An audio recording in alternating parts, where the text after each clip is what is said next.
We are just about live. All right, awesome.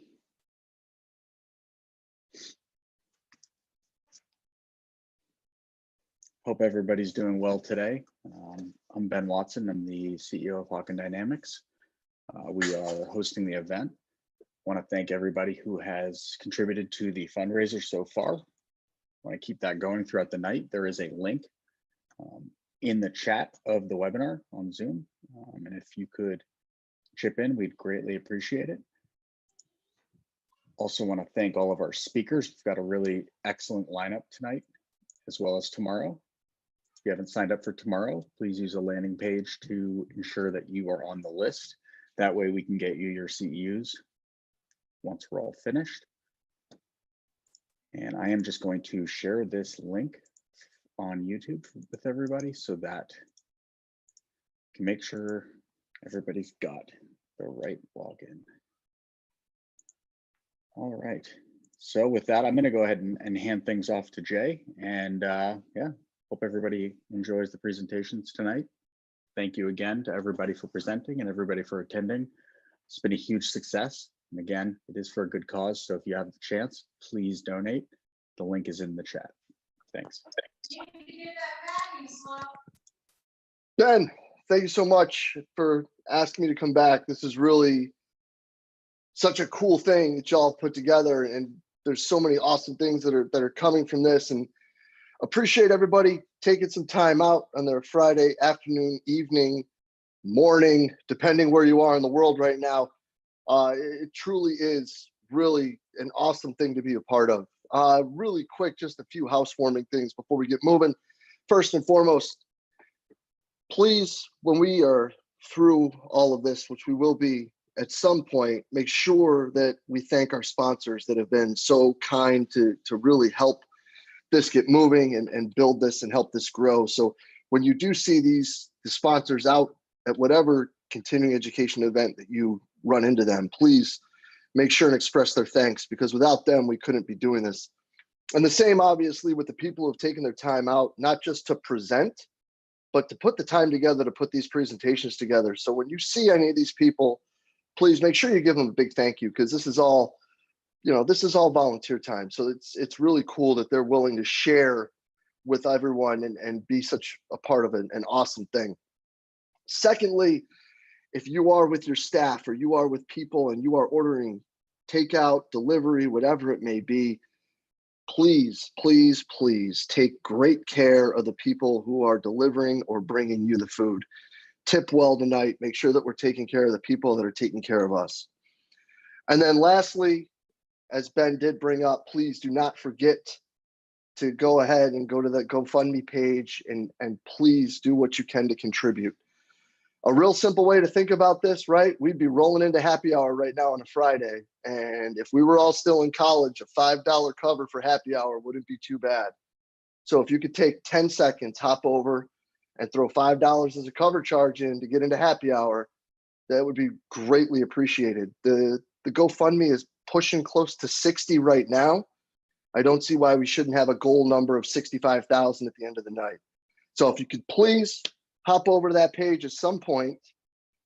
Probably best time is when, I'm just blowing hot air up here, because these presentations are going to be killer tonight. So enough from me. Let's get to our first presenter of the evening, and that is Daniel Guzman. Daniel spent close to 6 years working the highest level of the beautiful game in this country. He's had stints with LA Galaxy, the U.S. men's national team, and is now the head performance coach at LAFC.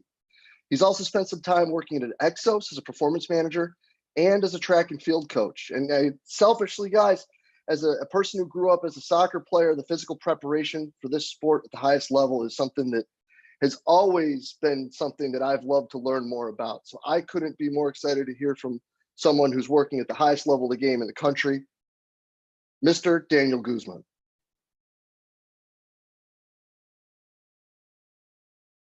Thanks, Jay. Appreciate that. Let's see. I'm sure Drake or Ben is going to take my screen right here. Are we good? See the screen? Yeah, you're good to go. You can share. Cool. Well, Jay, I appreciate that intro. Obviously, there's a lot of people that have been involved there. It's never been just me getting to different places. It's different relationships, different people that care about you. I'm sure everyone has a story. So to all those people, I'm just going to give a general thanks. The list is probably way too long, and I'm going to owe them forever. Yeah, I think before we get into any sort of performance talk or what I want to present on today, my mom always taught me to start with praise. And so the people at Hawkins Dynamics, Lauren Green as well, big thank you to bring me along and letting me join in the conversation. And my goal today is really just to hopefully provoke some thoughts, get you guys to see what I'm doing in my environment and take it for what it is. I think, like Jay said, people put a lot of time into these presentations, and I've enjoyed all of them. I think it's definitely hard to present your methodology without someone coming in and observing. So when all this is said and done, we always have an open door policy. If you want to come see what we're doing, please text me, send me an email, just come observe. Help make me better as a coach by watching me. It actually it'd be really great. So without further ado, let me kind of get into it. My conversation today is around the interactions in a high performance environment. Originally, I told Lauren I wanted to talk about some dysfunctions that we might see in different aspects of the team. And as I reflected more about that and try to really get into the nuts and bolts of what can I bring to stimulate the best growth, the best conversation from this in this webinar. And so for me as a strength conditioning coach, a performance coach, it's the interactions between specific groups that I'm going to get to. And I want to try and give some real world scenarios. Here's things that we actually talk about. I'm probably not going to give you a lot of theory today. There's going to be, I'm sure, a ton of holes you guys can break through, but hit me up on the side. Let me know what you think. And as always, I just want to get better. So any feedback is greatly appreciated. Before we go deeper into that, I think it's really important to recognize the reason why we're doing this. And for me, I want to give you guys my personal connection and who are kind of my front lines. So first off, this is my dad, my father, Gus. He's not a doctor. He's not a nurse. He actually is a manager of a hospital's linen department. And so if any of you have been in the hospital for surgery or illness, whatever it may be, you know it's important to have the highest level of sanitization, no matter what that is. And so for him and kind of his business, the linen industry, one of the biggest industries in the world, keeping the hospital linen, towels, whatever it may be, at the highest sanitization, make sure that everything is up to their hygienic standards is really important. So yeah, he's always around viruses and all that kind of stuff. And I'm scared for him and nervous for him, but he just has so much pride in what he does. And I'm thankful for that. This is my sister-in-law, Tessa. She is a nurse. You can see her kind of, if you can tell from those eyes, that facial expression, those thumbs, she's pretty happy. She's actually going into a tented area where she helps the doctors and nurses that are in the operating rooms or with other patients that potentially have COVID-19. She kind of helps them get prepped and so they can go in and be as safe as possible. Hey, Daniel, I don't mean to Yes. interrupt you here, but can you share your screen? We can't see that right now. Oh, I'm so sorry. I think it's down in the bottom. There we go. There Is we that go. better? Yeah, that's good. Thank you. Okay. Cool. Sorry about that, guys. So yeah, my sister, and also another nurse, and you can see more smiles. She actually doesn't have an N95 mask on or whatever that specific mask is that they need. They've been out for a while. So all this to say, I'm really thankful for them and kind of what they're doing. I'm sure you have personal connections there. So when we talk about high performance, I think this term gets thrown on a lot in different sports. In business is actually where I think it originated from. Shout out to my friend Ernie Reimer at Utah, who we've had good conversations about what is high performance and what was kind of the history of that. And when I think about high performance, I think about my family. This is the first time that I actually learned different aspects that were important in a high performance department. And for me, it's basically a group of people that are working together towards a common goal. Then there's a ... at a high performance. And I think at a high performance is for each of you to discover at your own situations and your environments, okay, what does it mean for us to be performing at the highest level? For me, that's what high performance is. And so I love this quote by Winston Churchill as I talk about family and high performance. there is no doubt that it is around the family and the home that all the greatest virtues, the most dominating virtues of human, are created, strengthened, and maintained. And the reason why I love this quote, and especially even this photo, it's not a straight line. It's wavy and it's curvy, and yeah, you don't always see what's coming up around the bend. But as it relates to my family and high performance, in 2012, my dad had lost his business. He had worked extremely hard to try and turn around this company. He commuted away from my mom Monday morning, 5 hours up to work, stayed there all week, came back Friday night, 5 hours.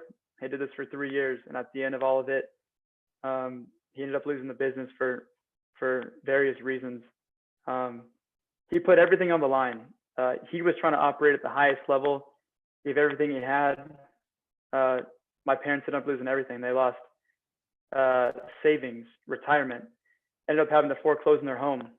And so you're thinking, okay, here's this horrible story. Well, how does that relate to high performance? Myself, my 3 siblings, and my parents. I just graduated college. I was with my mom at the dinner table, just me and her. And I'll never forget just how strong she was through her vulnerability to share with me that she was scared, she was nervous. My mom's such a strong woman, very thankful for her. And you kind of have that immediate sense when someone's in need, especially someone that you really care about and love. Okay, we have to start taking it up a notch. What is the common goal here? The common goal was to get everyone out of this house that was going to foreclose and get them into a safe place where we could kind of rebuild again. And there were 4 key aspects that I learned from that situation that helps me throughout different levels. When I was at the Galaxy, the national team, with Exos, now at LAFC. And when we talk about different aspects of high performance, the following things are kind of what I picked up from this horrible family scenario of kind of losing everything and helping my family bring everything back together. And so the first thing is sacrifice. Pretty straightforward. That is as simple as putting others' needs before your own. Now, what are these needs might be talking about? Well, that could be your time, that could be your attention.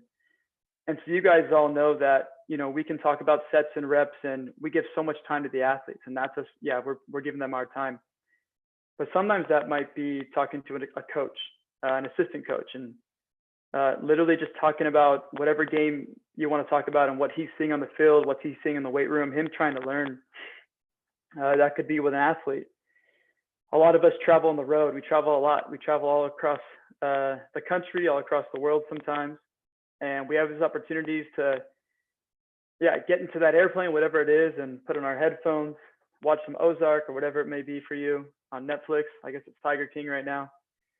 And sometimes it's sacrificing that time to talk to the athletes and just listen to them, see what's important.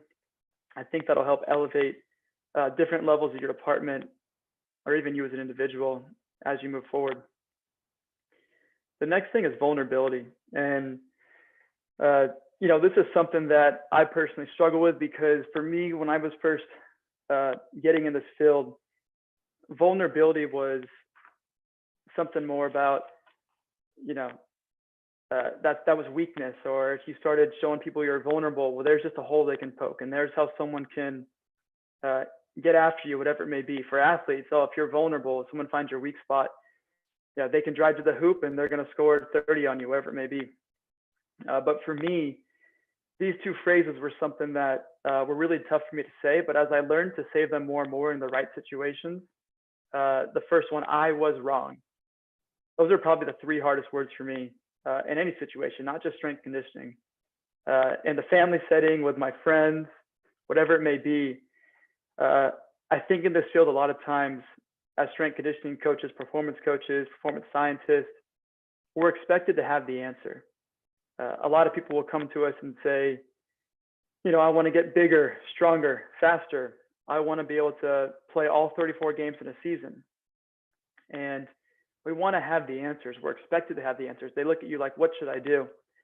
And I think because of the fact that we want to be the guy or be the girl, we want to be the one with the answer.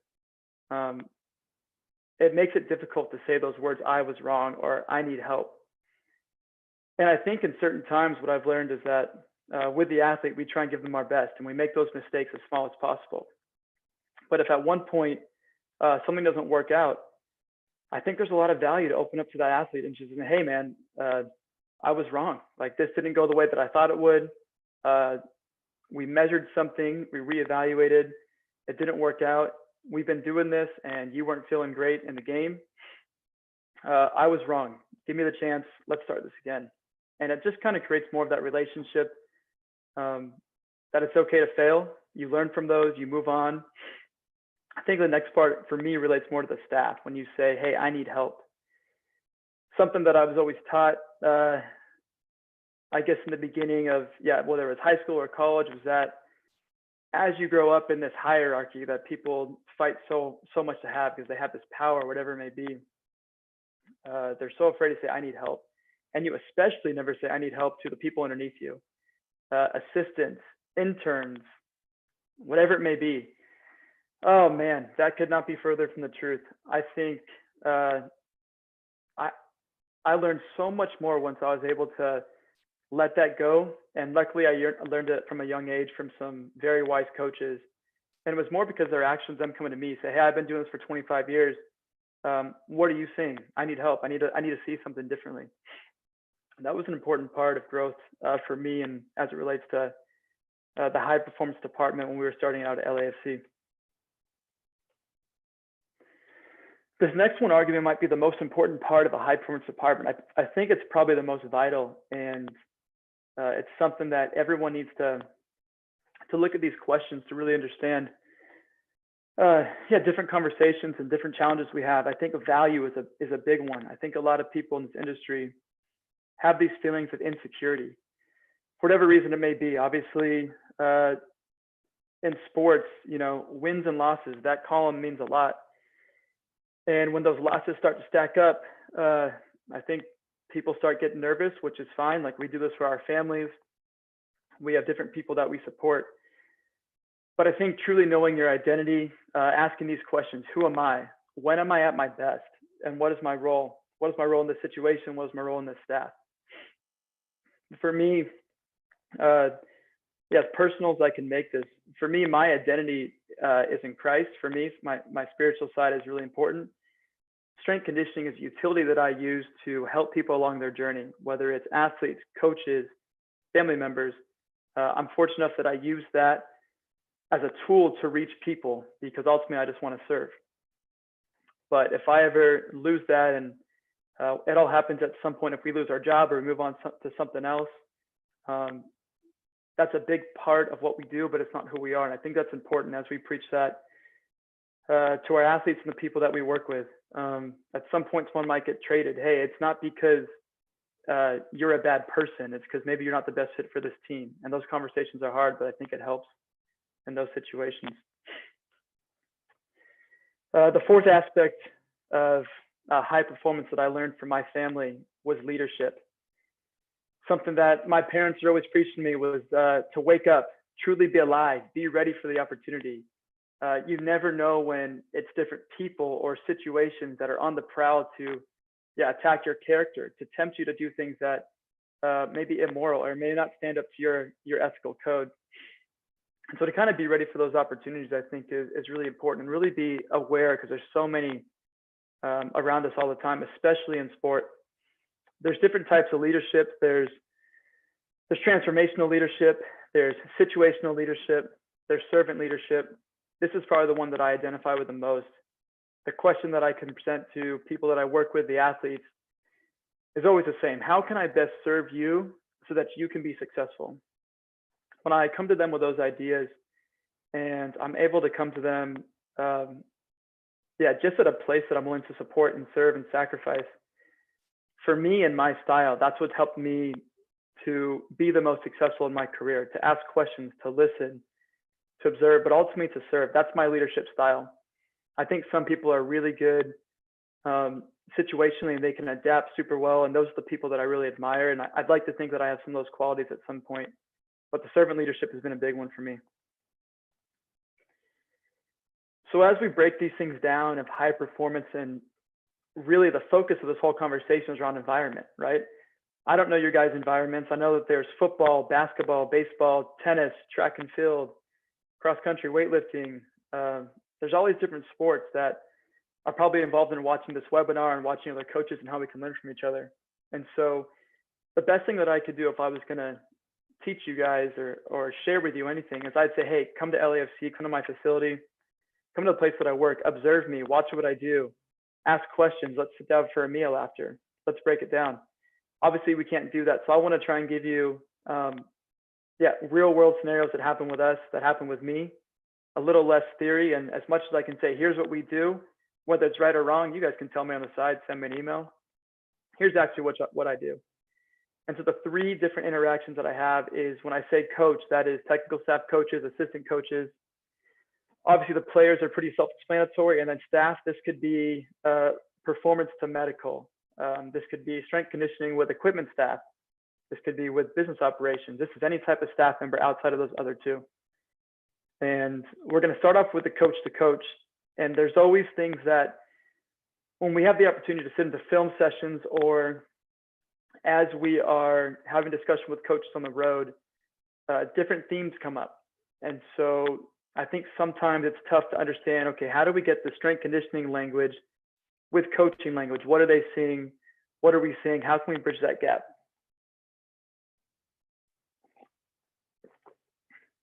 Stay hydrated out there.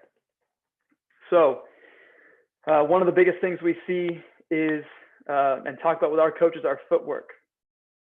So when I first really started to work in the sport of soccer, I grew up playing football, soccer, track, baseball. Footwork's always been a constant theme. But once I started to work in soccer at the professional level, I started to hear this word about footwork. And I'm sure like anyone else, I started thinking about, okay, when I hear about footwork, what do I see coaches do? I see, ladders, acceleration ladders. Okay, there's a lot of ladder drills out there. Okay, is that what footwork is? Or maybe we can get a little bit deeper. Is it plyometrics? Is that a different aspect of footwork? Is it just setting up certain drills and having them do those drills? And although that's not the conversation that we're going to argue right now, I want to invite you into our staff and what we see. And so when they said footwork, I would ask, okay, well, what do you mean by that? My first thing is always seeking to understand, asking questions. What do they mean when they're saying in film, hey, he's doing a flyby? And so what we learned was that if you can imagine on a soccer field, a flyby, and you can probably see this in football, rugby, different sports like that as well. What a flyby meant for us was that the other team had the ball. If they were passing to a player, we would tell our guys, we want you to get to that player and control them as best as possible. And so we had a few players that would run at them and they'd run as hard as they could. And a player would just shift one way and that player wouldn't even stop. He'd just run right by him. And that was a flyby. And so we started to have this conversation and we realized, okay, footwork really is different aspects of just closing a player down, controlling them in a certain space. And then as a part of the whole, trying to push them to a certain area or try and do something so that we could win the ball. This is what footwork meant for us in this aspect. And so when we start to look at this and as I invite you in the way that we try and problem solve, the first question we'd ask is, okay, well, how do we solve this problem? What are we actually going to do?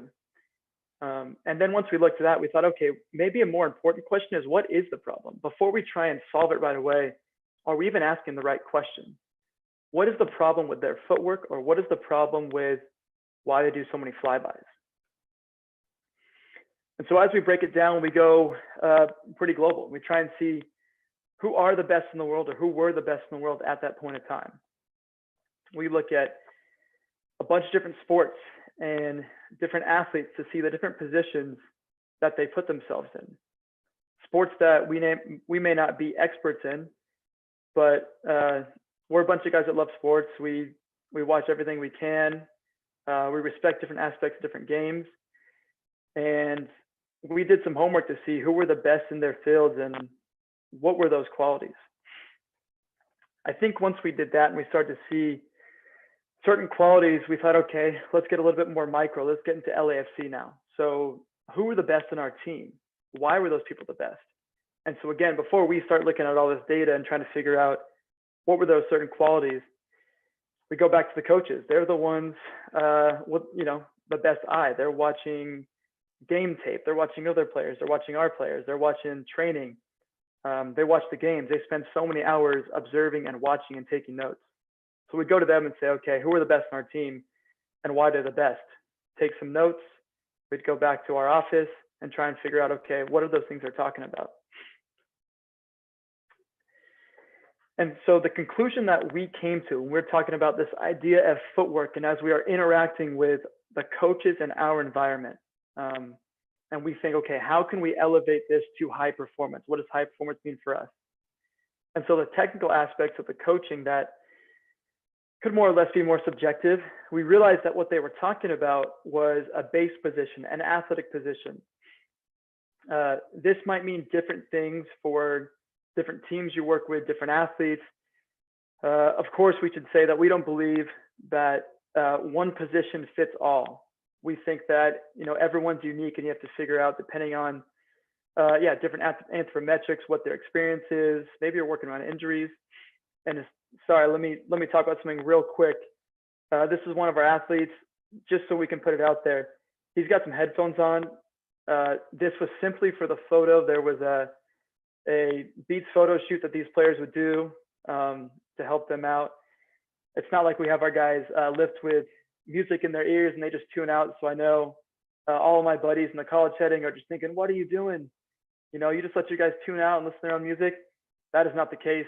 This is one specific instance. So all my buddies in the college setting, please send me your hate mail on the side.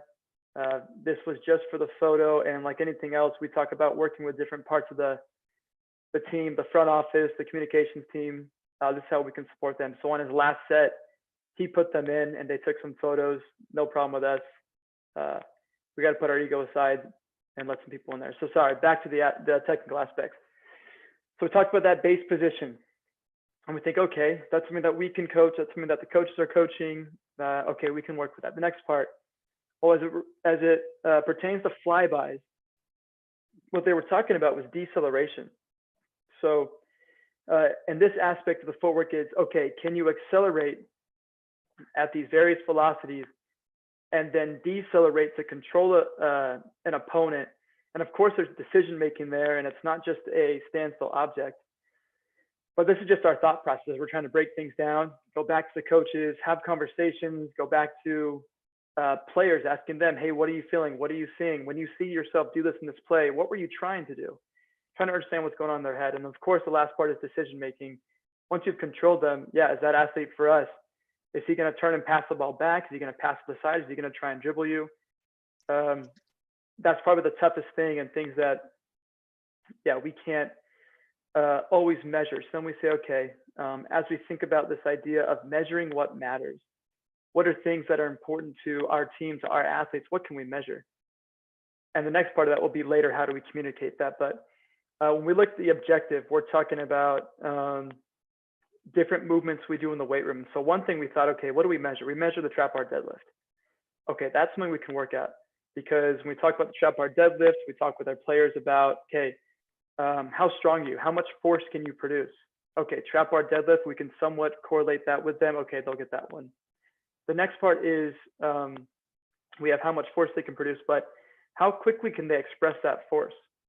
And so we have force plates, and so we say, okay, we can take some metrics there because these guys utilize the force plates. We have some sort of education going there. Okay, we can solve this issue now, but what are we actually looking at? Okay, well, let's go a little bit deeper. So we look at certain metrics there. And then we go to video. I did a pre-screening of this presentation with some close friends, and they said, okay, well, how can you say that video is objective? And for us, the way that we're looking objectively at video, and really more as we include more people in the conversation with our coaching staff, and they would say, we simply look when we watch film at flybys. Did they go down and they control the guy, or did they run past them? And for them, it was black and white, and we said, easy enough. Does he fly by? Yes or no? And we count how many times in a game. Those are things that we can measure and we can integrate with performance staff, coaching staff, players. So as we get deeper into this problem, one thing that we mentioned was the force plates. So with the force plates, just a quick little overview of how we use it. We have 2 different moments in the week that we'll use the force plates. We do 4 counter movement jumps, hands on the hips. so much love for all my soccer players, but when we start asking them to use their arms, whew, yeah, you don't know what's going to happen. So we put hands on the hips, make it a little bit easier, and just having them jump. We typically jump on match day +2, or our first day back into the training facility from a trip, or match day -1, or the last day we're in before we leave. For everyone who's asking up out there, we do have a standardized warm-up, which we can talk about later on. It's honestly pretty straightforward. They bike, row out a little bit, do a little bit of mobility, then jump up. Not too bad. And so, of course, everyone here that's used force plates before, you know, I'm no expert here. We've just been using it for a couple of years, but as I've been learning and trying to figure out what makes the most sense for our players, here's just a few metrics we look at: concentric impulse at 100 milliseconds, RSI mod, eccentric braking RFD, and eccentric duration. And as we've gone through this, we've learned that some of those are way more sensitive than others. Probably a different conversation. So when you look here, we have kind of the individual and the team. And so the individual is just a quick snapshot of what does our guy look like on that day. So, okay, we just played a match. This guy played 90 minutes. We played at home. There wasn't too many environmental factors affecting that. Pretty decent weather. And we want to get a snapshot of what does he look like on that day, because we'll most likely lift on that first day back.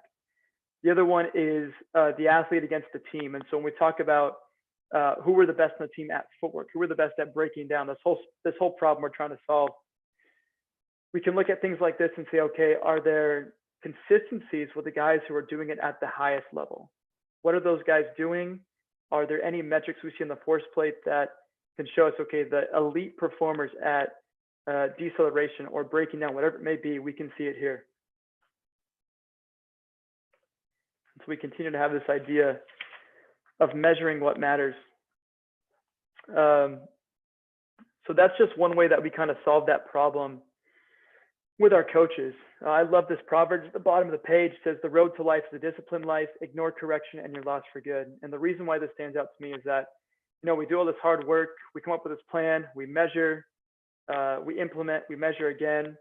And then if you're like, okay, we did our part, that's it, I think you'd be losing a lot of value. I think it's important after that to reflect and see, did what we do work? Did the players feel better? Did the coaches see improvement? All of our metrics improved. So what? If the players don't feel better, there's probably more to go. Continuing with this idea, this is Tom Joe, our head of sports science, and one of our players. And we go to that next aspect. The next interaction we have is with the players.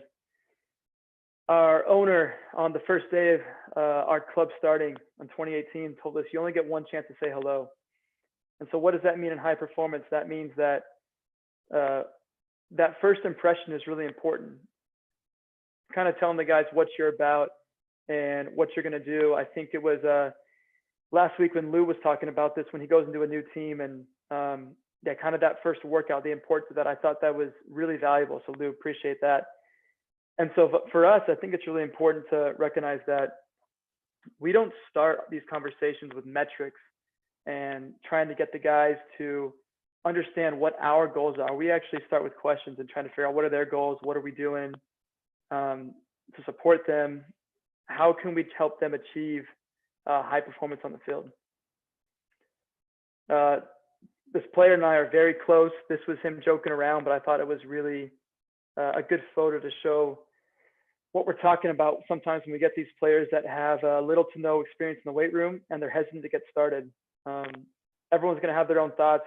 Yeah, they need to have the mentality to come in, but the truth is, at least in my setting, we don't have every athlete just loves to come to the gym. We don't have guys that come to LAFC because they said, oh, the strength conditioning, that's the best place to go. And sometimes, yeah, we're dragging guys. We weren't literally dragging them in the weight room there, but you get the idea. And so the three levels that we like to reach our players at, and I'll tell you the truth, they don't always get to all three levels as we get through this. They don't even get to the first level sometimes, but that's our challenge. The first one is buy-in. Can we get the guys bought into doing the right things to help them on the field? Can we tie it back into their performance on the field?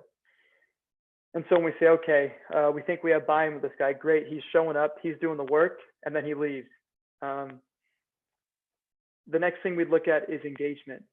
We talk about engagement. For us, the next level means, okay, he comes to the strength conditioning session, or he does the high spiriting on the field, or he'll do some of the extra footwork. situations that we put him in, but is he asking questions? Is he asking why this would make him better? Is he trying to find different ways to do things, whether it's in the weight room or on the field, that we can have conversations about? Is he engaged in the process? And I think the third thing, which for me is probably the gold standard, and are things that, you know, you always love these athletes, is ownership. Okay, they show up on time, they do the work, they're engaged in the process, they're asking questions, they're challenging you. But now they've made the program something that is their own. It's their own routine. It's part of who they are.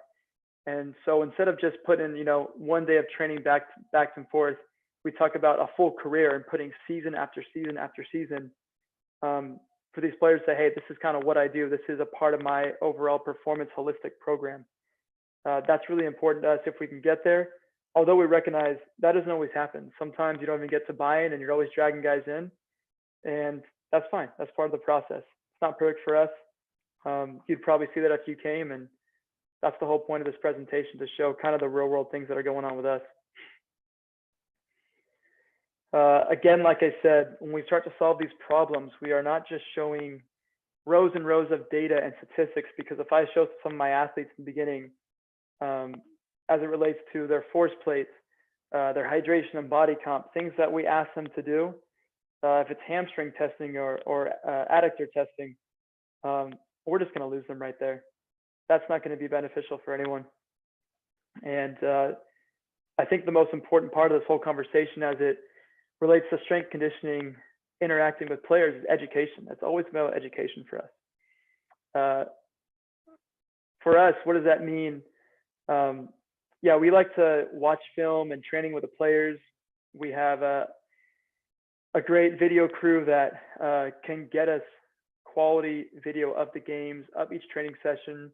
The coaches are so great where we're at. They will watch sessions with us, come and show us a clip, send us a clip. What do you think? Hey, here's what I'm looking for when you try and do this drill as it relates to footwork. This is what it is in the drill, in the training session. And then how does that relate with you? We have conversations.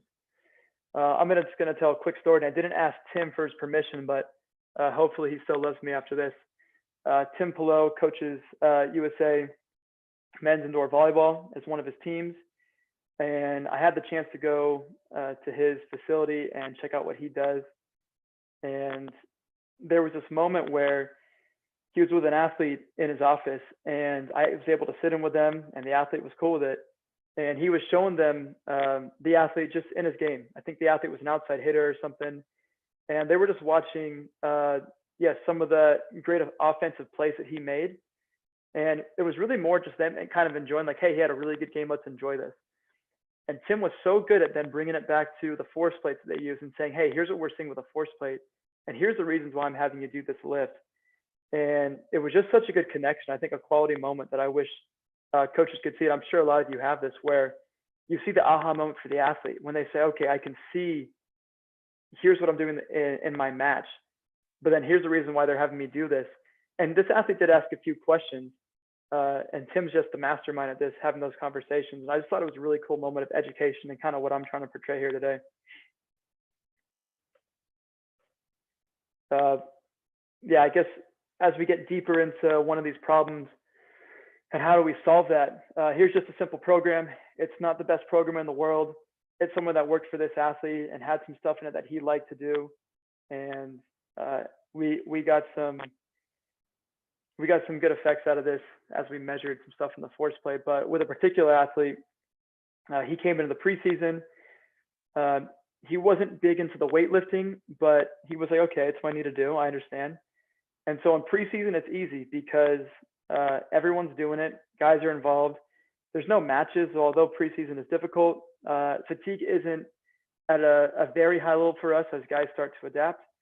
And I have this red arrow to the trap bar deadlift because that's what we kind of relate it back to, how strong are you for these athletes? And so what we saw was he got to a point when the season started where he refused to do lower body exercises. He just said, hey, I'm starting to play games now. I did my lifting. I just want to stay fresh. And, we've had these conversations of, hey, this is actually helping you. This is actually going to sustain you and, in fact, improve your performance, improve your durability in the weight room. Although we can't directly say, hey, a counter of a jump is going to make you at decelerating, but it was these things that we thought, hey, we can help to bring you along the way. And so here's just one graph that we use, and this is a guy jumping throughout the year. And this little black cloud you see, that was the best image I could find. So excuse me, I'm not the most creative person here. In the preseason, you see that he was doing all right.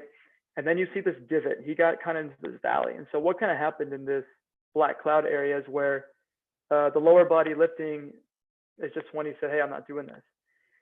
And as much as we have these conversations, you know, I'd love to have this presentation, tell you guys, all my guys lift and it's always easy and everyone always loves what we do. And they'll say, yeah, coach, whatever you want. But that's just not the case. These guys are humans.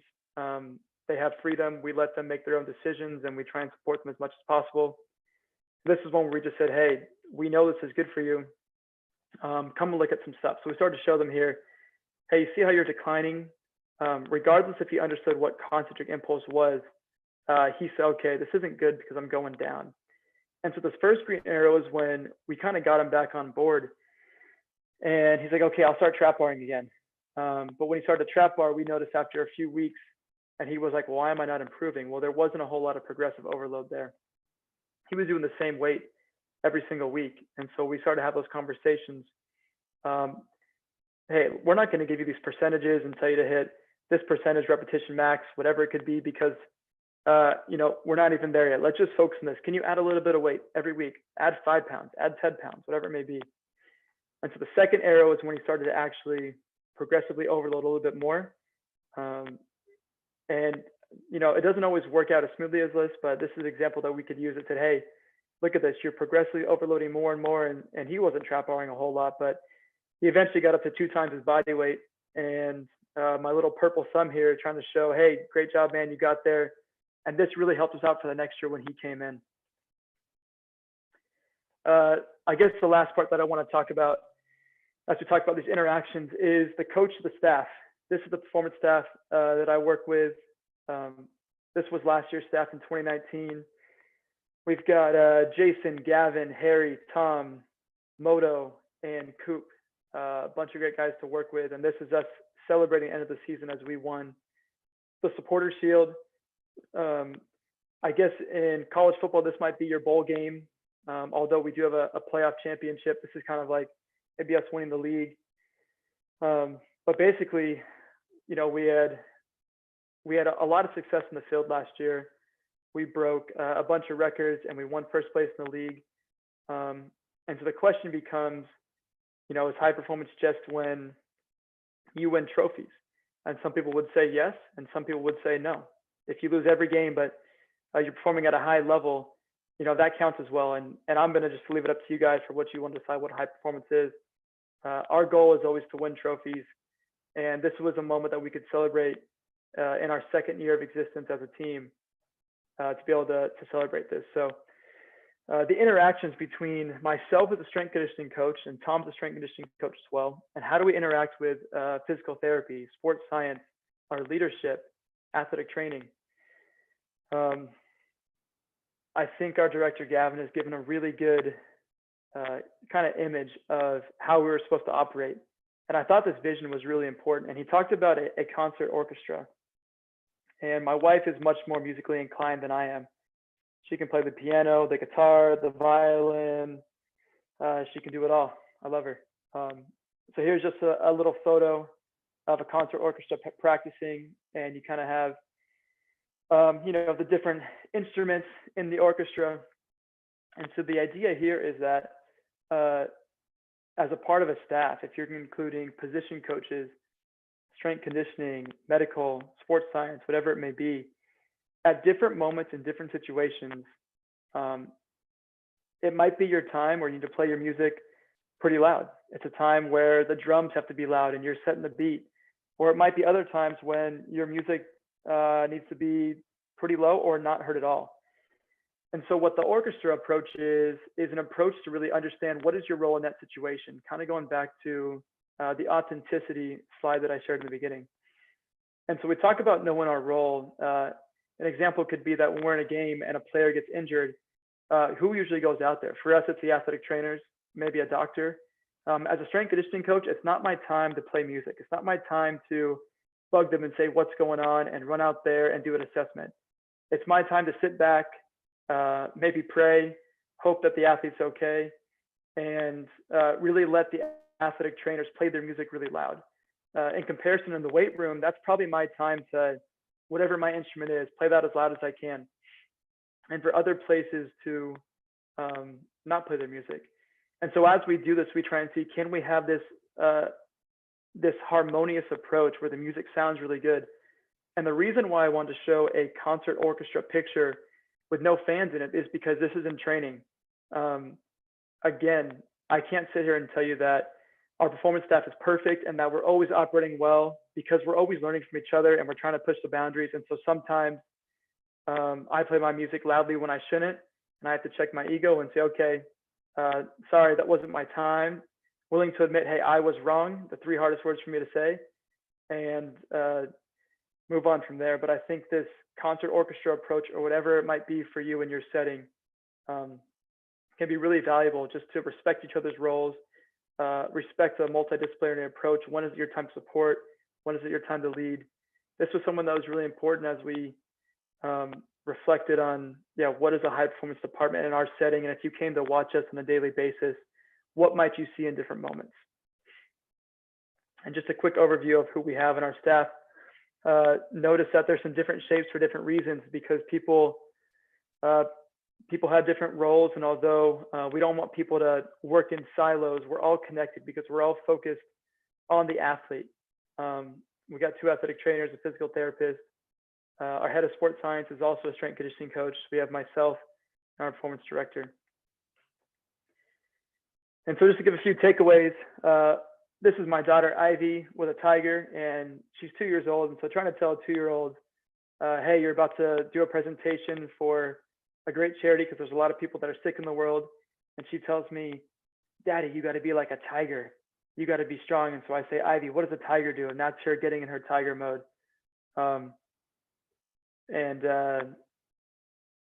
I think when I look back 18 years and she'll say, Dad, why did you just say that? That was pretty lame. That's okay. I'll have to live with that. I got my own dad jokes I can sit at home with. So as we wrap this up, some of the takeaways as it pertains to problem solving, because this whole conversation is problem solving within your high performance environment. I just let you into our environment.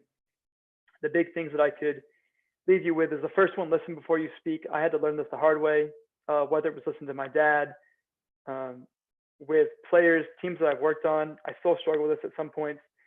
Listen before you speak. We want to be the guys with the answers. We probably have a lot of answers, but I think more often than not, take a breather. If you listen to what people are saying, sometimes you let them talk most of the time, you're going to come to a better conclusion at the end. The next part is measure what matters. And this actually comes from a book that I read by John Doerr, and I hope I'm saying that name right. It might be Doerr. I apologize if, John, you're listening to this presentation. But this book about measuring what matters, what's important, what is measurable in your environment, and how can you use that consistently throughout the year, throughout your season, to come back to reassess, to see if it worked. Okay, mark it up as that wasn't very successful, that was a failure, and go from there. And obviously that's kind of in the last part, which is to reflect the process. Each of us will talk about the process, the methodology, our philosophy. And I just really appreciate those who are willing to share a lot of their failures during their process, what worked, what didn't work. I think that's where I get the most value. And throughout this presentation, as I was working through it and staying up late and trying to figure out what I wanted to share with you guys, there's a lot of things that I saw, wow, I could do this a lot better. And I hope that's a continued approach as I go through the rest of our season and the rest of my career. So Drake, Ben, thank you so much for the time. I really want to give a big thanks to all the other presenters that are going to go today. I think we got a great lineup with Sergio, Ryan, Jeremy, Rachel. The roundtable will be fun a little bit later on. So thank you guys and appreciate it. Awesome stuff, Daniel. Really, really super. Do have a couple quick questions, man. And selfishly, maybe I'm going to throw one in there myself as well. Wouldn't be a discussion about training footballers if we didn't ask the question that everyone's going to ask, and that's how much is different for your keepers? Yeah, it's a great question.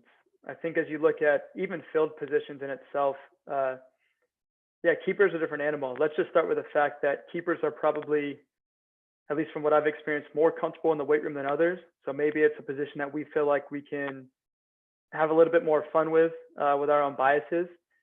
But yeah, I think the different thing with them is that trying to understand the different stresses that they have to manage. And so although we know that the match is the most important part of each week as we prepare, with keepers, I think it's a bigger mental stress than anything else. A keeper could go through a game and make 4 or 5 saves and not have to do a whole lot. But in training, if you were to come watch us, yeah, those are the guys that are probably lifting it, getting in a third lift in the week. For us, we're trying to get our guys to lift at least twice. They're getting in a third lift in the week. Their training session is, yeah, has a lot of impacts in it as we use our GPS to try and solve that issue of, yeah, what intensity are they diving at? How many impacts are they taking on? And so I think, you know, it still depends on each athlete and their experience, but in the weight room, there's probably a bigger discussion around plyometrics. Do they get enough in the sport? Is that all they want to leave them there? Or can we actually help to support some of those plyometrics with more coaching in the weight room? I think that's a tricky one. That's probably a much longer conversation. No, I think that's fair too, man. Favor, would you mind going to the last slide about the athletes team of PTs, trainers, etc.? Yes, let me get there. Is this the slide you're talking about? Hopefully they reply with a yes or a no. What slide did you say? The athletes? Yes. Yeah, that's it, I think. Oh, okay. We could leave that there since they asked for that. Now, why did you choose the 4 metrics that you chose on the force split? Yeah, let me try and also go back to there just so we can support the discussion a little bit better. So there's some metrics that we look at, and I think this is actually a combination of a few things. The first thing is what's important to us and what can we actually relate back to the weight room so we can relate it back to on-field performance. Like I said before, having guys do a counter movement jump, we can't directly say, you know, by you improving your counter movement jump, you're going to be better at scoring goals or hitting the ball, whatever it may be. We can draw maybe a few conclusions, say this might help you out. But we want to drive it back to on-field performance. So with concentrating impulse, it was something that we could explain to the guys when we talk about reasons for doing a trap bar deadlift. How strong are you? How strong can you be? How much force you can produce? And when we started talking about this idea of force, with our guys, we actually show them jump height by impulse. And that's kind of their own competitive thing that they can just see what number they jumped against each other or how they're improving against themselves. But then we can pull them aside and say, okay, let's look at your impulse today. Just as we talked about, I think you can see on the right-hand side here, there's the individual radar plot. And that was an important one for us just to talk about how much force can they produce. When we looked at RSI mod and eccentric duration, we're trying to look at more fatigue metrics. And this kind of tied back into our coaching staff. When the coaches try to ask us a question of, you know, can we get an idea of readiness or what did that last game or what did that cost our athletes? And although we know this isn't perfect, and if you want to dive deeper into this, our head of sports science, Tom Job, in my eyes is the master of this, but this is something that we looked at that we could bring back to the guys. And in simple terms with eccentric duration, we could explain to them when they have no idea about anything about the force plate. They just know that they have to jump, and they're starting to know that, okay, it's all about how much force I put in the ground. It's not about me jumping and pulling my knees up to my chest, because obviously you see the athletes doing that. We could explain to them if it takes you longer in that eccentric duration phase when you are eccentrically loading, that could suggest that you are more fatigued on this day, and we can look out from one jump to the next. And that's something that clicked with the guys. And so kind of like what I said earlier about education, we want to make sure that we're not just choosing metrics that maybe make sense to our performance staff and that, hey, you know, we're the experts in strength conditioning. We understand what this means. We want to make sure the athletes understand. And so as we get more athletes in, if some of these metrics don't fully make sense to them, maybe we'll look at other ones and say, okay, maybe it's not that, maybe it's something else that we're not looking at that we can best explain to you, and keep that conversation going. No, man, I dig it. That's a great answer. Because I think that sometimes that's the hardest part, is identifying the metrics that you're going to actually realize on and figure that out. So I'm grateful for that. You were in Major League Soccer, and then to Exos, and then back. What are some things coming back the second time that Daniel's doing different? And what are some things from his 2 stops in between that made him change some things a little bit? And you're saying leaving Major League Soccer, then coming back into it? Yes, sir. Yeah, it's actually a fun question to answer. I think, first of all, anyone who's gone from a club setting to a national team, I have a lot of respect for you, because the travel is a lot and you're away from your families. And so one thing you learn about is when you're home, quality time, or even quantity time. Even when my daughter was 1 year old, me just being around her, she necessarily couldn't speak to me, or, like, conversations are there yet, but the quality time is really important, just to be around. So that's just a side family note. But one thing that I had the opportunity to do was that the national team, we're working with so many different clubs around the world that you really kind of get invited to kind of see what people are doing with their athletes. And so you got to learn from a bunch of different type of people, different type of cultures and what they do. And so I think it really helped to break down some biases that I had as a coach. If there were some places that didn't have a weight room and all they did was band resisted stuff on the field, and if I'm being honest, I might think, well, if you're not, how do you get progressive overload there? What do you do? And then you see that, they say, oh, actually, we do have sleds as well. But you just hear one thing from the athlete, and then you see what the coach is doing. And so then you see, okay, they do all of their progressive overload on the field because that's what the coaches want. It's not necessarily what they wanted. And I think a big thing is to realize that sometimes you see things on ESPN or Bleacher Report, and sometimes it frustrates us as an industry because we're like, oh, that's making us look bad. But we don't know the full story. We don't know if a coach said, hey, you can't use GPS anymore. We don't care about it. You can do whatever you want with it, but we're not going to look at it. Or I don't want any athlete going into the weight room. Everything has to be on the field. I can tell you there's some players we work with that they were doing hang cleans on the grass in their cleats. And I can just give my opinion. I probably still don't think that's the best thing. I still don't think that's the safest thing. But I think they were just trying to figure out what they could do, and credit to those guys. They weren't using really heavy loads. It was more technique stuff so that they could do some throwing variations. But when I first heard about that, you're doing hang cleans on there, you start to think the worst of the worst. And although it may not be how we do it, they're trying to problem solve. So I think more than anything, you learn more about limitations that certain coaches put on their performance staff, their strength conditioning coaches. And I think one last thing is just the opportunity to connect with a lot of coaches. I know that you have a podcast that you do that I personally love to listen in on. And I think it was my way of podcasting with people in a private setting and getting to know what they did. And if I look back on it, I wish I probably would have set up some sort of podcast or asked somebody to host it for us, or we could talk to all these clubs around the world and how they do things. Just more for discovery, not necessarily to pick holes and see what they're doing wrong, but really to say, here's all the challenges that they have, and kind of respect the way that they've been brought up and how they learn stuff. That's awesome, man. I appreciate the kind words, man. That means a lot that you do listen. And one last question, if you may. How long did it take you to kind of understand watching film, and what were you looking for, and what are you looking at now? Yeah, it's a good question. I got to give a lot of credit to our coaches, Bob, Mike, Kenny, Ante, Zachy, because they invite us in to watch film. And sometimes I take that for granted because there's a lot of places where coaches will say, hey, that's not the place for you. You can watch film on your own.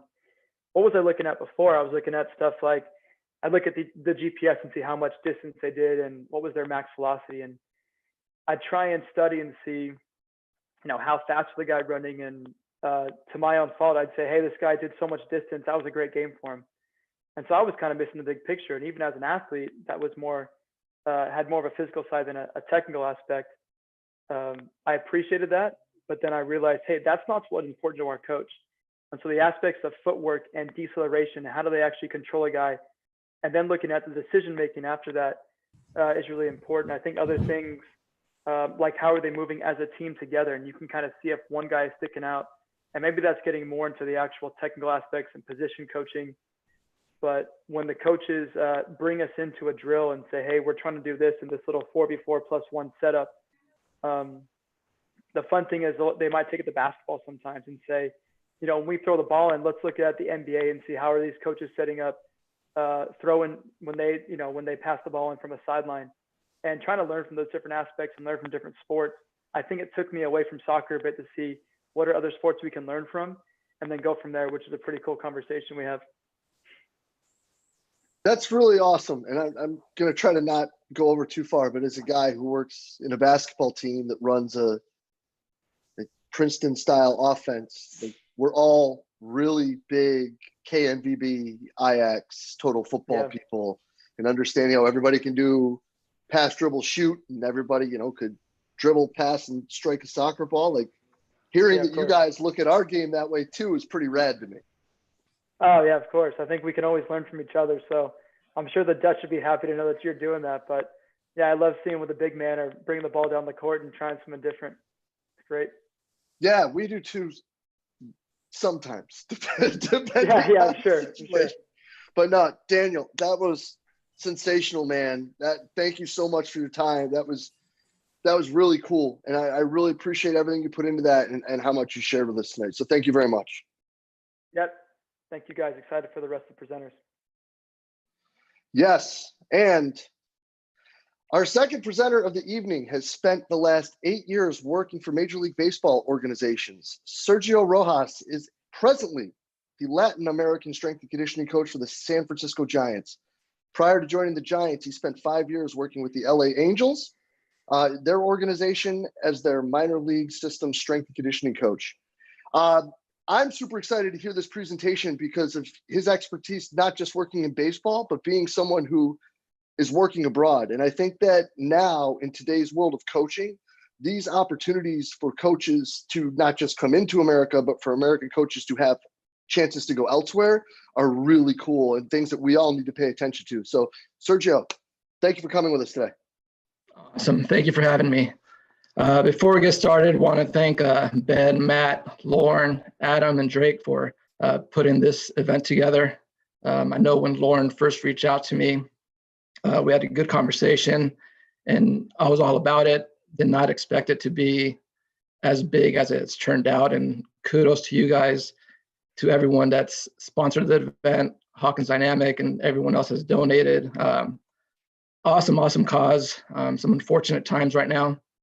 I know it hit me kind of hard the first week of it because everything happened really fast, you know, with the Jazz player going down, that game getting postponed, then the season getting postponed, and then all sports and everything else kind of followed after that. And what hit me hard was, you know, just seeing I have 3 daughters, 3rd grader, 1st grader, and an 8-month-old baby.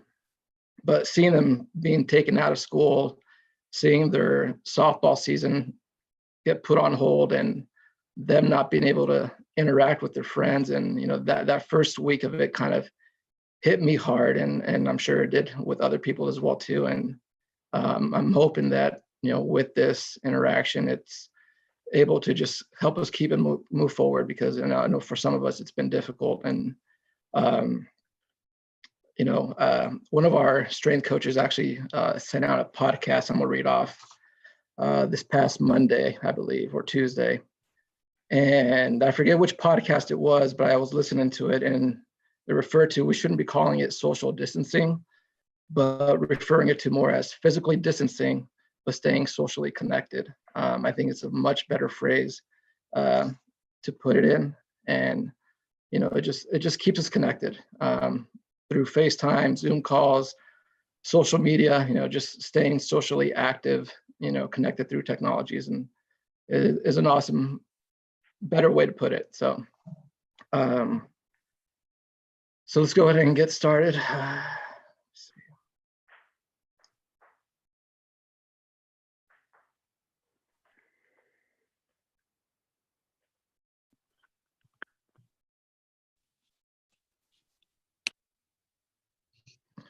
All right, so training application and progressions, concepts for younger athletes. I'm the Latin American Strength and Conditioning Coordinator for San Francisco Giants, going into my 3rd season with the organization. Quick background, did my undergrad at the University of Laverne, master's at Azusa Pacific. Coming out of college, I had no idea what I really wanted to do. I know I wanted to be involved in sports. I thought about being a PE teacher and coaching something at the high school level, but didn't really know which route I wanted to do. And I just jumped into personal training right off the bat as soon as I graduated. Did that for 2 years, was a personal trainer for 1 year. And then the second year was like the fitness manager, where I was more in charge of just bringing in new clients, hiring our personal trainers, developing our personal trainers. But those 2 years taught me something very valuable. And, you know, as someone that had just graduated and felt like I knew everything, or just wanted to express like everything I had learned in college, clients didn't care about like what I knew. Like, they just wanted me to train them. And quickly, those 2 years, I learned that, all right, I need to, one, simplify my cueing process and how I'm teaching exercises and executing certain movements with our clients. So that helped me, you know, long-term wise, strength conditioning wise, you know, just kind of execute my program in more of layman's terms. From there, you know, I did head strength and conditioning coach at Whittier College for 4 years, was a summer intern for athletic performance at UCLA, and then started my pro ball career with the Angels, and then now I've been with the Giants.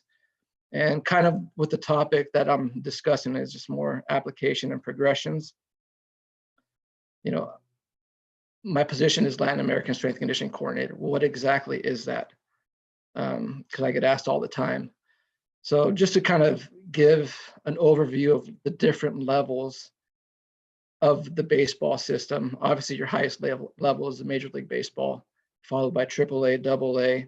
There's high A, low A, short A, short rookie season, your standard rookie seasons in the AZL, GCL, and then the Dominican Summer League, and then your newly July 2nd program when you have new international prospects that officially sign with the organization.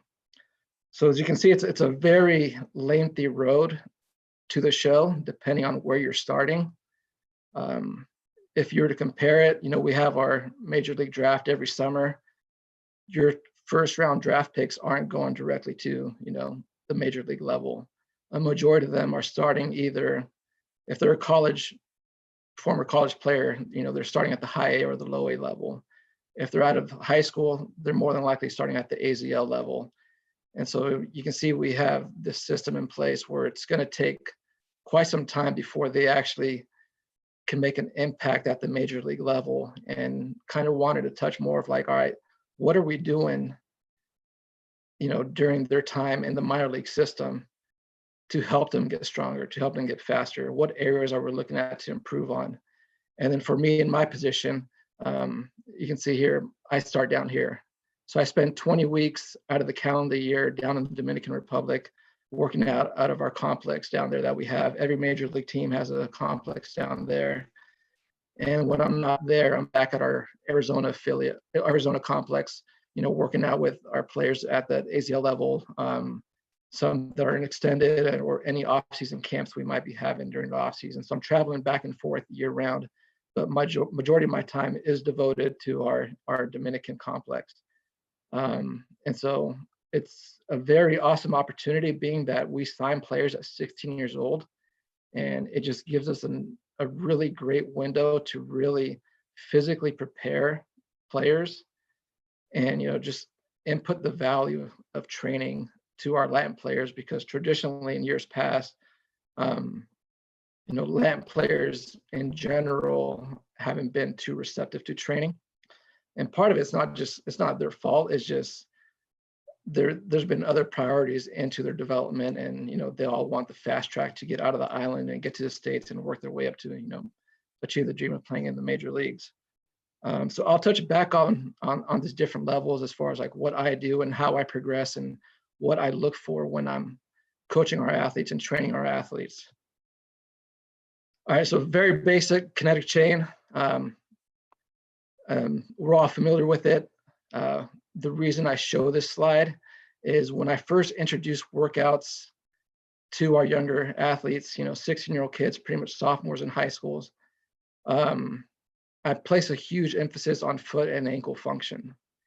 And as I'm teaching and as I'm coaching, I'm working my way up the chain throughout our progressions when we're squatting, when we're hinging, when we're lunging, and jumping, which I'll cover and go more in detail of. But so just for a squat, for example, I prioritize a lot more of the foot and ankle before I move up into like teaching squat depth, teaching, hip mobility. Not, that's all important. I don't want you, don't hear what I'm not saying. We do teach thoracic spine and all that, but my primary emphasis is, foot and ankle function when we first start teaching these movements, to our athletes.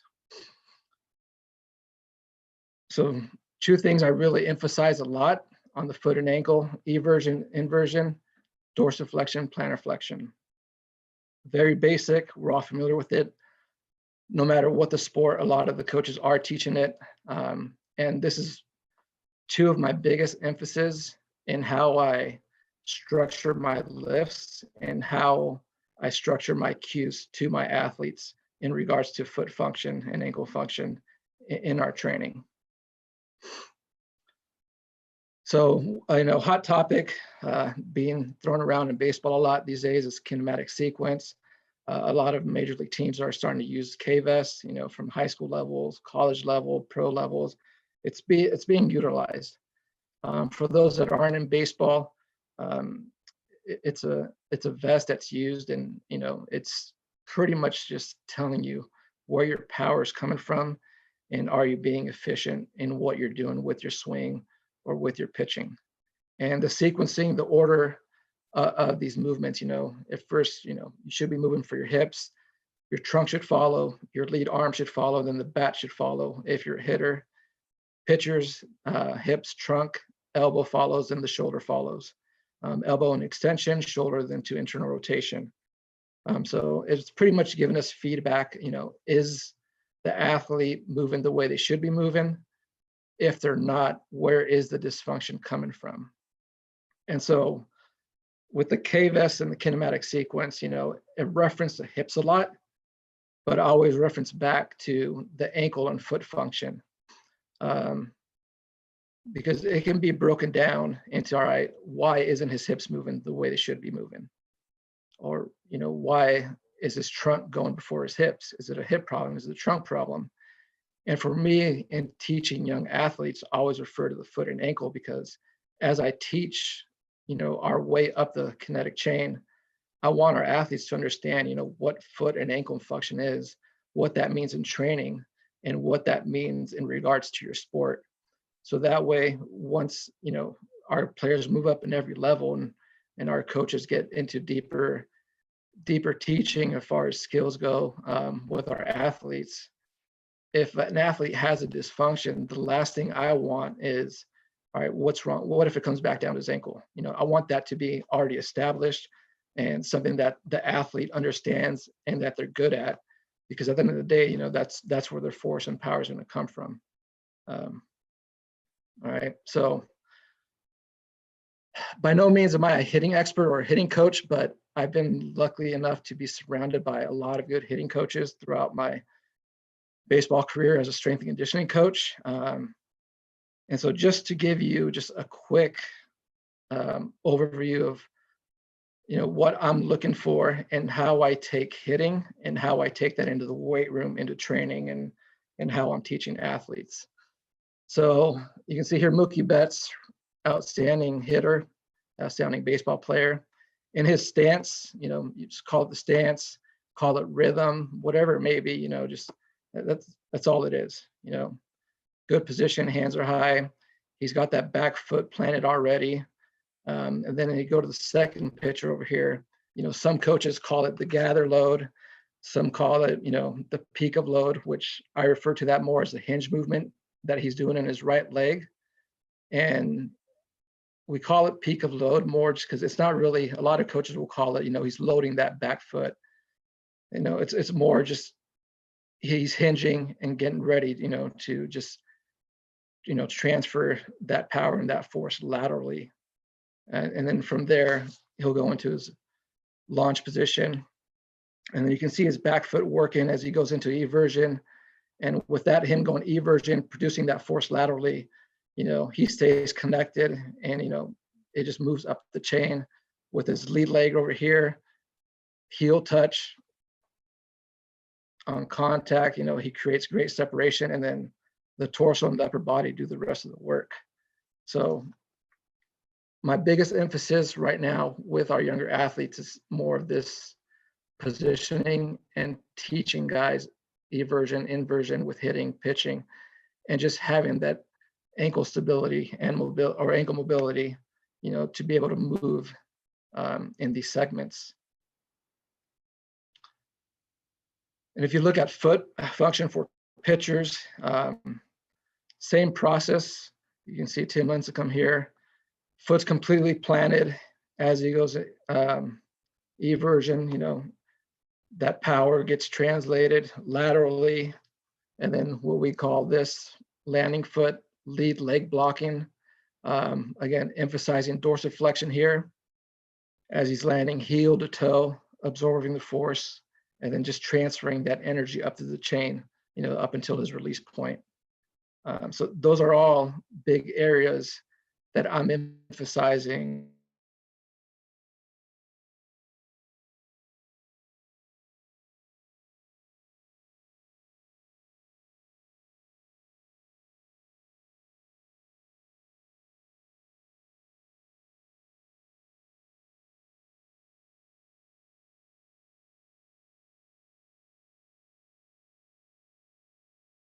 .57, 5'8", but you can just see how mobile he is and just see how strong he is in that position. He's not a heel striker from looking at video. He lands more on the ball of his foot, but his foot simultaneously, hits the ground and he's still able to be connected. But you can see just the extension he's in and just the strong position that he's in. Huge emphasis, which, it'll allow us to get into better progressions in our lifts as we move up into our program. This picture on the left of Chapman was out probably like a week or 2 weeks ago as he's just crushing weights. Massive human being, just absolutely jacked. Throws 103, 104, 105. He's just electric. But what people don't give him credit for is how he moves with his lower half and how he stays connected, as he transfers forces into that lead leg blocking, going heel to toe, and then transferring that energy back up. Very, very good mover on the mound, lower half. I know he gets looked a lot. He gets looked a lot just based on what he looks like from his upper body. But what he does with his lower half and how he moves is a reason why he's so successful and why he's able to throw as hard as he does. So here are two examples of pitchers that I call loss of connection. And when I say loss of connection, I'm more looking at that lead foot, as they get into that lead leg blocking position. Obviously they're plantar flexed, landing on their toes. And for me, that's just not the way they transfer energy. It's not the way the chain works in throwing. And that's why it's a very, very important position to understand and establish not only what they do with their skill coaches, but what we do in the weight room. So this is our job to kind of fix this issue, to avoid any kind of dysfunctions or later down the road of why, a player could be having elbow injuries, shoulder injuries, and so forth. So again, not everyone's going to be a heel to toe striker. A good portion of pitchers are, landing on the ball or their feet.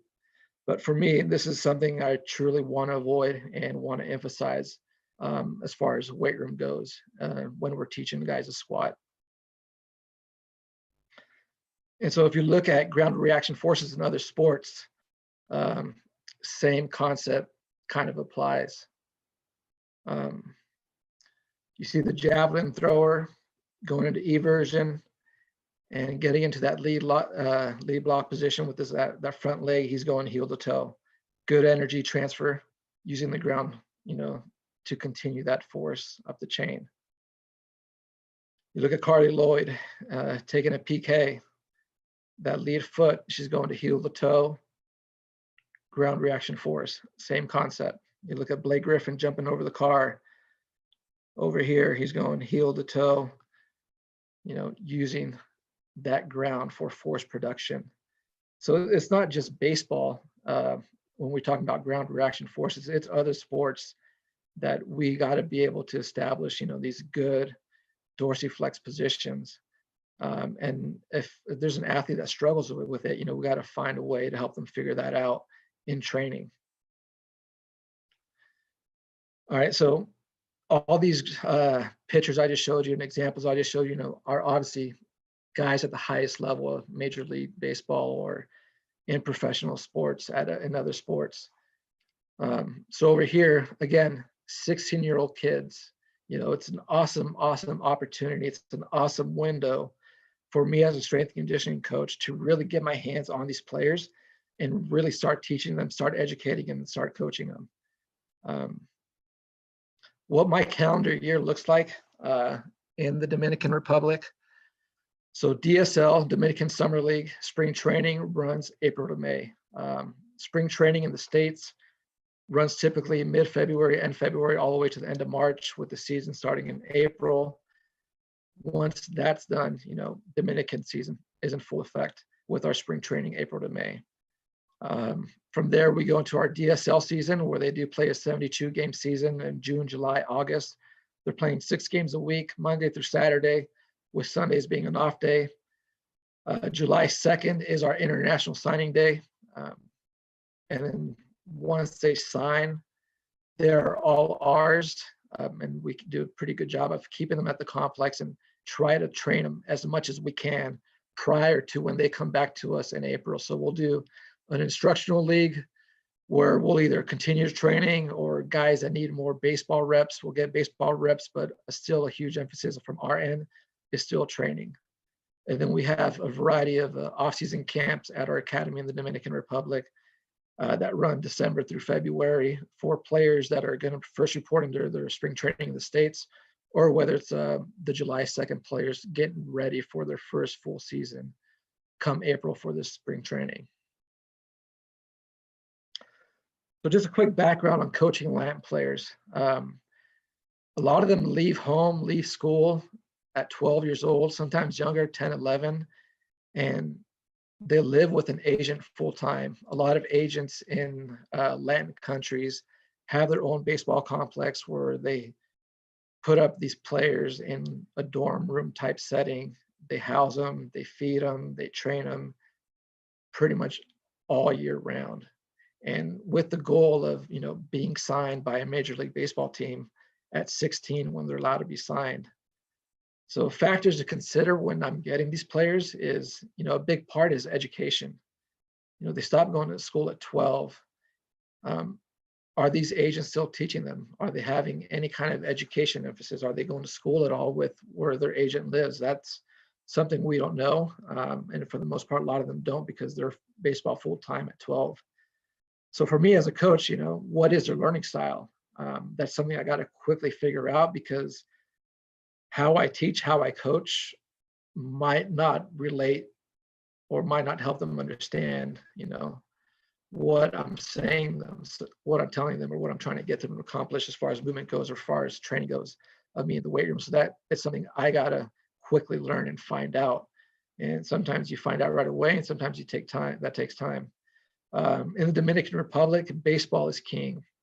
For any coaches that have been down there, I know Lauren's been down there, Rachel's been down there, Ryan's been down there.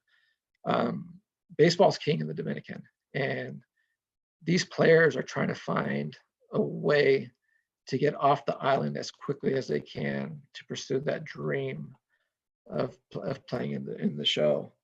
So a lot of times, winning gets prioritized over development, and sometimes let's get an elite prospect that we sign, let's get them on the fast track to the show over foundation kind of gets prioritized. And I'll kind of go over what I mean by that. So when I first took this position as Latin American strength and conditioning coordinator with the Giants, you walk right into our complex and you see all these Dominican Summer League championship trophies from winning the league or winning division titles. And a big emphasis down there is like, they want to show how successful they are with their program. They want to show that they're successful by winning.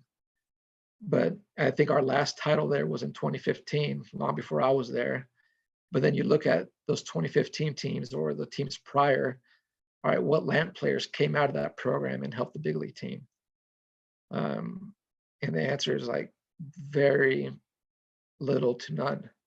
And so I think we're missing the boat here when we have this opportunity to really focus on development and what development means in the Dominican and at lower levels. And this can also translate just to how things get done in the States too, with travel ball, with AAU, playing games on the weekends and winning gets prioritized over, the long-term process of development. And I'll touch more based on, what development is and how it looks like and how we're doing it from our end. So this Vladimir Guerrero Jr., phenomenal player, freak of a player, is going to have an outstanding career as a professional. But if you looked at this quote from this past summer, he says he's never worked out at a gym before. I've never lifted weights. He got signed by the Blue Jays in 2015. So obviously he was on the fast track to the show, and this quote is kind of alarming because I don't feel like this is just on baseball, but it's other sports as well too, where we're so concerned with signing the best players and all right, let's get that player to the highest level as quick as we can without really building a foundation. I mean, yes, we're signing players that can hit the ball far. We're signing pitchers that can naturally throw 95 miles an hour, but do they have the engine to hold up during a 162 game season plus playoffs? And that's where I think we got to come in and really lay the foundation where, how strong is strong enough, how big is bigger, how fast is faster. If these guys are already throwing 95 miles an hour or hitting tanks, at the end of the day, I think it comes to more of, does this player assess the foundation and does he have the engine to perform at that high level day in and day out is more of the bigger question we need to look for at development at the lower levels. All right, so this is a random Latin kid, overhead squatting. And this is not just LAMP players, but I think it's just any young athlete that's 14, 15, 16 years old, is you tell them to squat, they don't know how to squat. And if you look at the video, right, you can see it comes up on the toes right away. Is he an anterior chain dominant athlete? Can be. Or is it more just a motor control issue where he's never been taught how to squat, how to place his foot on the ground, how to get into that dorsiflex position, and teach him the shin angles and so forth in squatting. So I don't think it's necessarily, is it a red flag, this whole movement? Yes, it is, but is it something we should overanalyze as far as like, all right, this guy shouldn't be squatting it? I would say no. I think we can teach him how to squat. We can teach him how to move. And if you look at him at this position, even though I've never seen him jump, I'm assuming he probably goes right on his toes to jump. If I were to ask him to perform a vertical jump test, he would probably just go right on his toes and not really use his whole entire foot, to produce that ground reaction force to help him get up. And so we'll kind of go over more of this position as far as how we teach and how we coach and how we should be progressing our athletes in the weight room. So basic goals that I have in my program that I run is, first off, I want to educate.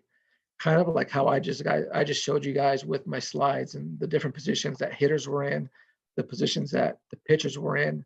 That's an opportunity for me to educate early on our players, like, hey, this is why we're squatting, this is why we're hinging, this is why we're going to A-skip, this is why we're going to get into these dorsiflex positions, this is why we're going to do wall drills, sled drills. Everything about our program comes down to this. It's educating and not just throwing them in the weight room and all right, go get underneath the bar, let's go squat, without really teaching them why. We also want to create like the right environment.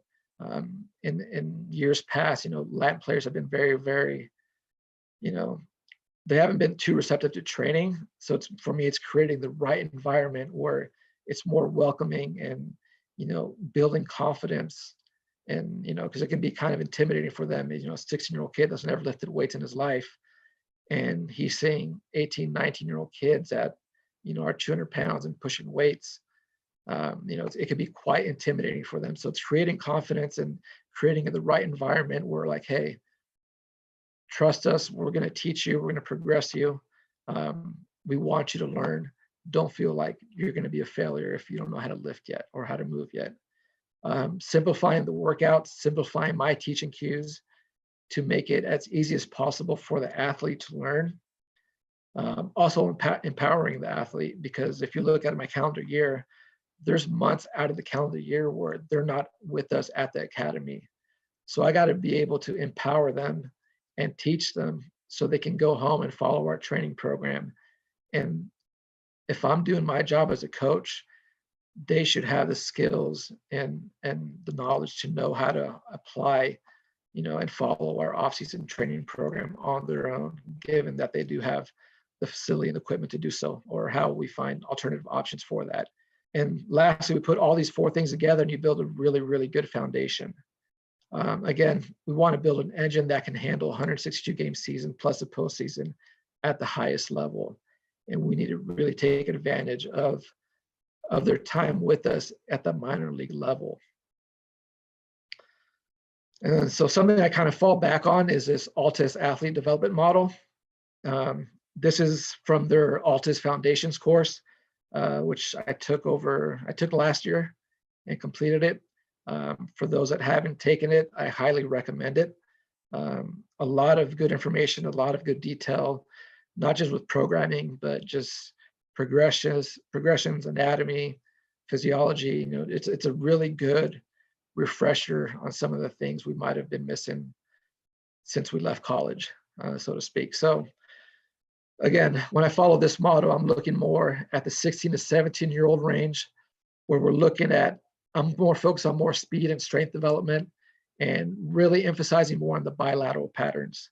I know a lot of coaches get into social media arguments about bilateral training or unilateral training.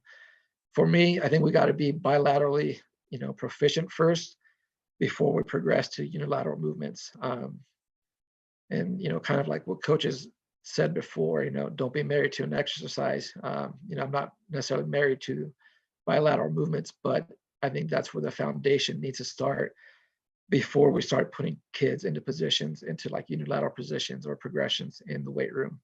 And then as they get older and, they turn 18, 19, then we can start introducing more of, those maximal strength development strategies. Again, awesome model to follow. If you guys haven't followed Altis, I highly recommend it. Being out here in Arizona, they're very open and available to all coaches that are around the area. So very awesome resource to use. So back to the foundation. This is the foundation that I want to build on. It's all basics: squat, hinge, push, pull, rotate, lunge, jump, sprint. I believe we all use this. It's a similar model that I think everyone kind of uses no matter what level we're at, but it's just sticking to the basics. All right, so squat progression. So once a kid comes to me at 16, this is a squat progression that we follow. We go barbell box squat, banded back squat, loaded banded back squat, and into a back squat. We go through a movement assessment. Our ATs and PTs go through a range of motion assessment as well too. And if there's anything that comes up as far as like medical issues or prior injuries, we'll have certain regressions that we'll refer to as an alternative if guys can't go right into this progression. But say everyone's cleared, everyone's good, no one has any alarming red flags, this is the progression they go right into right off the bat into our program. So the banded back box squat, the reason I use this is when I first teach them the box squat, I want them to get comfortable with the bar. And I also don't want them to get too concerned with squat depth. I know early on in my career as a strength coach, I was so concerned with squat depth in teaching guys how to squat without really thinking big picture of like, all right, how does the chain work? You know, is his ankle moving right? Does he have the thoracic mobility? I was overanalyzing teaching squat to players early on in my career. And I feel like a lot of coaches sometimes struggle with it too. So I defer back to this progression because I want to simplify my teaching, but also want to simplify the learning for the athlete. And my biggest emphasis here in the squat progression is I tell the athlete, hey, I just want you to feel utilizing your entire foot when you go up and down. That'll be my first cue. My second cue will be, we'll talk about the knees and valgus. And I'll teach them what that is. I'll show them what that looks like. I'll show them how to avoid it. And that's all I coach in this phase. We'll box squat with barbells just for like 3 weeks, and we'll do it 2 to 3 times a week, depending on, you know, what our training frequency looks like at that time in our program. But this is all we're doing. And all my cues is just utilizing that foot and making sure they understand what valgus is. And it's as simple as I get. As they get more comfortable with it, as you can see, let me go back to that, sorry. As you can see, he kind of rocks back a little bit. These two in particular had, you know, worse dorsiflexion, so I had them sit back more just so they can feel utilizing that entire foot. Now, as they get better and they understand foot function, then my barbell box squat becomes more of a touch and go instead of a sit down, lean back, and then come up. So the only reason I have them lean back is just I want them to feel that foot planted on the ground, and I want them to feel that foot, you know, sticking to the ground, and also just using that ground to produce force on the way up. So very, very simple cues from my end, and just very, very simple, you know, progression for our athletes. So we'll do this for 2 to 3 weeks in our GPP phase. And then from there, you know, I'll go into a banded back squat. So by this time, a lot of them are pretty good with their ankles. They understand valgus. Now we can start playing around. Now we can start playing around more with squat depth. And the reason I love the bands, there's not so much pressure on them on the eccentric part of it. So they're able to get a good feel of what that squat depth should be without really crushing them and, you know, them not being used to load on their shoulders. So, but yet they still have good tension on the way up of the squat movement. And as I get, you know, as they get comfortable with the banded back squat, they get comfortable with the depth, they get comfortable with the tension on the way up. We keep it the same. And then after that, we just go to our next progression, which is the banded back squat. You know, now we put some load on it. And so they're able to, you know, get some feel for what it feels like going down on the eccentric part, but it's an easy progression where we're not crushing guys and just loading and loading just to load. You know, they establish confidence. They start feeling what it should feel like. And, you know, this is into our hypertrophy phase, and very good foot function, understands valgus positioning. And this is us already at, you know, 6 weeks into our program already. And then from there, once we establish this and once we become really good at this, we just go straight into back squat.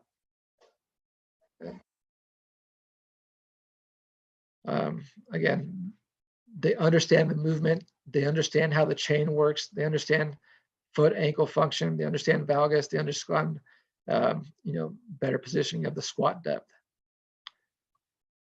So we'll spend a good portion of that squat progression, 3 weeks in the GPP phase with the box squat. The banded squats, both loaded and unloaded, we'll spend about 3 to 4 weeks in our hypertrophy phase, and then we'll go to a normal back squat into, our first strength phase. And then through that, we'll introduce a front rack position as well too, because at the end of the day, I want to introduce as much as I can to our athletes, and just have alternatives of being able to squat in different positions, not just bilaterally, but both both into single leg as well too. So I want to be able to both, reverse lunge with a barbell on the back. I want to be able to front rack, reverse lunge. I want to be able to front rack, rear foot elevator split squat. I want to help them get into all these positions.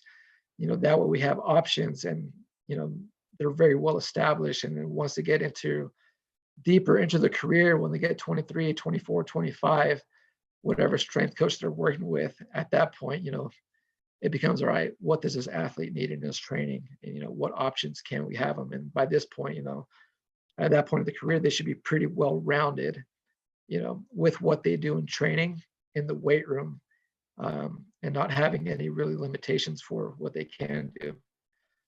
So with the front rack progression, during the GPP phase, during the box squat phase, we emphasize a lot of lap band distractions, lap banded stretches, and a lot of wrist mobility. Working with baseball players for a long time, when you try to introduce a front rack position or a front squat, a lot of them don't like it. They don't like that uncomfortable feeling on the wrist. But also, more importantly to me, in my opinion, if a guy can't front squat or get into that front rack position, it shows a lack of range of motion from the lat as well too.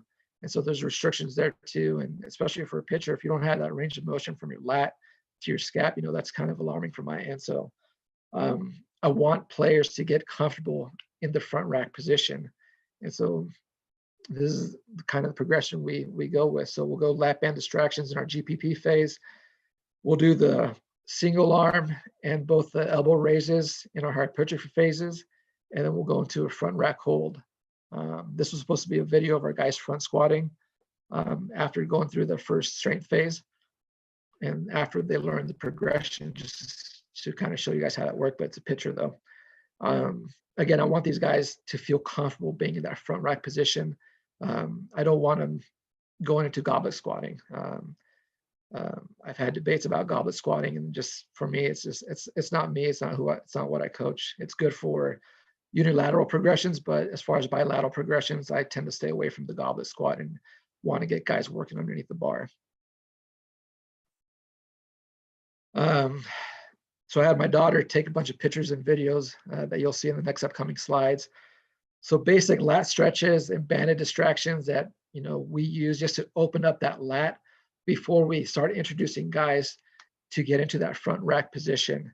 If guys struggle with wrist mobility, we'll do wrist stretches. We'll do a lot of distractions. We'll refer a lot to the Supple Leopard book by Kelly Starrett. Awesome book to open up range of motion in certain areas, and we'll refer to that a lot. So a lot of these stretches and a lot of these distractions that we do, they'll be part of our lift either in the beginning of our movement prep phase, or they're part of our movement progression before our team stretch. So we're doing this daily as far as our daily prep work, whether it's before our team stretch or before we get into a full lift in our lift card.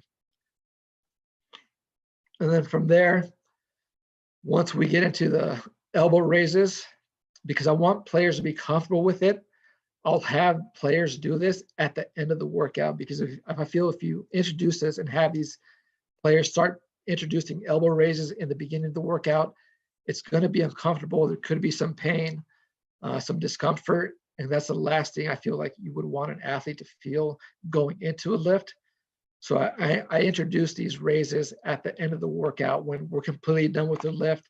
They're hot, they just crush the lift, and they should have no restrictions on this, and it makes it easier to get full range as they go. So with the front rack single arm elbow raises, it's just getting underneath the bar and just shooting that elbow. We'll go 5 to 10 reps on each side. Here I'm just doing 2 just to save video content, but we're going 5 to 10 reps, and it's just a simple introduction of shooting your elbows in that front rack. That front rack is being held up on the bar is being held up on the rack for positioning. So they don't have to worry about picking it up. It's just practicing shooting your elbows up. And then from there, once we go through 2 weeks of our single arm raises, we'll go into both elbow raises. And it's just shooting those elbows up, and then we'll slightly lift the bar up off the rack as well too, so they get a feel of what that position should feel like off the rack as well too. We'll do that for another 2 weeks in our hypertrophy phase. And then once we get into our strength phase, where guys are back squatting at the end of the workout, we'll load them up, 65 pounds, 75 pounds, 85 pounds, and we'll just go into front rack holds where they'll just hold that bar for 10 to 15 seconds. We'll do 2 to 3 sets of those at the end of the workout. And again, this is just getting them comfortable, building their confidence in the weight room. So that way, when you go into your next phase into a front squat, they're comfortable with the front squat and they know how to squat already as it is. They understand how the chain works. And it's just, it's just another tool in the toolbox to apply to them into the weight room and into the training. So same thing I'll touch on is just jump progression. I know Coach Sleeve brought this slide up of RG3, him, being in bad valgus position. But it's also a good reminder as well too, because in sport, we look at a player perform on the field or on the court, and we subjectively say, all right, dude, that guy's a really good athlete. RG3 won a Heisman that year, not just based on the numbers, but just because of how good of an athlete he was. But we can dissect this a little bit more and we can say like, all right, was his engine really good enough? And, by looking at this picture, you can say, all right, there's a couple bad parts in this engine, which are kind of alarming. So I have a simple jump progression that we get into, and I'll touch base on what those are: heel to toe shifts, heel toe to decel, our vertical jump to decel, and our vertical jump over a mini hurdle into a decel. Again, our shifts, I just want our players to feel what that foot should feel like, as we distribute our weight from heel to toe, understanding, what force production is, understanding how to use the ground. In this video right here, this is way, way in advance of our training program. It's one of our off-season programs. You can see like after going through these progressions, we're already into broad jumps into the phase. And, this is a beautiful 85-degree day in December in the Dominican Republic, where we just took a session down at the beach. And you can see a lot of these guys have really good concepts already and understanding of what jumping is, utilizing their feet, being in good position with their knees, and getting into, get hip mobility as well too. So heel to toe shifts. Again, I'll introduce this more into our quote unquote movement conditioning days, which are kind of like what I would call like agility days for us down in the Dominican. And very simple, just rocking back and forth, shifting heel to toe, understanding, what I'm asking them to do with our feet and what they will be doing when they actually jump. Because if you refer back to that video of the Latin kid that was doing the overhead squat, more than likely he's jumping off, the toes of his feet and not really applying full force onto the ground. From there, we'll go to heel to toe to decel. Same concept, heel to toe, and then we'll come down, decel position, understanding what landing is, teaching them the concepts of landing. And it's the same progression. It's the same concept to what we do with our squat. And when we're teaching them foot function, and we're teaching them, what the valgus position is as well too, and how we're trying to avoid that and the reason and why we're doing that. And then from there, I don't think I need to explain it much or show video much, but we go into a straight vertical jump and they land into a decel position. From there into our program, we'll go into a vertical jump over a mini hurdle into a decel position. And then we'll do mini hurdles continuous, as you can see in this picture. Those go into continuous mini hurdles. And then from there, once we establish that jumping progression, then we can go into more stuff into the weight room. We'll apply broad jumps into the weight room. We'll apply box squats or box jumps into the weight room. That's what the WR stands for, is weight room. Is we don't do too many plyos at the beginning stages of our programming, as we want to teach them just more foot function and what that feels like for our athletes. And then once we get into single leg, lateral and vertical jumps and hops, I'll use a similar progression to what I use for our jumping progression. Is, just understanding that drive, that ground feel and the ground force reaction. And then same thing with our lateral. With our lateral, we'll do a lot of rocking shifts, both eversion and inversion, just so they understand what that feels like and how that really correlates into hitting and pitching as well too, as they progress. So those are 3 simple progressions I just kind of wanted to touch on. Being that I work with, 16, 17, 18-year-old kids, the last thing, let me check where I'm out of time, I kind of wanted to touch on was just more motor learning and skill acquisition and what that really is. So a book I refer to a lot is Dynamics of Skill Acquisition. These next slides you're going to see are going to be quotes and references that I refer to that come back to this book. I think it's a very, very good read no matter what level you're at, but it's also a good understanding of what skill acquisition is and what motor learning is, and how, players or just people in general, how they learn, and understanding that approach so we can simplify our coaching, our teaching practices into the weight room and into training, instead of us overcoaching or just talking too much, which I feel a lot of us do at times. So these are all just definitions of what skill acquisition is. No need for me to read it. I mean, that's something you guys can say, read for yourself, screenshot it. But it's definition of what skill acquisition based off this book. So in the book, Paul Fitt's stage theory of motor learning, established over in 1964. And it's a very good model for us to understand what motor learning is, so we can place the appropriate progressions into a program for our athletes.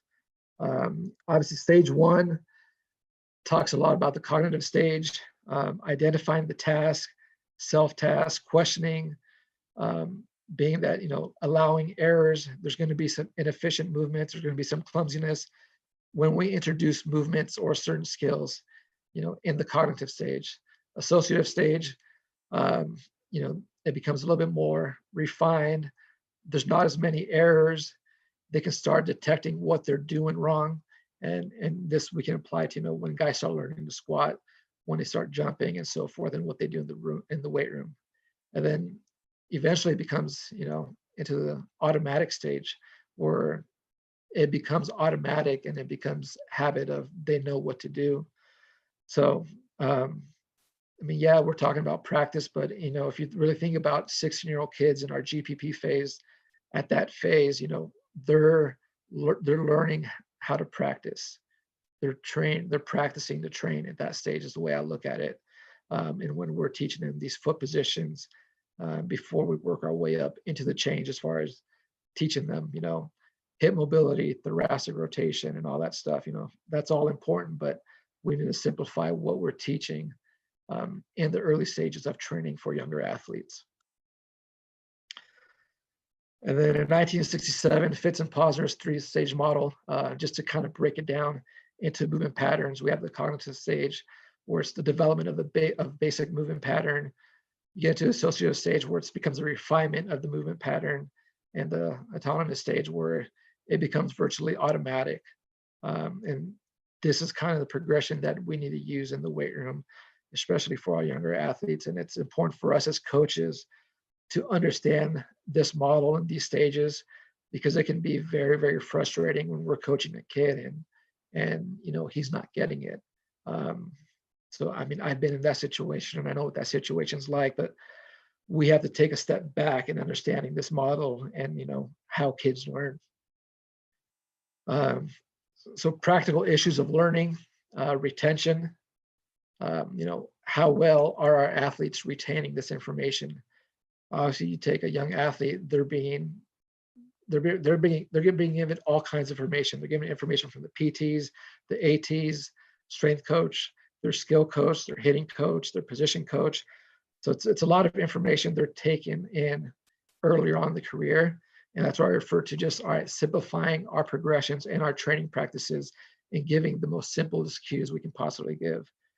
And then we go into transfer and technique change and so forth, refers to the influence of previous practice of the skill acquisition. And then, are there changes that we need to make in our teachings of, into a new technique if we need to get that far. And again, kind of like what I touched on earlier is, understanding our athletes and what types of learners they are.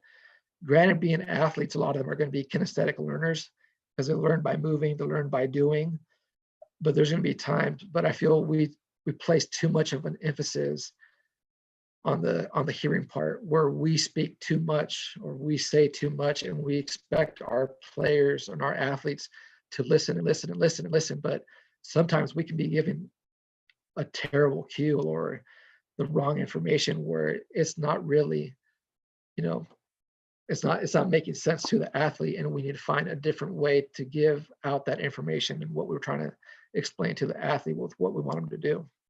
And then visual learners, I think we need to refer to this one a lot too, because with technology being around, I think it's important to use iPads, iPhones to quickly take a video and hey, this is what I was talking about, when we were talking about hip depth or dorsiflexion. It's good to reflect on, video or pictures of what they're doing, because in their mind, they can be feeling like they're doing it right, but once they see it, that aha moment kind of clicks. So it's understanding our athletes and what type of learners they are. So my big finisher here, I'll just kind of wrap up what we're talking about. At the end of the day, I'm focused on building a huge foundation. I want these athletes to have a well-established engine, to be able to throw 95 miles an hour as a closer day in and day out in the big leagues. I want, our position player to play 162 games, have that foundation, that engine, and not have any kind of loose body parts. KPIs were very important to establish. That's going to be a decision based on you as a coach. What KPIs are important to you. I have my KPIs that I refer to in my progressions. Establish your KPIs. With younger athletes, training frequency is going to be probably the most important variable. You want them training and getting reps in as often as you can. And, hopefully I'm very fortunate where I work with an organization where training is a priority.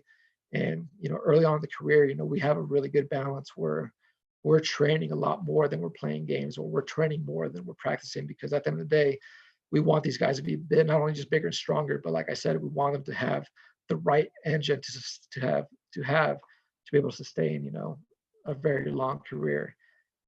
Teach repetition, it goes along with frequency, reps. Allow mistakes. I know too often we're cueing athletes and they're not doing it right, and then we start cueing every rep. Sometimes what I do is I lay back and sometimes I won't say anything at all, because you have to allow these mistakes in order for the athlete to kind of detect the error, feel what they're doing right, feel what they're doing wrong. Layman's terms, back to my personal training experience when I first got into training, I coach in layman's terms. I don't coach or discuss training to my athletes in proper kinesiology, biomechanics terms. I keep it as simple as possible. And that's something we need to do, is we need to speak more their language, not our language as practitioners. Season your coaching eyes. I know there's a lot of technology.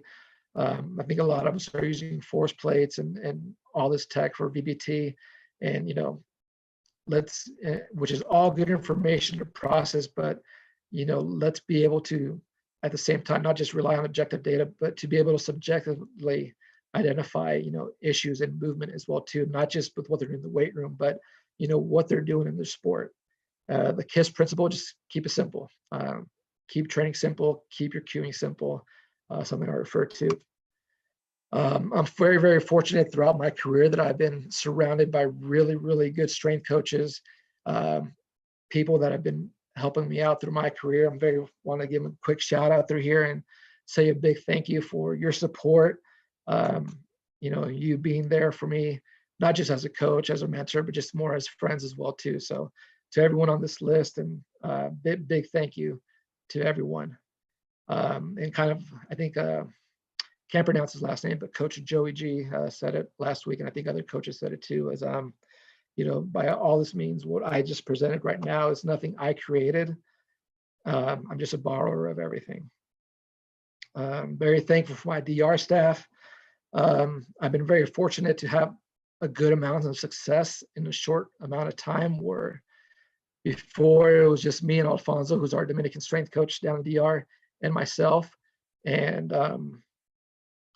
I've been very fortunate where I've been able to add staff every year throughout every season. And it's a testament to our program and to the way we're training our athletes, to the way we're developing our athletes, and just the success we're just having in our strength and conditioning program, and how our land players, are just more physically prepared as they move their way in the States. So big thank you to my staff that helps me out, and a big thank you to the organization for continue to, give me the resources and to be able to run a very successful program down in the Dominican.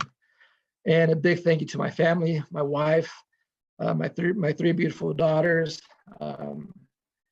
Never in my life 10 years ago, I would never imagine I'd be working for a professional team, yet alone being in a job that demanded me to being 20 weeks away from my family, or 20 weeks in another country. So as hard as it is for me, I know it's a lot harder for them, and I'm very thankful for them for their support and their unconditional love, and allowing me, to pursue professional dreams and goals of mine. Big thank you to everyone again for listening in. If you need to reach out with any questions, email, Twitter and Instagram at Coach Surge. I don't post much, but I do like to read and see content, and read content, or see, progressions or videos of what other coaches are doing. Please feel free to message me. I know I took up the whole hour here, and if there's any questions that need to be asked or want to be answered that I won't be able to answer, please feel free to reach out to me. I'd be more than happy to answer. Sergio, absolutely sensational. Thank you so much for such an in-depth look into what you're doing with the people you get to work with every day down in the Dominican Republic. I'm not going to let you get out without at least one question, though, my friend. All right. And this one actually, I had one, but I'm going to save it for later. This one actually caught me, and I was like, okay, that's a really good question. How much does what they do in the big league club impact the training that you're doing with the young people down in the Dominican Republic?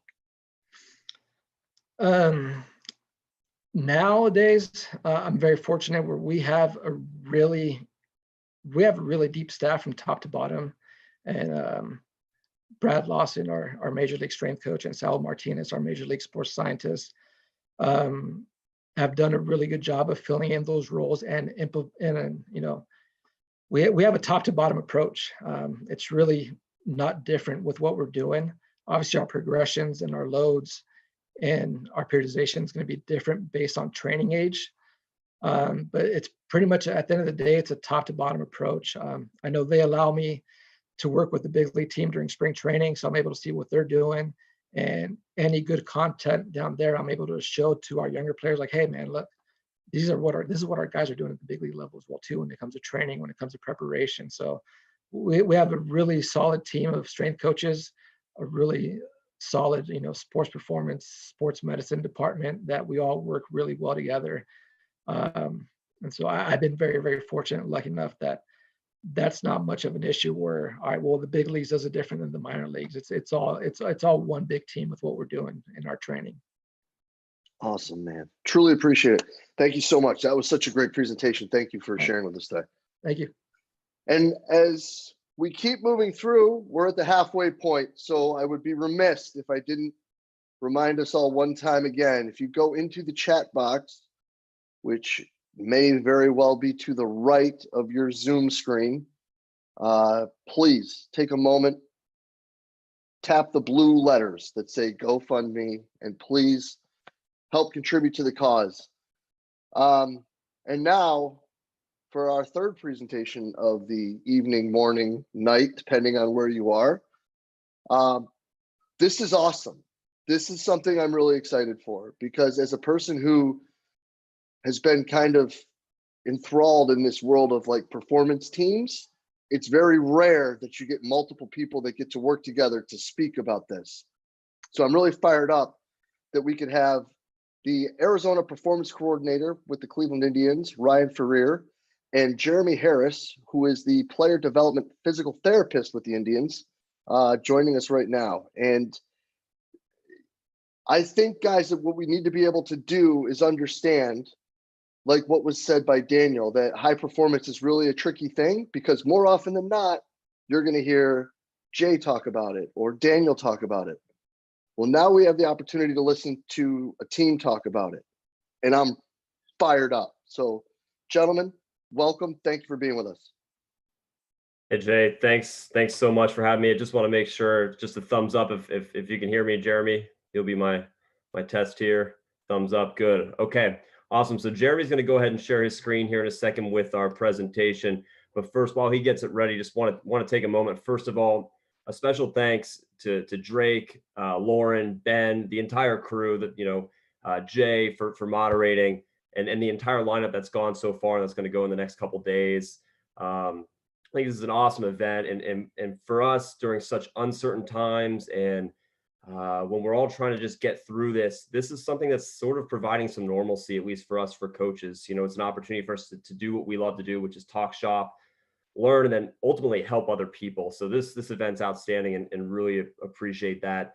And I just, I want to say that I'm proud to represent the Cleveland Indians organization, in this moment, and then also proud to do that alongside of a very close friend of mine and somebody I get to work with and respect immensely in Jeremy Harris. So I think it's been neat listening to the presentations that have come before us. So Daniel talking on the high performance model in his presentation, and then Sergio giving the landscape of professional baseball and some of the athletes that we see in this sport. I think it's really, I think it's happened kind of either coincidentally or a great job of putting the lineup together. Is it's going to flow into ours, and hope that it kind of we can build in some way and add to that, and add some value to what's already been tremendous value before us. So I guess we'll dive right in. So today want to take some time to discuss what the Cleveland Indians or how the Cleveland Indians approach the rehabilitation process.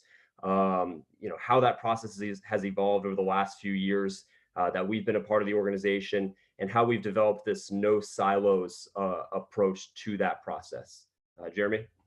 Thanks, Ryan. And I mean, I have to promise everybody that these slides that you'll see a little bit later on, they were there before the other two gentlemen did a fantastic job of literally laying parts of it out. So we hope to just complement what that was. But our big objective for you guys today is really just to give you guys a sense of what our no silos approach is. To got to give you a framework for our shared decision making, give you some examples of how that's taken place, and kind of give you a feel for what's next. What do we plan to do? How do we look at this process as we go forward in time? And one of the other things that we would hope that you do too is give us a little bit of feedback.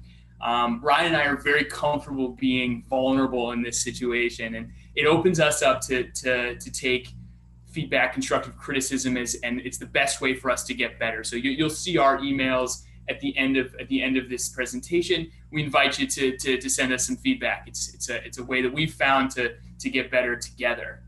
But let's jump right in, and a little bit about me. I'm a physical therapist as well as an athletic trainer. I have specialty training in the upper extremity through Ohio State University, and have been in my role this is my third season now, jumping into this role. As for myself, this is going into my fourth season now with the Cleveland Indians. Born and raised in Central Florida, went to the University of Florida, and have come up as a strength coach in this field. Have spent some time in and out of professional baseball, but going on, I believe, my 7th or 8th season in pro ball at this point. But I've spent a lot of time at the high school level, a little bit of time in the collegiate setting, and some time in the private sector. So yeah, I guess we'll dive right in. Very good. And I jumped the gun a little bit, but in short, Ryan and I also recognize what a strange setup this is, and how bizarre it is to be learning remotely. You're used to always being in a big, large room. You're used to growing with people around you, and But that being said, we're also, pretty excited about the opportunity here to lecture and to go through something that has kind of become a passion project for the both of us, and has been something that we've really taken to heart and wanted to grow and see through quite well.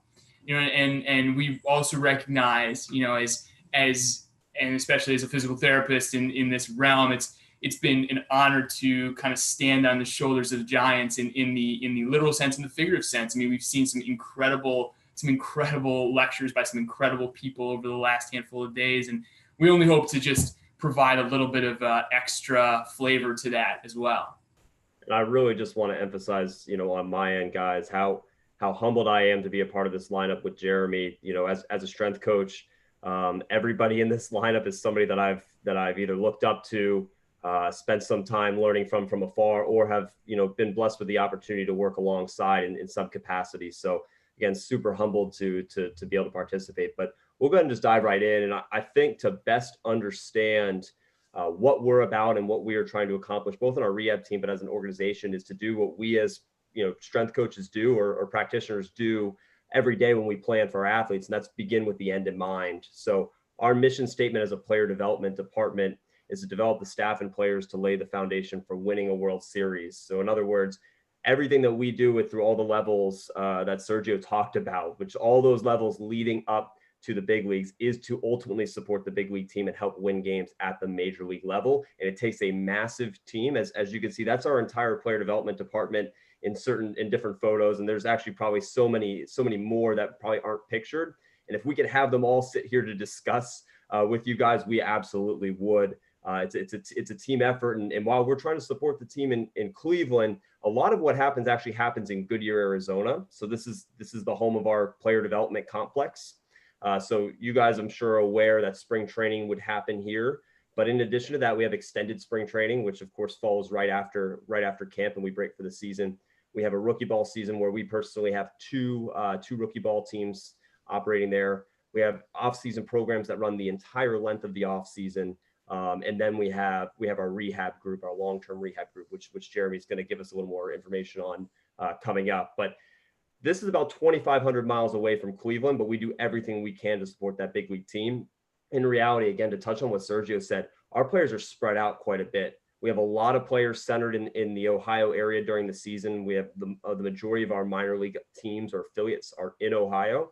However, we have one in Lynchburg, Virginia, and then we have an academy just like the Giants do, and just like most other teams down in the Dominican Republic, where we have essentially a complex, a player development complex, identical to what we have in Goodyear, Arizona. So with that, over 200 to 300 players in our organization. And if you were to zoom this out even more to see where every pin of where players come from throughout the world, it's not just a US thing, it's global, which adds an incredible amount of diversity to not only our organization, but our rehab group.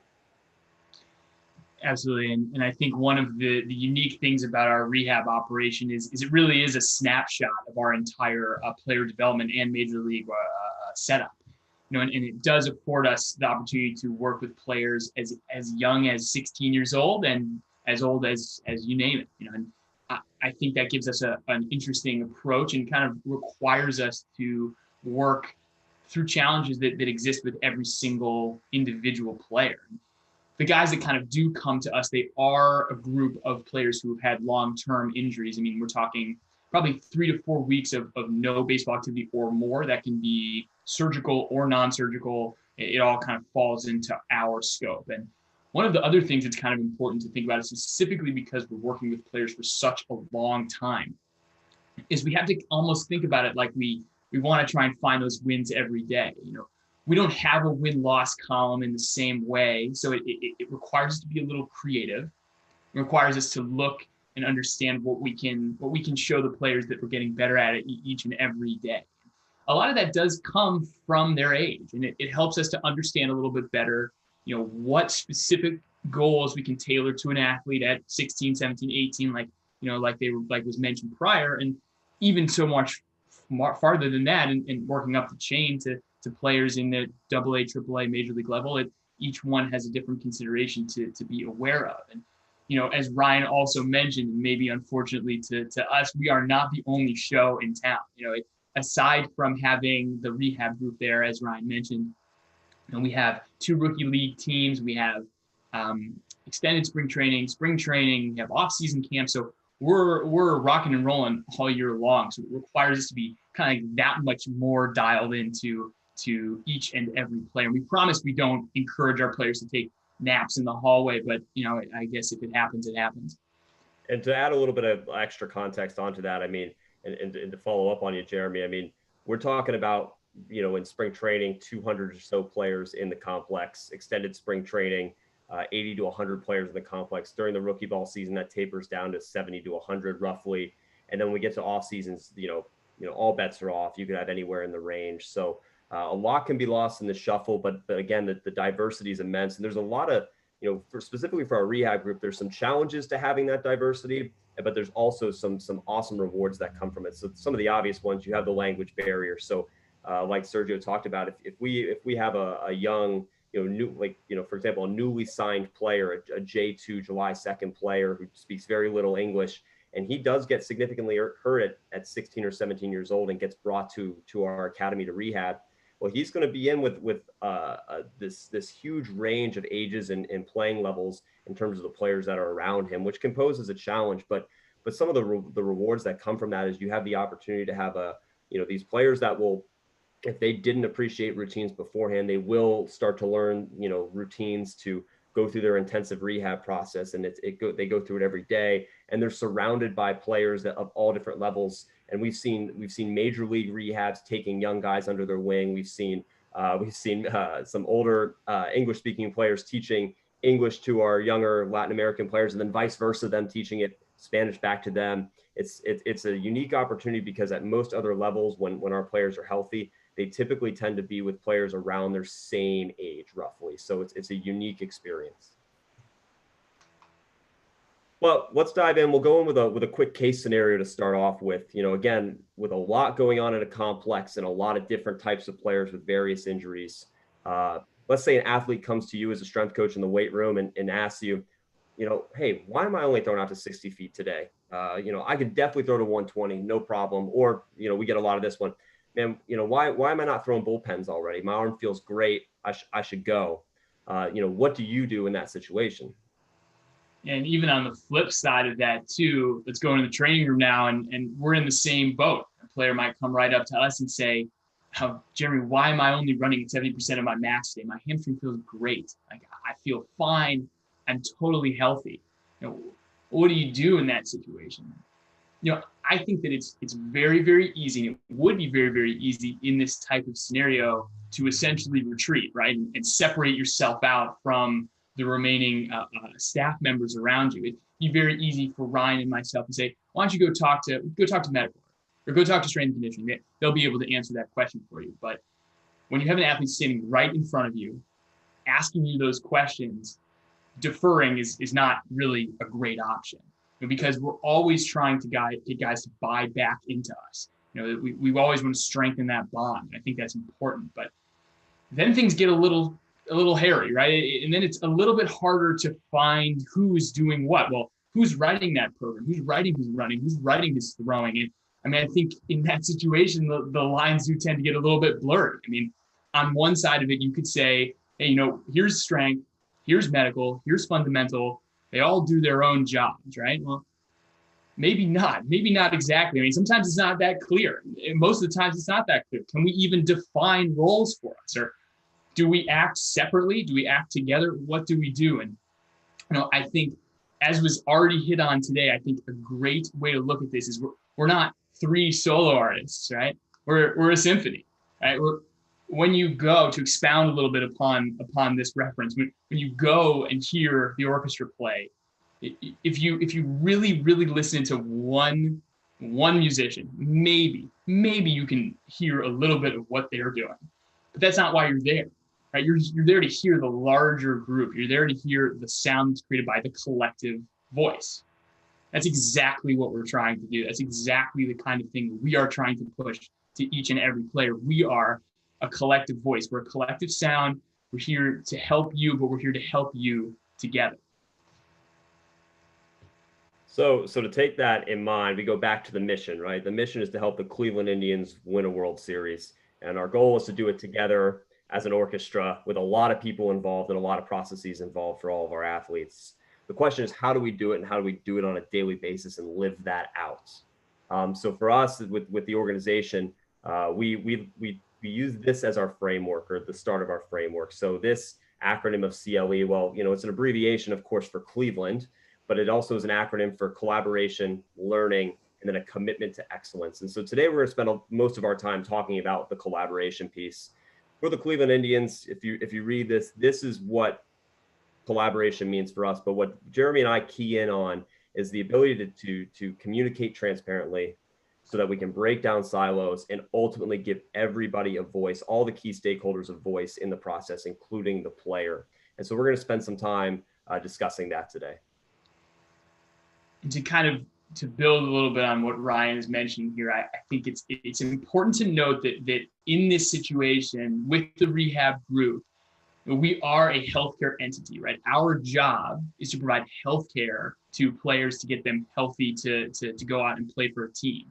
So one of the things that we have to kind of think about is, well, how is this concept, how is the idea of what we would refer to as interdisciplinary care, how is that being done in the healthcare literature, right? Well, turns out it's being done all over the place. I mean, we can take hundreds of examples, but for instance, we can think about chronic pain, the chronic pain management system, interdisciplinary care. We can talk about the geriatric population, talk about geriatrics and fall prevention in an interdisciplinary model.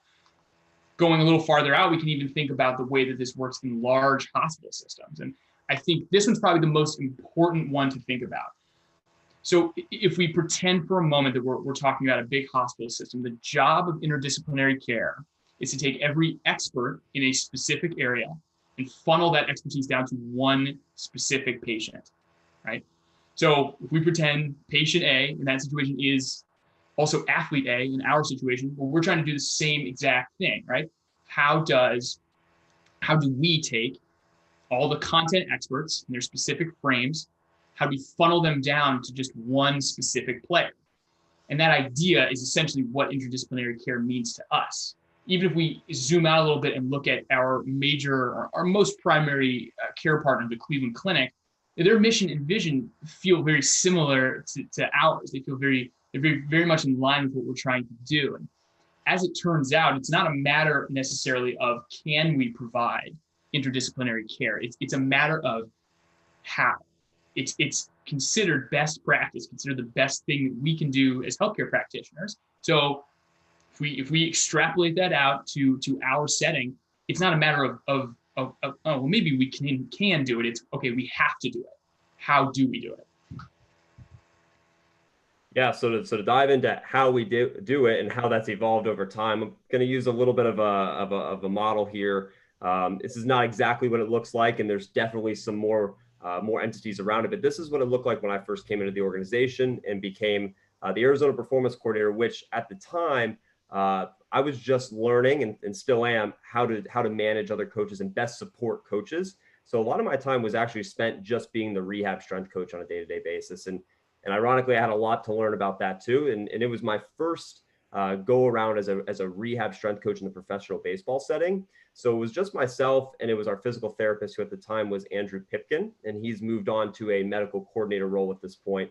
But the player was at the center of this process, and he and I went through this daily, our daily work together to support each and every player. And at the time, we didn't have a formal system of how we were going to take care of the players. We just knew that we both cared a lot and intimately about those players. We knew we were going to check in on them every day. And then we on my end, knew that I had to meet with Andrew every day, multiple times a day, to learn as much about each one of their cases as possible. Because again, this was my first go around in that specific role. So organically was learning every day and was communicating with our physical therapist intimately, which then put me in the training room multiple times a day for long stretches of time, out on the field, catching bullpens. It entrenched me in every other department because I had to learn quickly. But then we grew.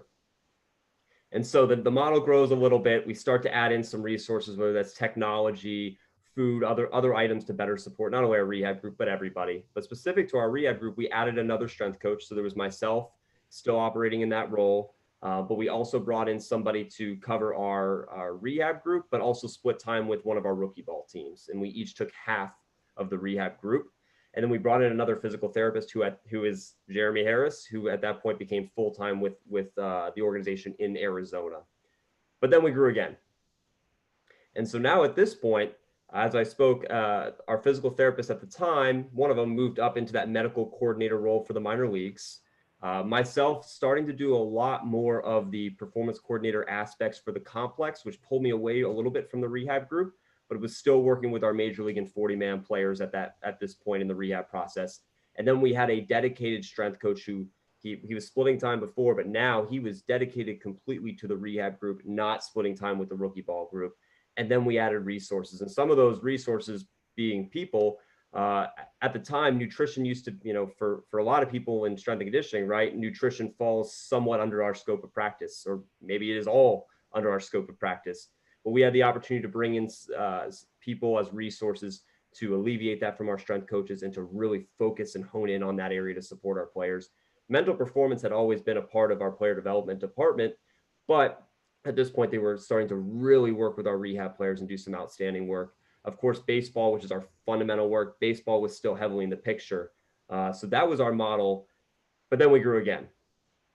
And so this funky looking diagram doesn't exactly represent the true flow of everything, but to give you an idea, essentially at this point, and I know it's tough to see in the bottom, but you have our medical director, or excuse me, our medical coordinator there at the bottom supporting the group.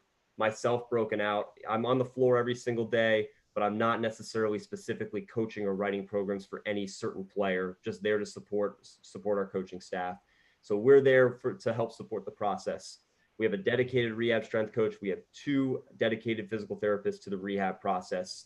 And then we have essentially a director of performance to oversee the entire system, because what you also now have is not only just nutrition as a one-man band, it's a nutrition department.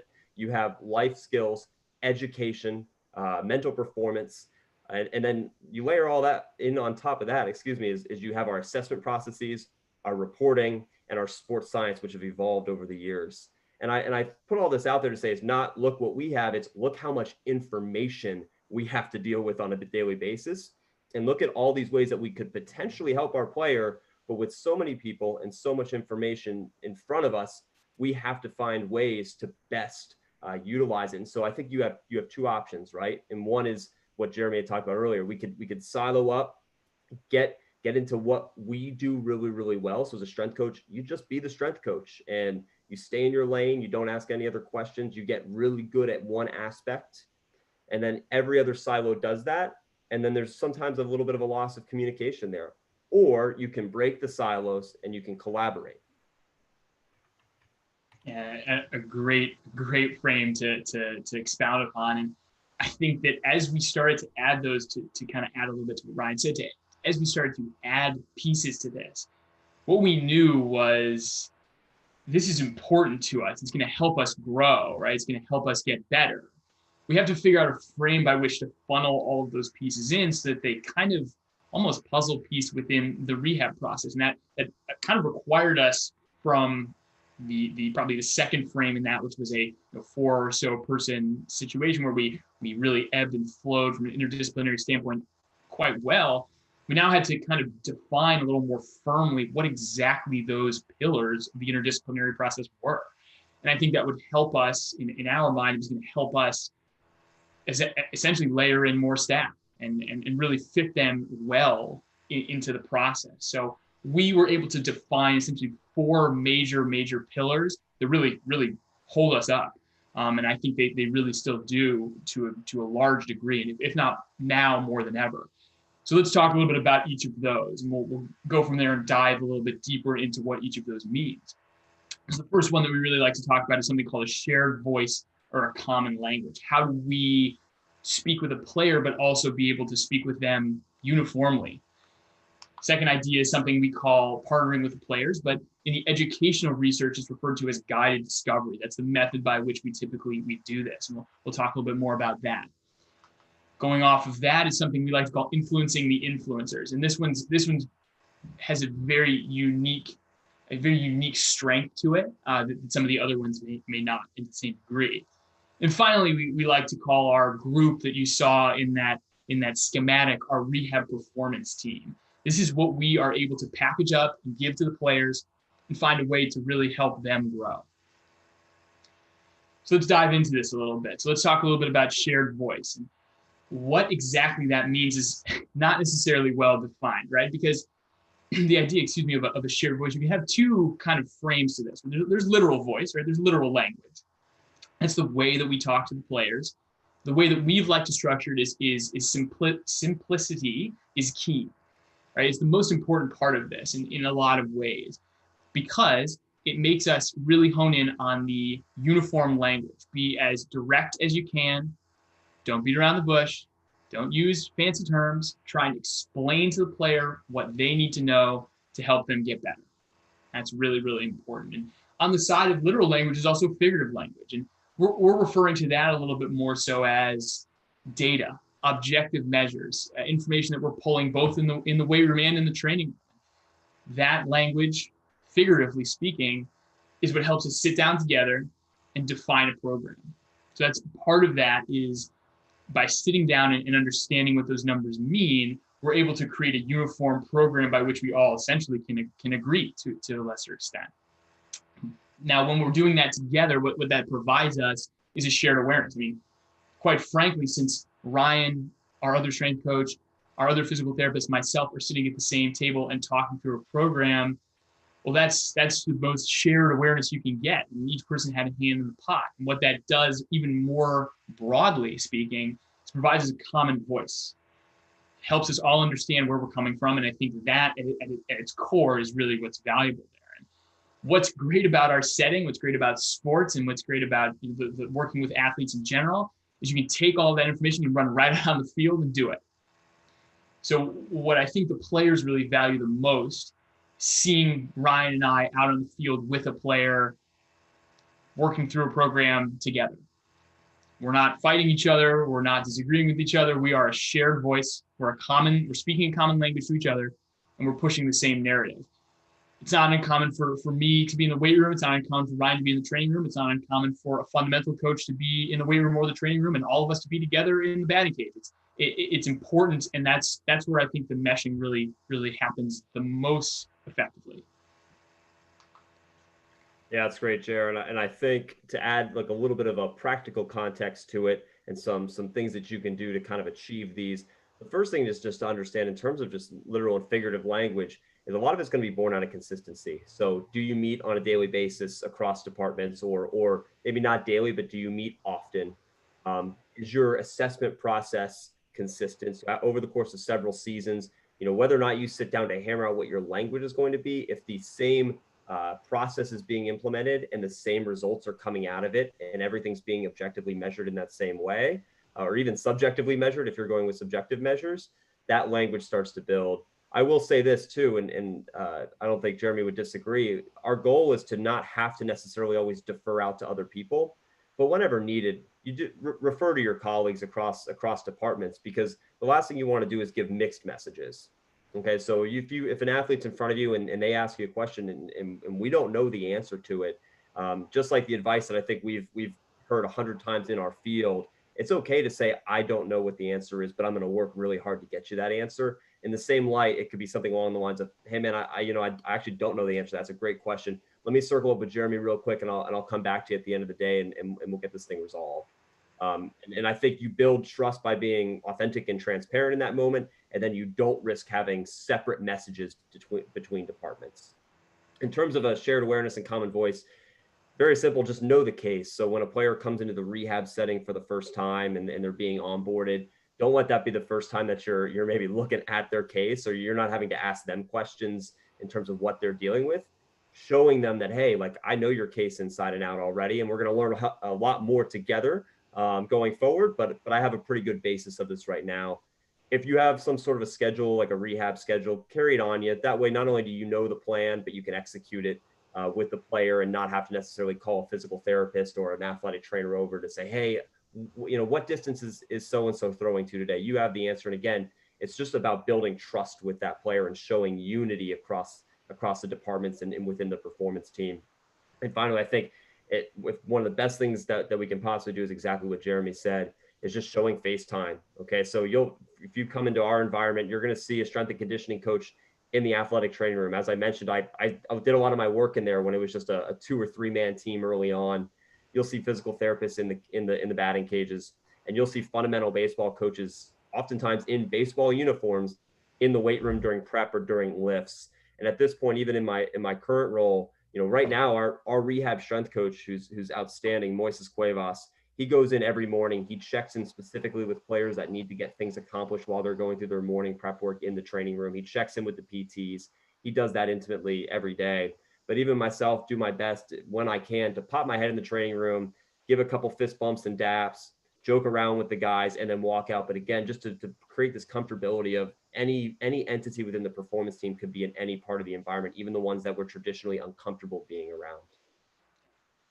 That's a great point. And I can't stress that enough. It really is so valuable being able to see clinicians and experts and fundamental coaches crossing the lines and speaking with one another. I think that's really valuable in one part, and in the other part, it's also being able to do that in front of the player. And that's what this is all about at the end of the day. So if they can't see that, then it's not nearly as valuable. But all of that information does help us to partner with the players and develop something with the player, right? So as valuable, like I said, as it is, I mean, you got to give the player a voice, and you have to let the player also provide some information themselves. And again, to kind of go back to what exactly we as a player development department, and even as a larger unit with the Cleveland Indians, I mean, this is the first line of our mission as a player development department is to partner with the player. It's right there. So it's essentially built in to a large degree to what we're able to do. And I think that the way that we've best found to accomplish that is by a concept that we like to call guided discovery. And what guided discovery is to a larger degree, what essentially it does for us is it helps us hone in on co-creating a goal with a player, co-creating an opportunity with them. And at the end of the day, it helps us define what we like to call a learning objective, right? It's something that we can sit down and fire out with a player. We kind of look at this in 2 ways. We have a primary option and a secondary option in terms of our rehab objectives. I mean, our primary goal, of course, is to get the player healthy. That's job number 1, and that's option number 1. It can't execute any of this stuff without the option to get healthy, right? The secondary objective in that is primarily the approach that we take with our learning objective. So we can take, for example, if a player's shoulder is injured, well, perhaps there was something in their mechanics as a pitcher to change or to adjust. When the player sees that through video, through coaching, whatever, they're able to buy into this process. Okay, now I know I'm going to get better, A, and B, I'm going to stay healthy. And learning objective stays critical throughout the entire process. I think is really important for us to really dial into. Yeah, and so diving a little bit deeper into the primary and secondary objectives, of course, primary is probably an obvious one if you have a rehabbing athlete. So it's a hamstring strain, return to performance. If it's a UCL tear with an operation, return to performance. That tends to be at the forefront of everybody's mind, and there's going to be those micro level primary goals in between. And so maybe that next phase is throwing out to 90 feet for the first time or throwing for the first time. But secondary objectives are where we can get really creative. And if you think about the rehab process, especially as Jeremy alluded to, we have players that are going to be, with us for at least 4 weeks, if not much, much longer. Some cases a Tommy John, surgery and rehabilitation could be upwards of a year. So for those types of players in those situations, it's essentially an off season for them. And if we can dive in and figure out what potentially could have been a contributing factor to that injury, for example, hey, guy's got a really long arm action, tends to fly open early and that thing just drags across. We think that's putting some undue stress on the elbow. Well, with the help of our fundamental coaches, of course, because they're the experts in that area, is can we shorten up that arm action and can we do the things necessary to ensure that he, let's say, stays back in his delivery longer. At the same time, it might be something unrelated to the specific injury hey, body composition's a little high, has shown that he's got poor nutritional habits. Can we tackle this not only in the micro sense of can we get the right nutrients in post-op, but can we also do things to work on that body composition as we move across this, artificial off season for that player? And as Jeremy alluded to, it's about getting these victories, these wins every single day, because they're not getting to do what they love to do, which is play baseball. They're getting to train and they're getting to focus on all these little things that need to be fixed and worked on in their mind. But how can we get a victory every day? And that's with not only just the primary objective, but the secondary objective as well. And so if you'll see in the corner, we have again the two case examples. The last pillar we were, is there as a reminder. Now let's really look back to it. What are some situations, when you run into those situations, how can guided discovery help? Well, when a player doesn't understand why they have to do X, Y, and Z that day, we can circle back to the fact that we sat down and co-created that plan together.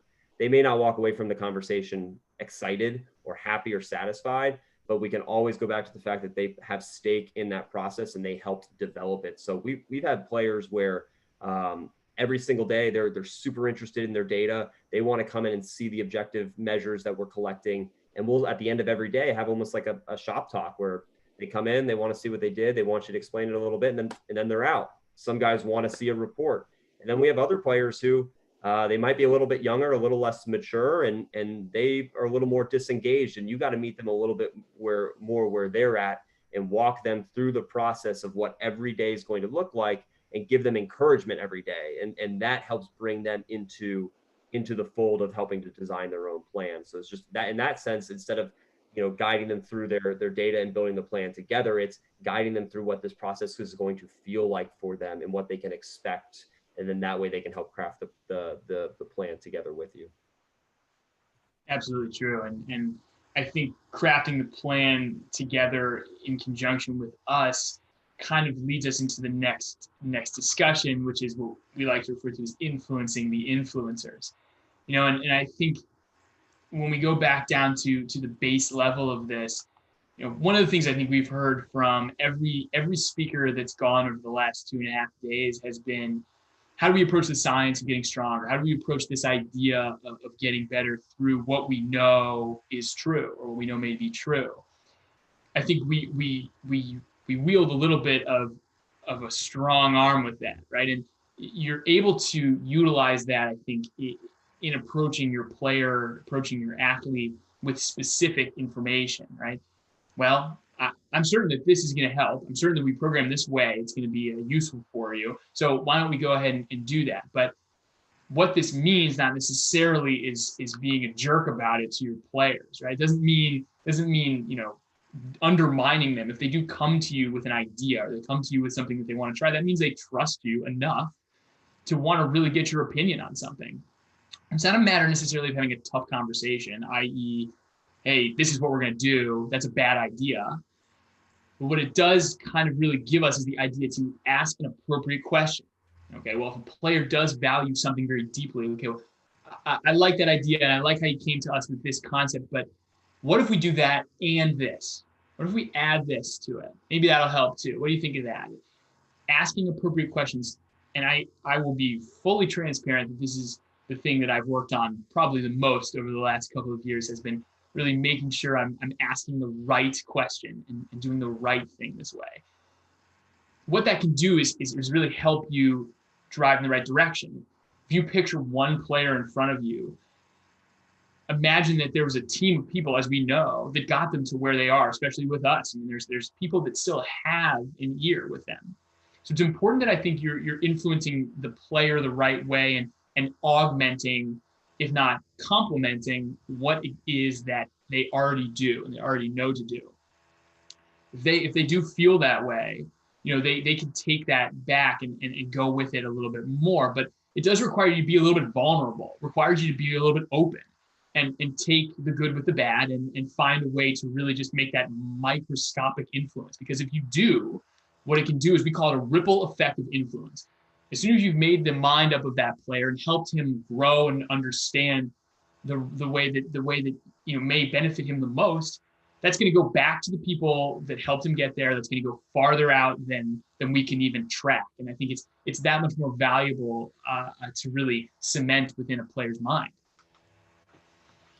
Yeah, great points, Jeremy. And I think it's to circle back a little bit to a slide earlier and just talking about being able to approach players differently from, as if they're each their own individual person and having to approach them differently. It's going to be the same thing for staff as well. So let's look at it in two ways really quick, just to take a step back. Influencing the influencers, one of those influencers is the player that you're working with or the players around them. So it's directly impacting players, having an influence on them, because guess what? Their peers are very influential and they're influential to their peers. So if you can have something resonate with them, it might spread throughout. And that's how you create, one way to create, really good culture is to have it spread in that sense exponentially. But also staff's the other part of it. And then all those resources on the outside of the player that Jeremy was just talking about that have that player's ear. And that education for the staff is just like it would be for the player. Every single one is different and you have to approach it in that such. So staff communication, it's very, very similar to player communication. You might have to have ask the appropriate questions to guide a coach, to have guided discovery towards getting them to see it from your perspective and what you think is in the best interest for a player. Or they might be hungry to learn, the information that you have, and they might be asking and begging for it. And you're going to approach those situations in two different ways, but we have to have the patience and the understanding to be able to be vulnerable and to actually adjust to those different circumstances every single day, because you're going to have a lot of different types of people around you in that setting. And ultimately, the goal is to create that exponential impact. And some examples that I can think of that go even beyond just like our own scope. We've had a player or two where we've actually spoken with their family. When the rehab process started, their family flew to Arizona, and we had a terrific meeting with them to give them reassurance, because at the time, this was a high school aged kid who wasn't really ready to be super involved and to co-create the plan with us. But having his family on board helped. And there's still times where every few weeks, there's a conversation on the phone happens with that player's parent. It's not because he's too involved necessarily. It's because he just wants to have assurance. He's not asking tough questions. He's asking like a parent would ask about their kid when you go to a doctor's office. He just wants to feel better about the process. And if you can make them feel comfortable, well, that kid looks up to his father and has trained with his father his whole life. So now that the dad is positively influencing him to help you move the process in the right direction. Other examples include agents, trainers, and outside facilities. These are all people, friends, family that can influence the player when they're not with you. And they do spend a lot of time away from us. So those are the people that you want to try to positively impact, get to their level, and be able to have this exchange that ultimately creates this performance team beyond just what Jeremy's about to talk about, but this massive web of people supporting the player.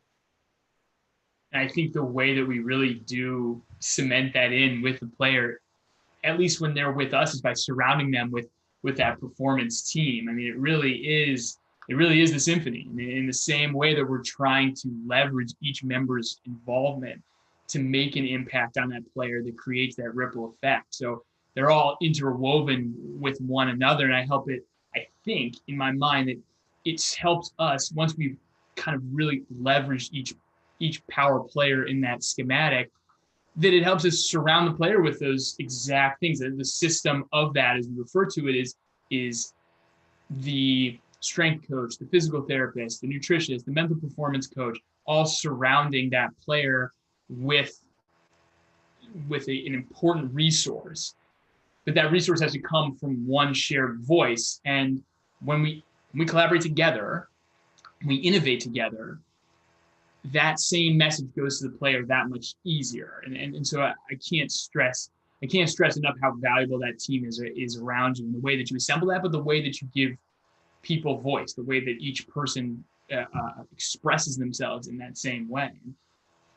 With that in mind, as we've seen a schematic that's grown and changed 4 times over in the last 2 years, well, I mean, we got to think about what our next step is. We always are thinking about how we can innovate, how we can get better, and how we can grow each process within our practice. And I'd like to think that it's this like harmonious, family photo. Everybody's there, everybody's happy, everybody's smiling, but that is not the case, right? That is rare that is the situation. this can get thorny. This can get a little prickly. It's not uncommon to see that. And I think it's important to note as we move forward out of this, what exactly collaboration looks like for us as we add next steps. And what it is not, it does not involve everybody every single time.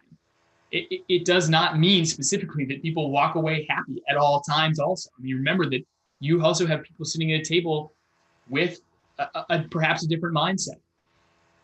And that's okay, because what it does do is it takes the people that are really critical to that process, it takes them in, we collect the feedback, and what it does do is take that feedback and take it to the larger group, and it then helps us to make a shared voice together. When you funnel that down, you create something that way, we co-create a directive that we can take to the player. But what is more important than anything here is that there is no ego. There is no one-upsmanship here. You leave your ego at the door when you walk in to collaborate for a player, because it is not my plan. It's not Ryan's plan. It's our plan. It's everybody together. It's everybody growing that player as a uniform voice. I think that's critical. And I'd like to pretend in a perfect scenario that we are all great at that. Sometimes it takes a minute to step back and say, wait a minute, what's my goal here? Is my goal to talk?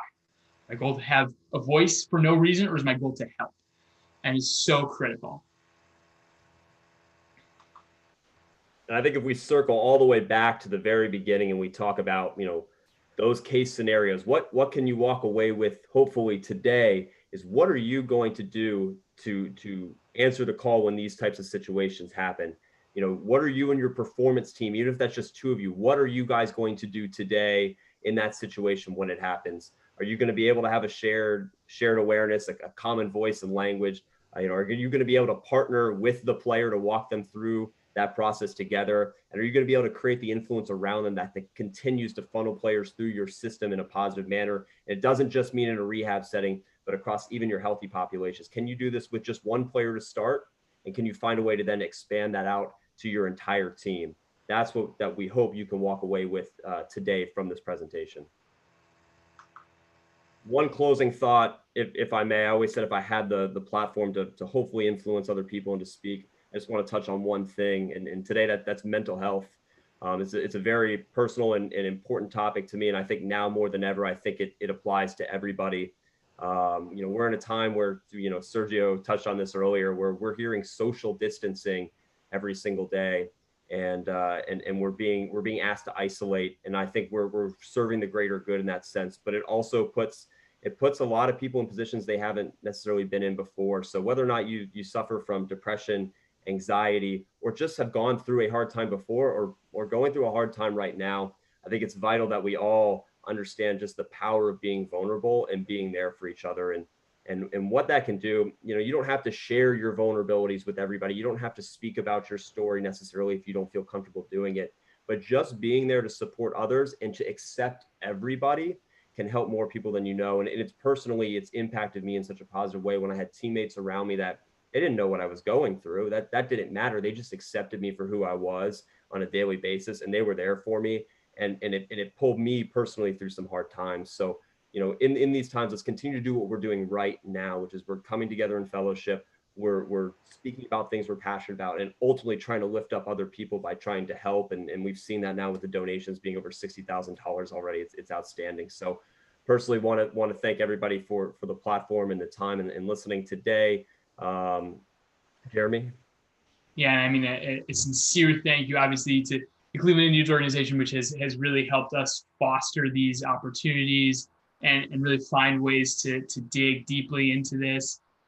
We are very fortunate to have a supportive team, both at home and at work, that we are very thankful for, and special thanks to those people that have surrounded us with that day in and day out. And I think with that, we'd like to open it up to any questions. I know we ran a little bit over, so yeah, let's open it up. Awesome.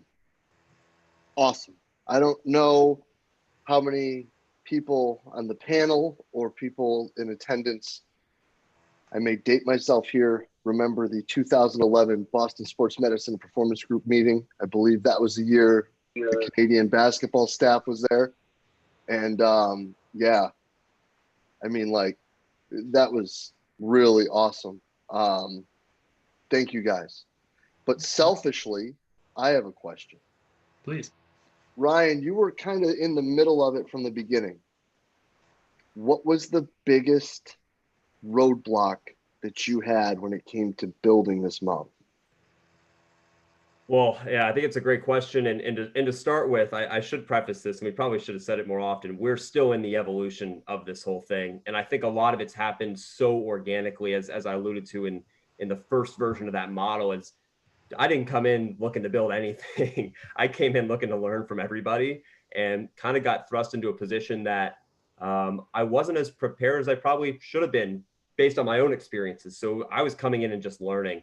That being said, the biggest obstacle that I can think of, I think it's been the softer skill side of it for me personally, and then having to work through that with everybody else. And that's, I think, Jeremy's side of leaving your ego at the door, because I know it's not just professional baseball, but it's sports, all the sports that I've been around, or all the different levels of baseball I've been around. Everybody wants to have the hand on a player who gets better. And whether that's from a health standpoint or from just a performance standpoint, everybody wants to say that they were a part of that player's care. And even if you don't broadcast it, it feels great to help a player and to see them at the highest level. And we spend so much time working with these players to help them from 16 years old in some cases all the way to the big leagues. And it's such a long process. And I think myself, even personally, being able to remove the personal side of it, and just being able to be content with being in the system that developed that player. And I'll tell you what the remedy was for that for me personally, and it happened quick. It was our staff. You know, the Cleveland Indians we're fortunate to have such a long tenured staff in our strength and conditioning department.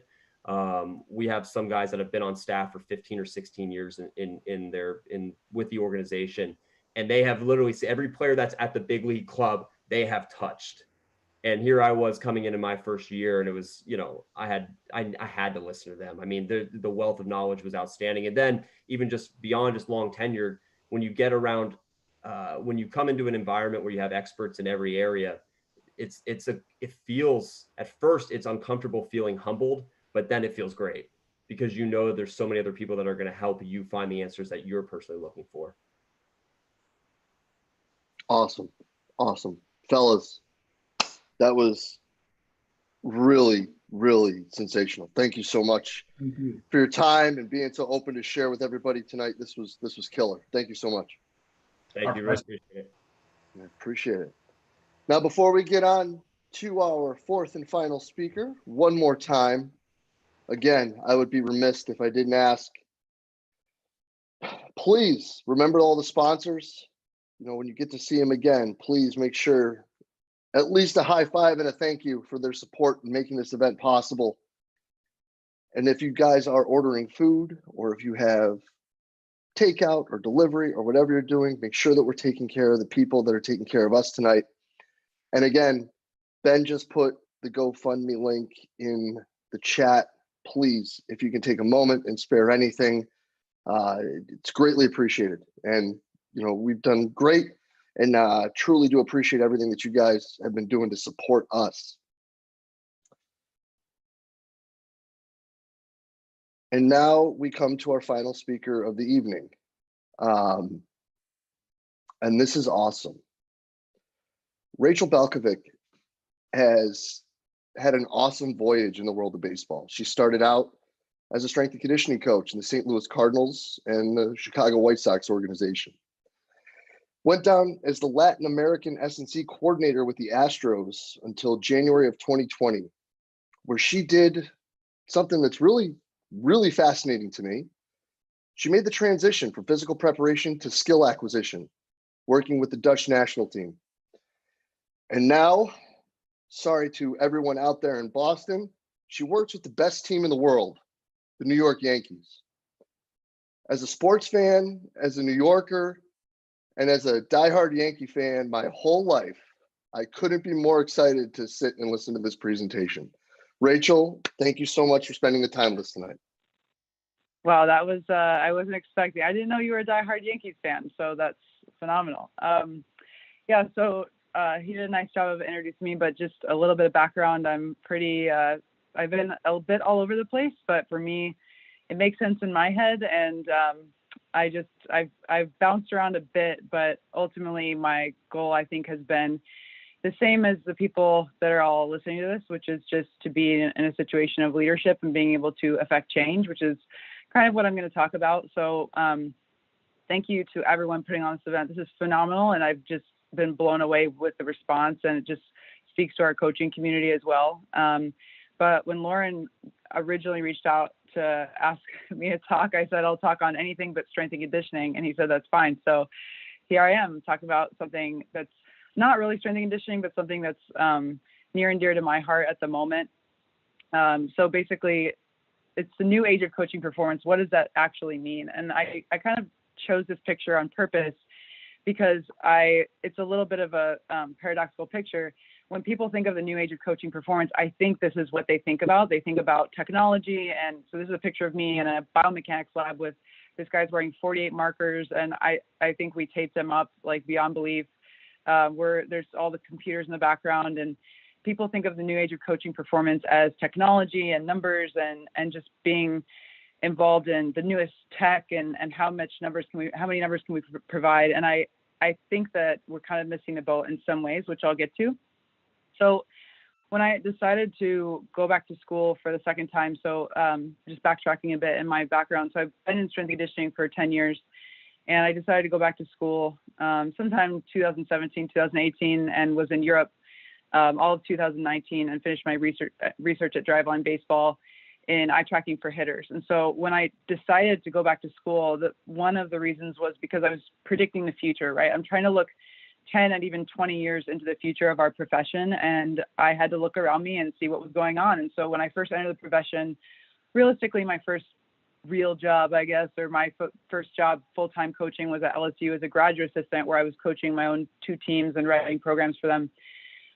There were no nutritionists, there were no sports scientists, there were no mental skills coaches. I think my last year they had a graduate assistant nutritionist, and that was about it. So strength and conditioning and athletic training were the 2 main people that fell under the umbrella of sports performance. And now, of course, we're seeing all of this specialization. And so part of me going back to school was to understand that the field is getting more specialized. And so I needed to catch up with that. And so my exercise science degree that I got 10 years prior is not irrelevant, but in some ways it's just no longer really fits the field and doesn't really fit where the field is going. So I decided to go back to school for more or less a degree in biomechanics and statistics, and got a heavy dose of coding, which I'm still shockingly very bad at. So if you don't know what I just said, then don't worry about it. But I at least have an understanding of what goes into that. And so I was able to get a bit more specialized within my career. But then also the second, wave of the future is what I'm really going to talk about. And the future of performance coaching is what I personally believe to be the future anyway, is actually what I'm doing right now. So I was just hired as a hitting coach for the minor league system with the New York Yankees. And so I really think that as strength and conditioning coaches, we could also consider specializing in these 2 areas, which is something that is not really considered specialization, but I definitely view it to be that. So being a sport coach, or even administration. And I'm listening to people talking about breaking down pitching mechanics and breaking down hitting mechanics. So it's really not that far outside of the realm of possibility. And obviously, like, I've just done it, and I think that there's going to be more and more strength and conditioning coaches crossing over for multiple reasons. One of which is just that the field sport coaches are starting to understand the importance of knowing the human body. And so specifically speaking, I was heavily influenced with the Astros. One of the hitting coordinators was Jeff Albert, and he has a master's degree in kinesiology. And so he hired a lot of hitting coaches that also had backgrounds in kinesiology and sport performance. And so I saw these coaches that were very well versed in the human body and applied that to their coaching on field. And so that was definitely something that affected me. And then it directly affected me because my current boss with the New York Yankees was a hitting coach with the Astros, and therefore, like, we connected there, and he has a degree in kinesiology. So when it came up for me to have the opportunity to be a hitting coach, he was like, of course you should be a hitting coach because you have this background of understanding the human body, which makes you better able to coach somebody on field when you're watching their movements and evaluating mechanics. So the other important point that I'm going to hammer on is administration. And so I definitely see myself coaching for the near future, like 4 or 5 years maybe. But after that, I will absolutely be in administration, and I see that as a specialization, and I also see it as something that is vital for like being a performance coach, which I'll get into, which isn't always thought of as one and the same. In fact, almost never. So right now we're kind of getting this idea, right? We have high performance coaches, senior director of sports performance, athletic conditioning specialist, director of strength and conditioning, director of high performance. We have all these titles.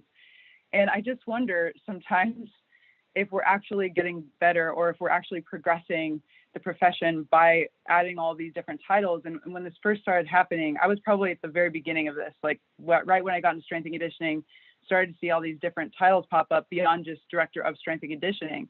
And I think the idea was to present ourselves as something more than just weights, right? We wanted to present ourselves as directors of performance and something that was more all encompassing, which I think is true, but it's kind of gotten murky and there's all of these different titles and what do they all mean? Some of them mean different things, some of them mean the same thing, but they're different titles.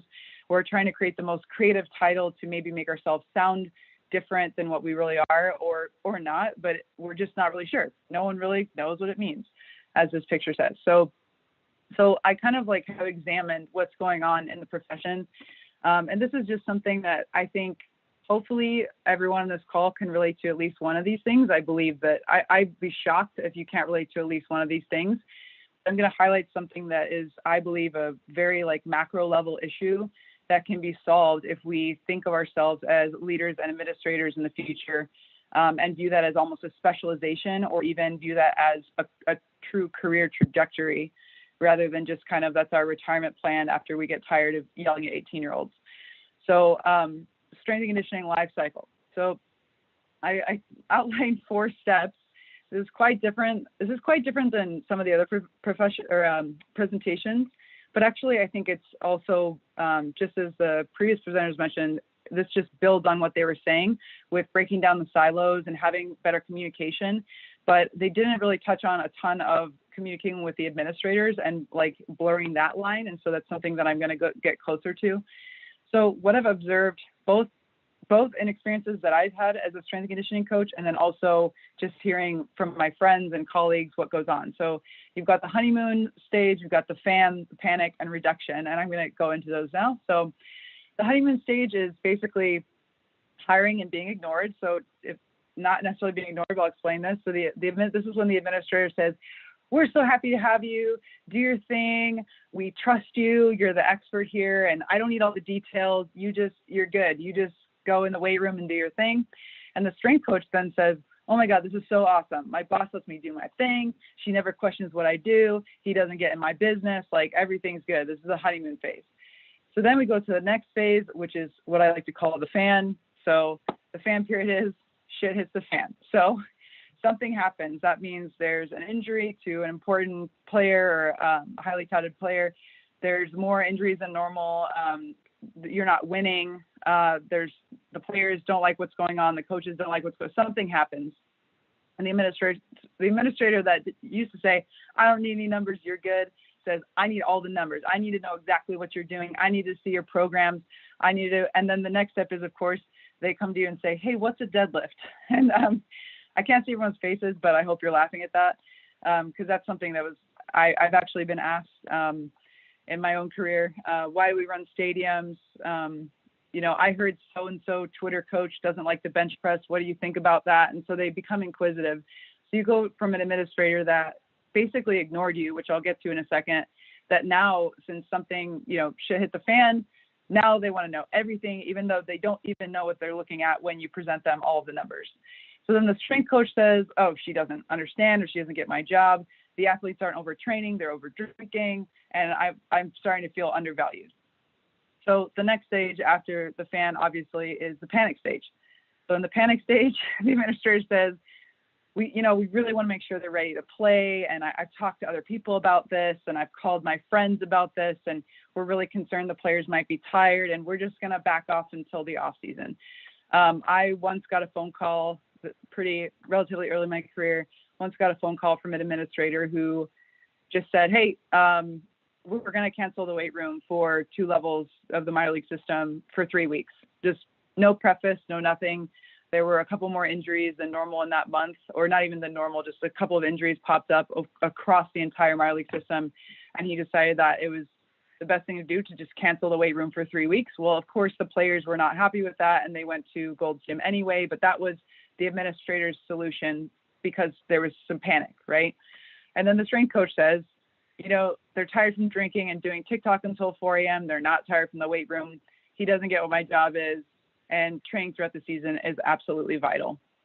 Okay, so panic stage hits, and then the reduction, right? We already kind of talked about that in the last stage, but the administrator says no in-season lifting. I've never personally experienced this, but I know several of my friends that have experienced that. No squatting or no fill in the blank exercise, whatever they deem is the problem. No bench press, no deadlifts, no barbell deadlift, but trap bar is okay. Whatever the administrator just deems is not okay is removed from the program. Take a month break from the weight room is what I mentioned before. The strength coach then says, of course, I don't feel valued. I didn't go to school for 6 years to get treated like this, and I wonder what job fill in the blank university has. I'm going to call my buddy and see if they have any openings, so then I can restart this cycle all over again and go through the honeymoon phase. So I made this cycle, you know, it's meant to be funny, kind of. It's meant to, you know, this isn't obviously exactly what happens, and I do know that I've had a ton of support at different points of my career, but at the end of the day, I'm at the mercy of whoever is ahead of me or whoever is an administrator or my boss or whatever. And so I've had some excellent support in my career. I've had some not so excellent support in my career, and I'm really just at the mercy of the person above me. And there's a little bit of helplessness there. However, we're not helpless, and I'm going to talk about that and make a stronger case for, again, blurring that line between administrators and coaches. But I think some of the key issue here is I mentioned in the first stage, this honeymoon phase, and some coaches think, okay, they're letting me do my thing. Oh, this is so great. I don't have to, they're not bugging me. But I want to make a clear point that blind support is not support. When someone says, I support you, you're the expert, I don't need to know, all that says to me is they either don't want to take the time to know, they're afraid of what you do, they don't care, they don't have the time, whatever. It's not necessarily very supportive. It's probably better than a negative comment towards strength and conditioning or towards your job. But it's definitely not like a high level of support. Lack of knowledge of the profession. I think, look, the people, and I'm going to touch on this a bit, but the people who are usually overseeing us at the top level have never walked into the weight room and cranked up loud rap music, or I should say they've never walked into their boardroom or their office and cranked up loud rap music and like jumped up and down. It's just never been a part of their day. And so if everything's going great, they might see that as something that's like a fun environment and setting the tone. If shit has already hit the fan, they're saying that's unprofessional. The music is too loud. I don't like this. There's just a lack of understanding. I'm not even talking about the X's and O's here. I'm talking about like the culture associated with strength and conditioning sometimes. There's a need for a scapegoat. Look, I have never in my career so far heard of a nutritionist being blamed for an injury. I've never heard of a nutritionist being blamed for lack of performance. I've never even at this point not heard of a nutritionist getting fired with a staff, right? So strength and conditioning is at a point where we're considered coaches on the staff, which is phenomenal for the profession. It also means that the profession is much more volatile and you're going to lose your job if the team isn't winning. And there's blame being placed probably more than ever. And there has to be a way to fix this, and lack of relationships is the last bullet point there. And I think that's probably one of the most important things, which will continue. So we'll continue to talk about. So key solutions for improving relationships with the suits. So first and foremost, you go to, well, I'm just going to, if they don't understand, I'm going to educate them, right? So part of educating is you're going to show them the numbers. So before they ask you for the numbers, you should have the numbers so that when shit does hit the fan, because it will, you have these numbers, you have these things to say, okay, I've been providing this for you, and this is, I've been showing you. And at the very least, it shows them that you are on top of what you're doing and providing, okay, this is what we're doing before they even ask. So whether that's sending videos or that's numbers or whatever, you're providing it to them. If they don't even respond to the email, who cares? So at the end of the day, if something goes wrong and they're asking you, say, well, yeah, I've already sent all of that to you. I've prepared. This is what. you provide these numbers. I think specializing is something that is important. And when I say specialize, I don't necessarily mean you have to go back for a second master's degree. I just mean make yourself something other than just a general strength and conditioning coach. So that could be specializing in catapult, that could be nutrition, that could be taking coding classes, which I think is highly valuable in the environment that we're in today, where we can communicate better with the analysts and we can communicate better with the front office or the administrators based on the fact that we understand the numbers. That's highly important. Or you could just wear a suit, because that is some way to improve the relationship. So, and I'm going to get into this. So instead of you have to put yourself in the administrator's shoes, where they're wearing suits to work and sitting behind a desk, and then they go down to the weight room, and by the way, they go down to the weight room at 11 o'clock, which is like 3 hours into their day, and it's about 6 to 7 hours into your day, and you're eating your second meal hunched over because you're exhausted, because you just were extremely high energy levels for the past 5 hours coaching your ass off, and you're wearing sweats with your hoodie up, drinking your 6th cup of coffee. You guys are basically sitting in the same building, living on 2 different planets.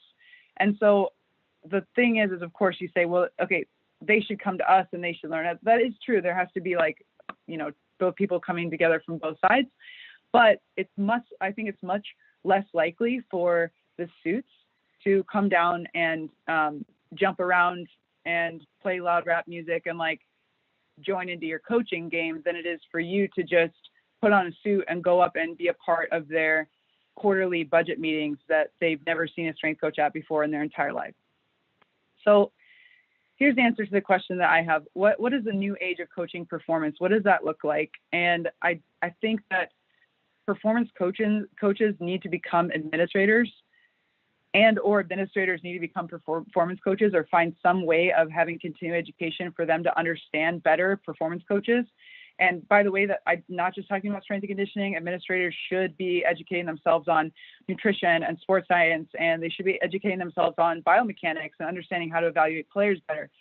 To be honest with you, I just don't see that happening as smoothly as I see performance coaches becoming administrators.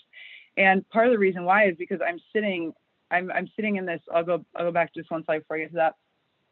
I'm sitting in this room, this virtual room, full of leaders, right? Like our profession in strength and conditioning is full of people who were the annoying people in the group project that did everything, who were the people that showed up early and stayed late, who were, the underdogs on the team, the walk-ons, the people who were lifting in the weight room and maybe not the best people on the field. Like I'm talking to a group of people who are leaders.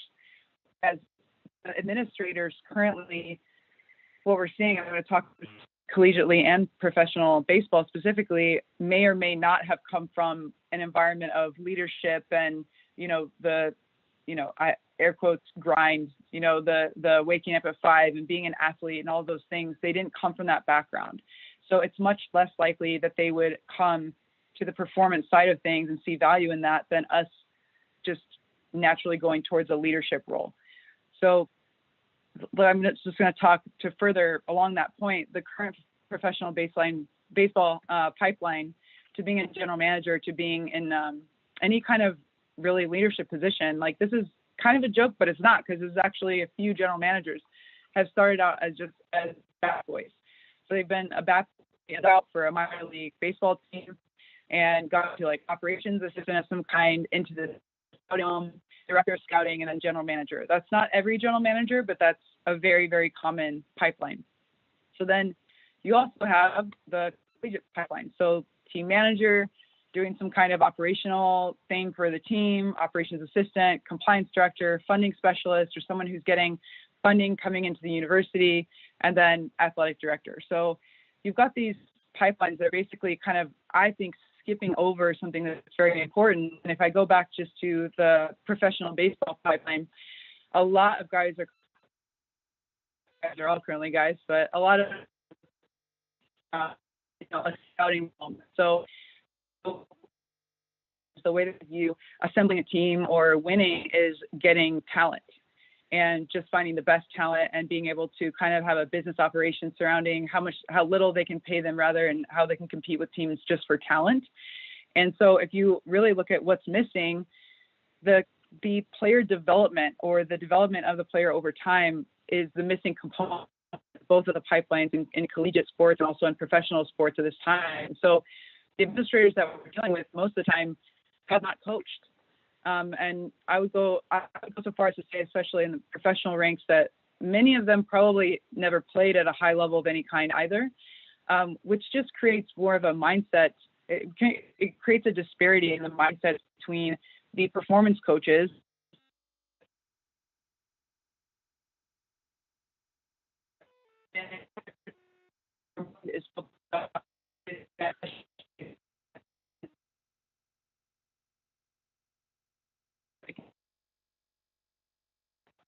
focus on maybe cheaper talent or talent that's like not as highly touted, and we can just develop them. So basically what we're seeing here is, I think, a disconnect again between these current pipelines that you're seeing and the pipeline that I think that should be coming around the bend, which is the coaches becoming administrators. So here we have 3 examples: Coach Pat Ivey, Coach Pat Ivey. We got Coach Moffitt at LSU, Donnie Mabit, Texas, all administrators. Obviously, but they're also in suits, and so they've been able to cross over and become assistant athletic directors of some kind, and being able to have it at the. So I think that I might be breaking up on the internet. Hang on just a second. I'm going to pause if anyone's listening. Okay, just want to make sure. I wait until somebody says that they can hear me. I'm not sure. Okay, we're all good. Thanks, Jay. All right, so we have seen this happen in the collegiate ranks, but also it's happening in the professional ranks too. Currently, about specific my own future as a performance coach, and my future as an administrator. But again, like I'm starting to blur and change from what we previously thought. So Josh, one of my earliest mentors. I'm hearing that the audio keeps cutting out, guys. I apologize. Don't know how to fix it. I'm gonna wait for Jay to come on and tell me that I'm good. I don't really know. I hope you guys can hear what I'm saying. Okay, we're good. It does go in and out, but I think it just might be a Wi-Fi issue. I think you're doing awesome though. Okay. So we've got Josh Bonifay here. So basically Josh was, I met Josh when he was with the Astros. He started out as a player, just playing professional baseball, went on to be a hitting coach and a manager, but then he transitioned over to being a field coordinator, which put him in a much larger role as a leader. And then a farm director is his current role with the Phillies. And what I love and what I want to point out about Josh is that I think it's one I say, I don't want to leave coaching. I still want to be on the field. I still want to be in the dugout. I still want to be in the weight room. I don't want to leave coaching. But I think it's what Josh has done. He's a farm director in the traditional sense, but he also changes into a jersey and goes on the field and is still coaching. And so he has this excellent hybrid role. And I have no doubt he's going to be a general manager and still coach. And so we're seeing right now, and I know there's other examples of this. These are just people that I know of that they're performance coaches, but they're in an administration role, and there's no difference. So anyone who knows Josh, he is a leader through and through. He has extremely high expectations for everyone around him, and so he is already this leader in a intangible sense. But now he has the title, so he can apply these leadership skills and also all of his background experience as a manager and hitting coach. So then also James Harris is currently with the Indians. So the presenters before this obviously know him very closely. I also am incredibly inspired by looking at his background. He was a graduate assistant football strength and conditioning coach at the University of Nebraska. While he was a graduate assistant, he was getting his master's degree in nutrition. So you see him early on. This is 20 years ago. He was specializing in nutrition, but had a strength and conditioning background. He goes on to be a sports performance director at Oregon, and then associate athletic director. And then now he's the vice president of player development for the Indians, which is pretty incredible. And I have no doubt, again, that he's going to be a general manager the next, I don't know. I don't want to say that's one. He started out as a conditioning coach. So I'm definitely taking a page out of his book as well to understand that he has these leadership skills as a coach, and he's applying them now as an administrator. And I know that he's had a deep impact with the Indians. So I just kind of transitioning to kind of shifting our mindset and understanding like where my mind goes when how better as a coach, as a strength and conditioning coach. And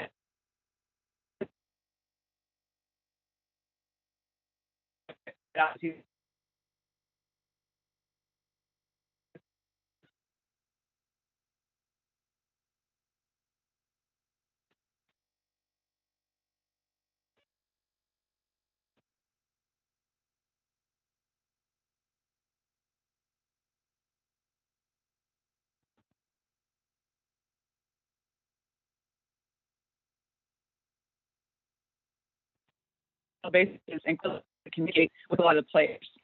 I'm hearing again that no one can hear. I hope that this is temporary. I apologize. Let's see. Sorry, guys. You're good now. You're good. Okay. All right. I hope that most people can hear me. So going back to like what's going to make you a better coach right now, and I think part of the strength and conditioning community is like we're wanting to constantly evolve. There's a huge academic piece of the strength and conditioning community, and obviously we're scientists at the heart of it, and so we all want to be involved in science. And like, don't get me wrong, because I just went back to school and moved across the world to do it to get a second degree in coding. So I'm not saying that you shouldn't learn in that way, but also just think to yourself, like, what's actually going to make me a better coach? For me personally, right now, I can share this personal story of pain, if you will. So I feel like I have a very good grasp on hitting mechanics. And when I was with the Astros, took full advantage of understanding their hitting philosophy, was mentored by a lot of those coaches and was good friends with them. So I feel like I understand cognitively what needs to happen. I feel like I'm competent in coaching the body, and things are going pretty well.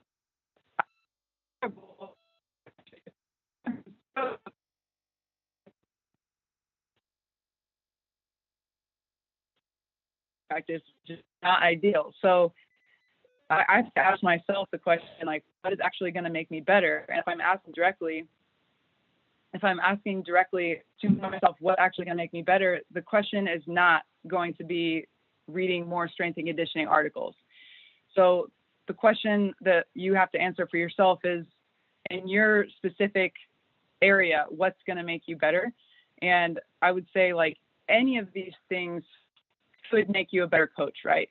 Coding classes, nutrition certifications, leadership conferences. I'm put a list of things on there that's outside of the typical strength and conditioning, continuing education, science, analytics, sport coaching. I put in there Europe and Australia continuing education, like go outside the United States. As we all know, like teams are going outside the United States to hire. And so why not go and understand their models? I've been fortunate enough to visit both Europe and Australia and have a better understanding of their sports science background and just in general, the culture surrounding sports in both of those continents. Learning other languages. So what's actually going to make you better as a coach, not just what's going to pour more information into your brain, but what's going to help you apply better. And then the other question is digging a little bit deeper and asking a little bit deeper question. Okay, you can pour different knowledge into your brain. So you go back to this slide. This is all just more knowledge again, but it's just maybe stratifying and diversifying and being more specialized. What's actually going to allow you to improve the training environment for the athletes? Like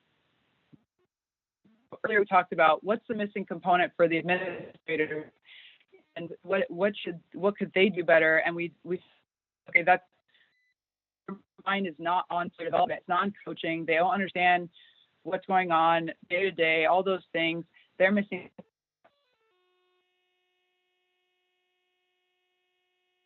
I think what could we get better at to actually improve the training environment? And the answer that I have is very simple. It's just feet at the table. So for me personally, I think that it's just being able to actually voice your opinion, or to have a seat at the table so that you can further develop relationships and make that a better situation for the administrators to be able to communicate with you about these things. I don't know what my audio is like right now, so I apologize if it's getting a little rocky. And I also made this a pretty short presentation to know we're at the end of the day. Okay, Jay, this is all I've got. And I purposely left a lot of time at the end. I probably went a little faster than I would have liked to, but I'd like to open it up for a discussion, if that's okay, Jay.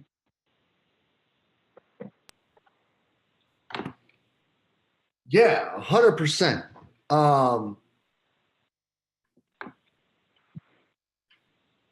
I'm going first. Okay, great. Okay. As someone who worked in strength and conditioning, you've heard 1 trillion times, yeah, but they don't get it because they're sport coaches, or of course the stupid sport coaches. And you walked over and you crossed the line, and now you're a well-educated sport coach. Being on the other side, now, albeit the staff that you guys get to work with is sensational too. Looking at it the other way, what are some ways that you see now as a sport coach that we need to be better so that we can get our messages across better in that sense? I mean, that's kind of what this whole presentation is about. Yeah, I've crossed over to the dark side. And what's funny is I've already experienced, I was sitting in the hitting coach's office, and they were talking about a lot of the hitting coaches with the Yankees came from college background. And they were talking about, oh, we did way too much bench press in the weight room. And I just start laughing because I'm like, there it is. You know, I'm like, now I'm in the office where they're talking crap about the strength coaches. But I just think it's like some of the things that I mentioned already, that we're just being able to, it's not just about educating, because even if you educate them, they're still going to lean over and go, oh, great. Okay. So you're doing 3 sets of 5 on deadlift, and then you go and do, single leg squat, 3 sets of 6, whatever. And they're still going to say, okay, great. And they're going to take that program and walk into the office and be like, hey, does anyone know what a deadlift is? Like, there's just no, so the ultimate conclusion of this presentation was really to encourage people to move towards not being an administrator. If you don't want to be an administrator, that's fine, but like, get in the room and sit at the table. So I used to get a little grief when I first started kind of taking hold of this idea, and I would go and sit in the analyst meetings, and I would go and sit in the front office meetings and just sit there. And thankfully, the front office was open enough to let me sit there. So that's not always the case, which I understand. But some of the strength coaches would be like, why are you going to hang out with the nerds? Why are you doing that? And I'm like, that's how you build a relationship. It's not just sending an email. It's like, you got to be in the room listening to what they're saying, and then it gives you the opportunity, hopefully, to speak up. So it's like the sending the email with the program or sending a certificate. I think it does harm, because then it's just, now here's some information for you to inform you, and now you probably like me a lot. Like that just probably never happens.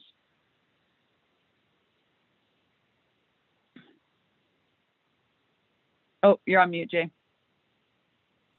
I'm going to make one quick announcement. I was playing a game today, and Narcisco Valencia, you won. The only person that caught that I changed every time I came on camera. So you're going to get a copy of all 4 of the manuals.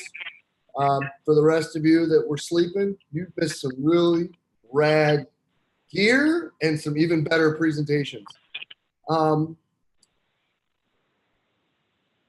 Next,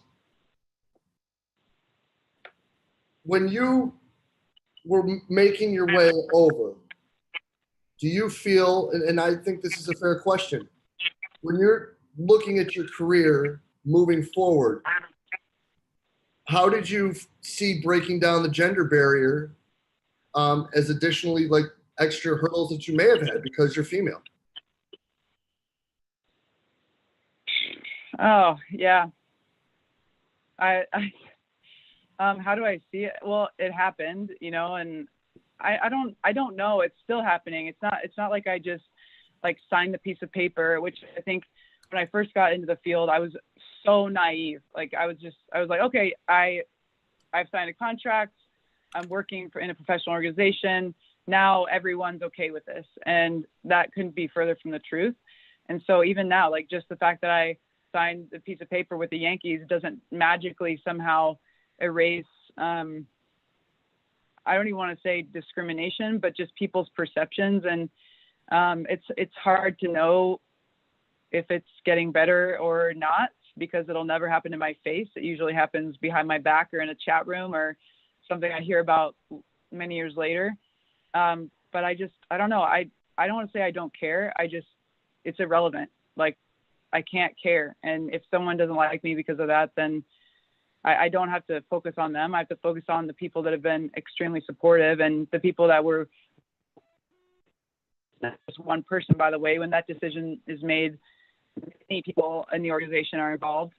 And so it's not just like hiring a normal hitting coach. It's okay. We have to ask many people if they're okay with hiring a woman in that role. And so there's not just one person that allowed me in. It was a group of people and a group of men specifically that were supportive of that decision. And so I just choose to focus on them. And I think over time, with more women entering the field, it will get better, but not in the next 2 years. And I just have to accept that as something that it's a privilege. It's a privilege to have the responsibility of going through that for someone else in the future. Other than just general fear, why do you think admin and upper management hit the panic button? But yeah, I think fear is one thing, but what is behind fear? And again, it's that lack of understanding. And so, but also it's because like their job is on the line too. So especially in like a football situation, like if the football team is not winning, it's on them too. So it's this like chain of panic, and there has to be someone to blame. And so it's not like it never happens, but it's pretty rare for an administrator to turn around and go, okay, I made this poor decision hiring this coach, or the head coach is not going to say, I made a poor decision on field. And then the head strength and conditioning coach is not going to turn to the head coach and say, I've definitely known people, I won't mention names, but I've definitely known people who have done that and taken the fall for other, their employees or colleagues. But I would say that like most of the time it's just this misunderstanding that leads to fear. But again, you got to consider their backgrounds, which if we ever want this to change, then performance coaches and on-field coaches have to get into administrative positions. But if you think about the background, like fear is a very broad way to say there's a complete misunderstanding. People that have never set foot in a weight room, very literally never lifted weights in their entire life, are now trying to understand someone who is, again, cranking up loud rap music at 5 a.m. and liking it, and they're just like, this is just such a foreign concept. It's way beyond understanding physiology. It's an entire culture that they may be missing. How have you navigated the question or challenge, I guess you may call it, that you might get from coaches and players that say you didn't play the sport or at this level, so you don't get it? Well, first of all, again, no one ever says that to my face, so I don't ever have to answer that question to my face. I only have to answer it on podcasts and things like this. And one of the answers to that is the field is also changing in that way, where I actually have, outside of one hitting coach on the entire staff, minor league staff, I think major league different. So there's 10 minor league hitting coaches. There's only one player that has played at a higher level than me. And so I played Division I softball, and none of these other coaches played Division I baseball. And there's only one other coach that played professionally for 3 years in the minor leagues, who I actually coached. He was with the Astros, so it's kind of funny. So it's interesting, just like my external, like my physical perception, obviously it makes it pretty clear that I never played professional baseball. But what they don't understand is, like, I probably played at a higher level than a lot of coaches out there. Now it's changing. We're seeing less coaches that are in professional sports just because they played, you know, at whatever level. We're seeing coaches that are being hired because of their knowledge. And so that's opened up the door and the opportunity for someone like me to get a job because of the research that I've done with eye tracking or my background in strength and conditioning versus somebody who just played at the big league level that, you know, had success 20 years ago. So I think the field is changing in a way, and the players, it's like the players. So I went, just for anyone listening who doesn't know what Driveline is, it's a baseball performance facility that's really well known. If you're in baseball, you know about it. If you're not in baseball, you may not. But like the players care more. They're asking me about my time at Driveline Baseball. They're like, hey, how was that at Driveline? It's the equivalent of Cressy. Like if I had worked at Cressy Sports Performance, which everyone knows that brand, and you go and work in a professional setting, maybe you didn't play professional baseball or you have no experience, but they know and trust Cressy. And so if you worked at Cressy's place, then they're probably going to trust you. And so it's amazing to think about, like, they're asking me about my experience at Driveline. And so I don't know, I think it's less of a big deal, but also regardless, like I still wake up with shoulder pain in the morning, and like I did swing a bat probably, I don't know, 50,000 times in my life. Like I don't know how many times. So it's not like I didn't play, and I think they also understand that. There's been plenty of players already that have come up to me and said, like, hey, my sister played college softball and this and that. So I do think it's changing. But again, if they don't trust me because I do. I think that's interesting is kind of just a fake word, right? It's just a filler. I think it's almost petrifying that people in the field ask the question about, like, well, you never did this, so how could you know? But really, that's never asked. Yeah. Never That's asked. really No. mind-opening to me. Wow. I'm not, again, I think the field is changing. Like the coaching profession is changing to where, again, like if you have all this playing experience, but you can't turn on a computer. And so I think there's this window where there's a window of time for the past 5 years and the next 5 years, probably, where coaches like me are going to have an opportunity. Whereas now the players coming up that are playing right now, that are exposed to all this technology, and then they get done playing and they're going to become coaches. Well, then there's going to be people who have a ton of playing experience, and also they're really well versed in technology and science. So we're just in a very, the field is in an interesting time that's allowed me to have an opportunity, and other coaches have an opportunity that may not have big league playing experience. Whereas 10 years ago, that wasn't the case. It was largely like, if you have playing experience, you will climb the ranks much faster than a coach who doesn't. This is a great question. And I'm actually really excited to hear your answer. You've gotten to work with several organizations, and all three, I mean, assuming, because it's the Yankees, are successful.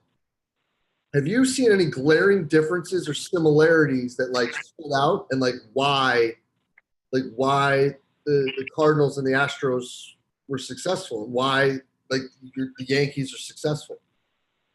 I would say, I've pulled, and I've been, my career has been very unique, I would say, and for many reasons, but I've been a lot of places, and I've been able to observe then everyone's culture and how everything is run, and leadership. And I would say I'm going to take it all the way back into my college days.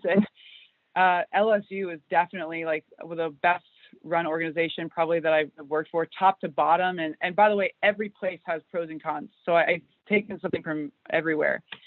But I would say what stands out about the standards were extremely high, from all the way down to gym operations guy, the janitor. And it was just this electric environment in which there was a bit of like exclusivity, and where is not the same in professional sports as in college sports, where if you weren't holding the standard, you weren't going to be there. And that was, I could speak just from the coaching perspective, but also players. But like, if you were not holding the standard as a coach, you would not be there, because everyone's job is on the line all the time for winning. And so when you get into professional sports, or I'll just to professional baseball, you enter the minor league system, which is a little interesting. It's a filler word. It's a little difficult at times, because people's jobs aren't dependent on winning. And so you could be a minor league coach for a long time, and even if your team doesn't win, it doesn't mean that you're going to lose your job. So it makes it infinitely harder to evaluate coaches when winning isn't necessarily the goal, when development is the goal. So I would say that, like, what I learned from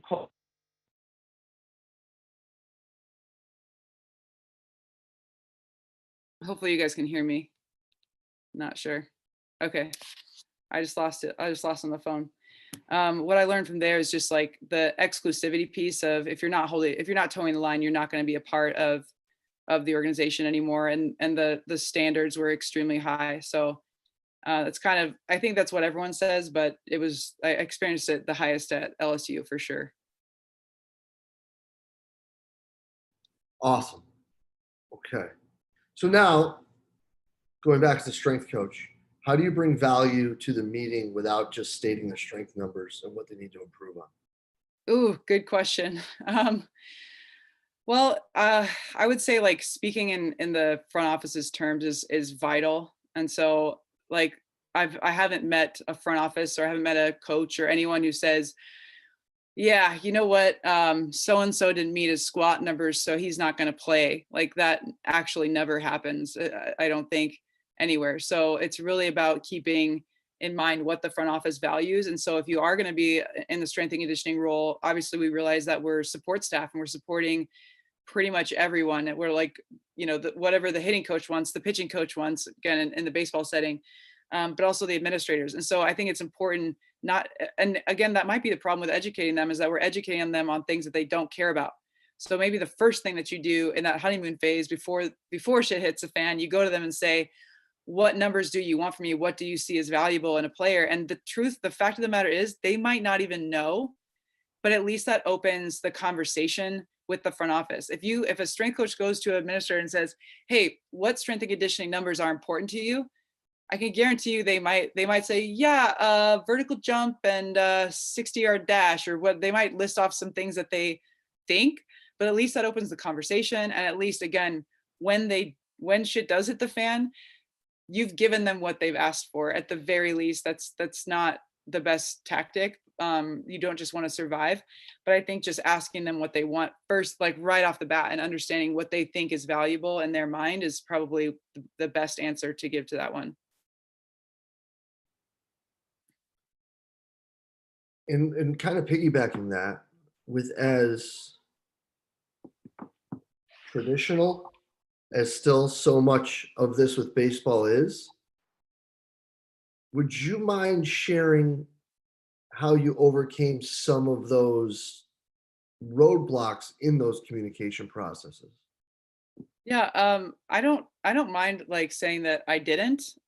Like, I don't think that, like, I was absolutely fortunate with the Astros. Like, they were so progressive, and they're pretty well known for being progressive. And so I don't think, in some ways, the sport coaches and the administrators, the front office, were pushing us to drive us forward with getting more technologically advanced, and giving them more numbers. And like, the Astros were definitely way ahead of the curve with that. And so I wouldn't say that I have, like, overcome big hurdles with that. In fact, I've probably failed early in my career at that, and at getting more old school staffs to understand.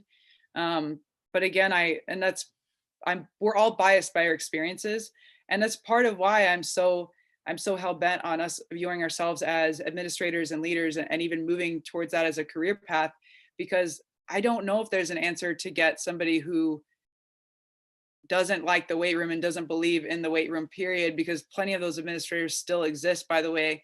I don't know if there's a way to get them to all of a sudden be completely supportive and understand and like the loud music and I don't know if that's going to happen. And so for me, honestly, the easier route for me personally, the way that I view it is actually just us as strength and conditioning professionals moving towards being an administrator, or at the very least, going to meetings of the administrators on a very regular basis, not like once a year when you have to, but like weekly, or at least monthly, putting ourselves at the table and putting ourselves in that seat and being able to have a voice is probably the best way to do it.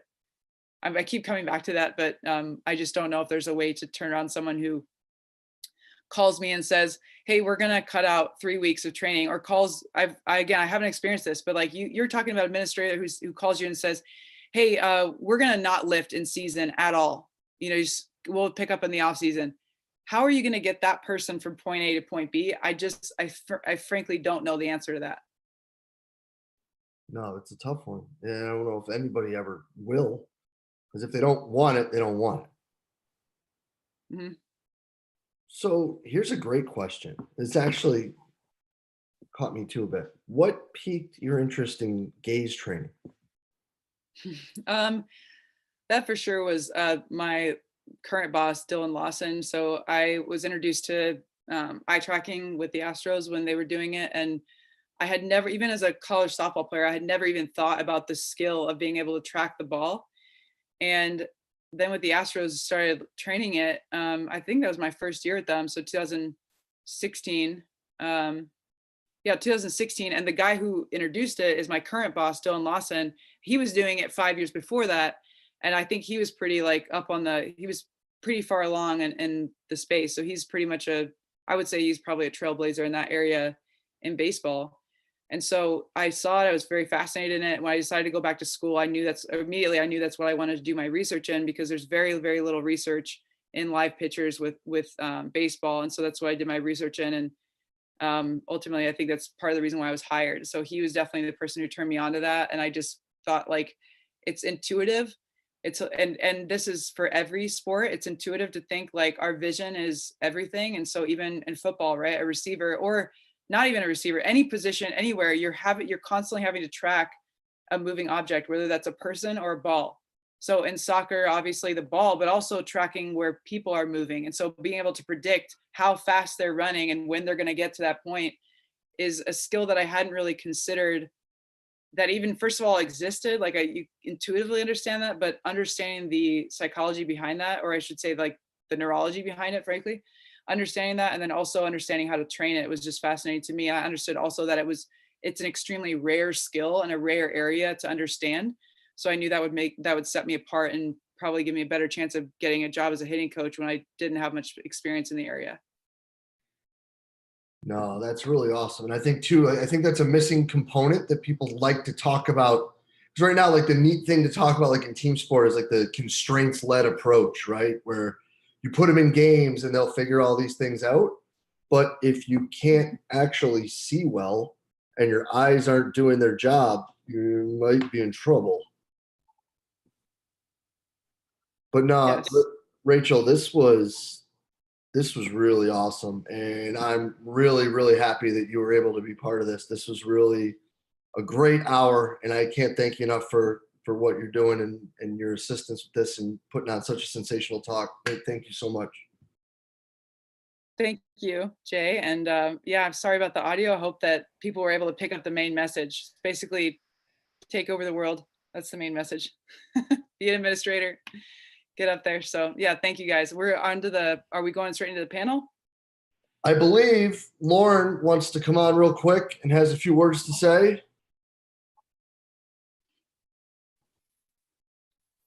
Allegedly. Yeah, I'm here. Oh, there he is. I'm around. So yeah, I just first and foremost want to just thank everyone, from the sponsors to the speakers who I'm very lucky and happy to call friends and colleagues, to the presenters, Jay, you and the others. I can't thank everyone enough for helping put this all together and really making this something special. I know I've talked to a few people offline when I first reached out to Drake and the guys at Hawkins, and we had this idea of having a cool roundtable and possibly sharing it with others. We definitely didn't envision it going to something as big of a scale as it is now. And I just can't say enough how proud I am of our community, how proud I am of servant leaders that we all are, to be involved and to be able to share knowledge, share experiences, and really to share fortune in a time where people need help and people need support, that we could really tangibly say that we did something involved in this. I'm really blown away by it all, and just can't thank everyone enough. And as Jay said multiple times, we're definitely still striving to do more. We beat our original goal, doubled it really, and hoping to do even more than that. So continue to urge everyone to give what you can and support the cause.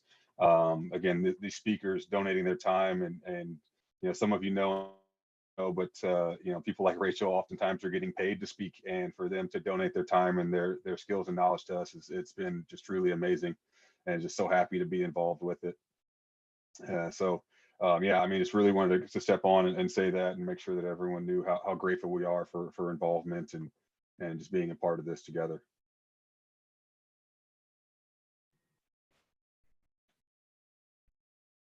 Yeah, it really has been sensational. And I'm actually super fired up because on top of that, while we get everybody back in there, we still have a couple of minutes for everyone to hop over and go to the GoFundMe and keep going with all the great work that everyone has been able to do to help the cause. But yeah, I think that we're ready to start the roundtable. What do you say? Let's get into it. Yeah. There have been some pretty solid questions that were asked to individuals that I was like, nope, I'm keeping that for later. That's going to be fun. The first of which is kind of the $1 million question. In the downtime with the athletes you get to work with, what are some strategies that y'all have had success with so that they understand the 20 plus hours off the diamond or the pitch are really what's most important? Oh, I don't know who wants to tackle that one first. I'll jump in. Yeah, so I mean that's a really great question for whoever posed it. So I would say, speaking for what we do as an organization, and Lauren, I think you were part of this call a couple of weeks ago. We had a roundtable discussion where talked about our onboarding process with new players and how there's kind of a curriculum based around that. So anytime a new player comes into the system, they're getting educated on nutrition 101, sleep 101, hydration, all like the wellness type behaviors that support the training that you ultimately do on the field and help fuel recovery, fuel the gains that you're after. So that again, those hours that they're not actually training are actually contributing to what they're doing when they are working. And so it's really easy once you onboard a new group of players in for that to be the only thing that they know. That's the message that they're hearing from day one, and then they'll continue to hear more layered, a little bit deeper layers of each of those aspects, and then ultimately being able to apply it as they move up the levels and they get the guidance from other coaches. For those that, when you try to get them in the midst of that process, it's still going to be education. It's just going to be at meeting them at whatever level they're currently at. I'll piggyback on that a little bit. And, as Ryan said, we had a nice roundtable privately before about a week or so ago. Really one of the things for us that we've developed as part of our quote unquote high performance model at UC San Diego is our major impact that we want to have is we want to be able to invoke behavioral change in the athletes. At the end of the day, we're trying to, gain strength, gain power, improve vision, decision, all those things. But really adaptation comes with, that time under tension, if you will. We're trying to create a stimulus around the athlete that's going to create some adaptation. And as you said, we only got so many hours in the day, particularly at the college level. We literally are only allowed so many hours with the athlete. So really it comes down to the autonomy the athlete can gain. And the more that we can get them to take some ownership and really impact their decision-making throughout the day, that's really going to have the greatest impact on their adaptation. The greatest impact on that we can have on them is making them their own best coach. So as Ryan said, the more we can educate the athletes and get them to be able to make good decisions for themselves when they're not with us, that's going to have the greatest carryover.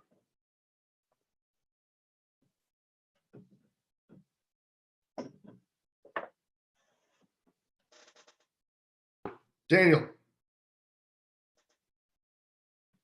Hey, can you hear me? Real quick, could you repeat the question? I was moving rooms with a 2-year-old, so I apologize for that. How do you communicate and work with the athletes on the importance of the 20 hours away from the pitch? Ooh, great question. I think the first part is that like communication. Before I tell them anything or what I'm trying to teach them, how can I actually get in contact with them? I like to think I have this great relationship with these guys, and then they leave and you start texting them and you get no response. And you're like, hey, buddy, what happened? I thought we were boys. I thought what was going on. But funny enough, you like their Instagram photo and then you DM them on Twitter or whatever it is. And like the just world opens up a communication and these guys will start responding and sending pics. And so I think just like finding the method that works for them. I don't personally play Fortnite, but we have some staff members that are like, oh yeah, I was talking to so-and-so on Fortnite on the headset. And I'm like, dude, I got to play Fortnite. I got to get in there. So then once we break that communication process down, what are we actually doing and how do we get those points across? I think for the nutrition one, that's not truly my expertise, but it is something that I thought was interesting that our staff did as a whole. And, you take pictures of your plate or whatever it may be. And this probably isn't a popular answer. We tell guys, hey, take a picture of your cheat meal, which I know our sports science nutritionist last year was like, don't say cheat meal. That's not saying the right message. So I apologize, but that's more or less what it was, is a cheat meal. And so it just got guys responding in the nutrition group. Here's my ice cream or here's my post-game meal, or whatever it might be. And then from there, we could start to influence other things throughout the week, whether it's a carb periodization where the further away from match, we have a little bit of a lower carb recommendation. We can start to help guys out understand, hey, what are the carbs you're getting through to fuel yourself for whatever that is to come. And when we're just trying to recover, how do carbs play a role there and all those different things. So that's how we kind of break down the communication. And that's one, influence we had there. And Rachel, I'd really be interested to hear your take in this, not as the strength coach, but now as the hitting coach. How has that communication and education of the time away from the ballpark changed? Well, I was laughing when he said the Fortnite thing, because it's like, it's so, I mean, I used to be like, I never follow the players on Instagram. I'm not going to be, and like, I mean, literally 3 guys in the past like 2 weeks are like, oh, no fallback on Instagram. I'm like, God dang it. I got to follow them on Instagram. I got to like their pictures. I got to, and it's just, I think going to them with their communication style, I do not think I'll be playing Fortnite anytime soon, but you never know. If I really need to get to someone, maybe I'll do it. But I think like more than anything, just keeping the lines of communication open. And it's been fun for me to try to like challenge myself to I'm just not asking them for videos, but they send them to me anyway, because I'm like, hey, how's your sister doing? Hey, how's this? I'm kind of just like in their mind. And I think just keeping the lines of communication open, like more than anything. And then they're sending me videos of their swing or whatever they're doing. And some guys are like hitting beans right now because they can't go to a batting cage. But at least they're doing something. And then I'm saying, I think that's another thing too. I thought that was great is you mentioned like sending a picture of your plate to them and engaging with them in that way. So I'm sending them video of my workouts that I'm doing and prompting them to, return a video. So I think just more than anything, really just keeping communication open, and not even communication about hitting necessarily until they want to. And just because I think if you're not talking about hitting, you're just in there, you're in their inbox, the top person, like, who can I send this video to? Okay, it's going to go to her because I'm talking to her right now. So I think it's just really communicating with them and being sensitive to, no, I don't think a lot of players are going to come out and be like, I'm really terrified, or my family is back home in Venezuela. They're not going to come out and say that, but just being an ear if they need it, I guess, is important. So. I think that's a great point. Like, you almost have to set the tone for what exactly your role is with the player first, right? So at least on the medical side, we have the kind of the unique perspective of providing a voice sometimes when they get frustrated or when they're having worries about injury, whatever the case may be. Kind of as soon as we ingratiate ourselves with them, it immediately flips, and then they'll start to say, oh, well, right, I am worried about my family in Venezuela, or I do have this thing, or, did you watch XYZ thing on Netflix? Like, it always opens up, but Tiger King. Stress enough, right? Like you said, how valuable you have to see, and they have to see that you can make an actionable change with them. I don't know, Ryan made my squat better, whatever the case is, immediately that flips. I think that's helped, at least personally, has helped me a great deal. I think something that everybody's touched on so far, you guys have talked about social media and like leveraging that. And I am the butt of a lot of jokes for our strength and conditioning department because I post a lot of my own workouts on there, and I'm very active on social media. But because I started at the high school level, and happened to be the same age as a lot of the players, I was 18 and I was coaching high schoolers, then coaching collegiate guys when I was 21, 22, and I use that as a means to connect with them. And my posting is definitely shifted as my roles have changed. But then you look at something where some people would, maybe we're still on the fence about using social media, but then once COVID-19 hit, all of a sudden, like, there's this openness to use any means possible to connect with our players. With, like Rachel said, you have players that are in all different countries right now that, like, they don't have Wi-Fi. When they went home, they had to get a flip phone. Like, that's one of the biggest challenges we deal with when things are normal is just being able to communicate with players, especially international players, as they come and go out of the country. And then you factor in, these unprecedented circumstances. So it's like, can you meet the player where they're at? Can you engage with them, on a professional level, but still, be supportive through those mediums? Yeah, that's awesome. And to meet the players where they're at, that's the phrase that people like to throw around. And Rachel, I was 100% in that same boat. Like, no, I am not following you. And the world changed when I did. Even Graybeard learned something new about the telephones this year. So that was good. But speaking of what's going on right now, Ryan, and we'll start here with you because you decided to start with it before you knew the question was coming. During this time of uncertainty, how do you and your organization develop programming for your rehab athletes when working with your players through the distance? Yeah, it's an outstanding question because, well, for two factors. One, everyone says this is unprecedented times, and that's what they are. So there's no rule book or playbook as to how to get it done and get it done well. And I think, as we go around the panel here, I think Jeremy, just from working with him, will have good insight too, because of the amount of work that the medical staff does to ensure player safety at this point. But it's challenging. I mean, we have systems in place to allow us to get workouts to players. However, to be frank, this came at an inopportune time for us for a lot of reasons, but specifically because we were transitioning between those systems. So there was an onboarding process remotely, finally got through that process.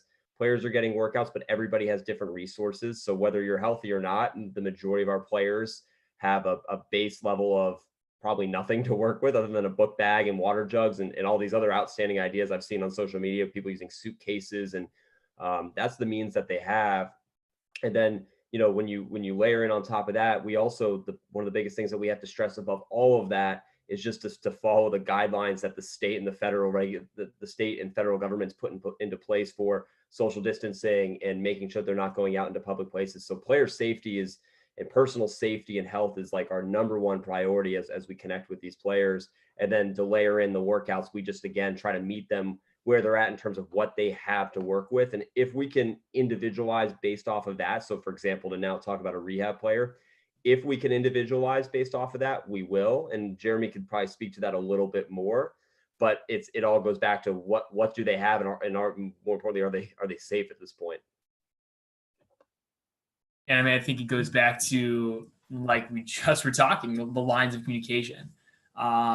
So we in the rehab realm are fortunate enough, I suppose, to have these very, very dialed in lines to our players. I mean, they're getting, even when we're all together, they're hearing from me sometimes. They hear from me every night to send them the schedule for the next day. So like they're aware that they're going to be hearing from me, and that they should also, on the flip side of that, also get me information when it's needed. And for us, it's been a matter of getting on the phone with them. Hey, pull up your program. Let's talk through it. How are you doing? How is this, that, and the other? And, you know, we also, and I think this is probably worth talking about too, we take an approach of kind of being the guide on the side rather than the sage on the stage. Like, I don't expect them to need me, and that's not the goal, is to need me at the end of this process. So we really try to foster autonomy year round, whether we're together or not.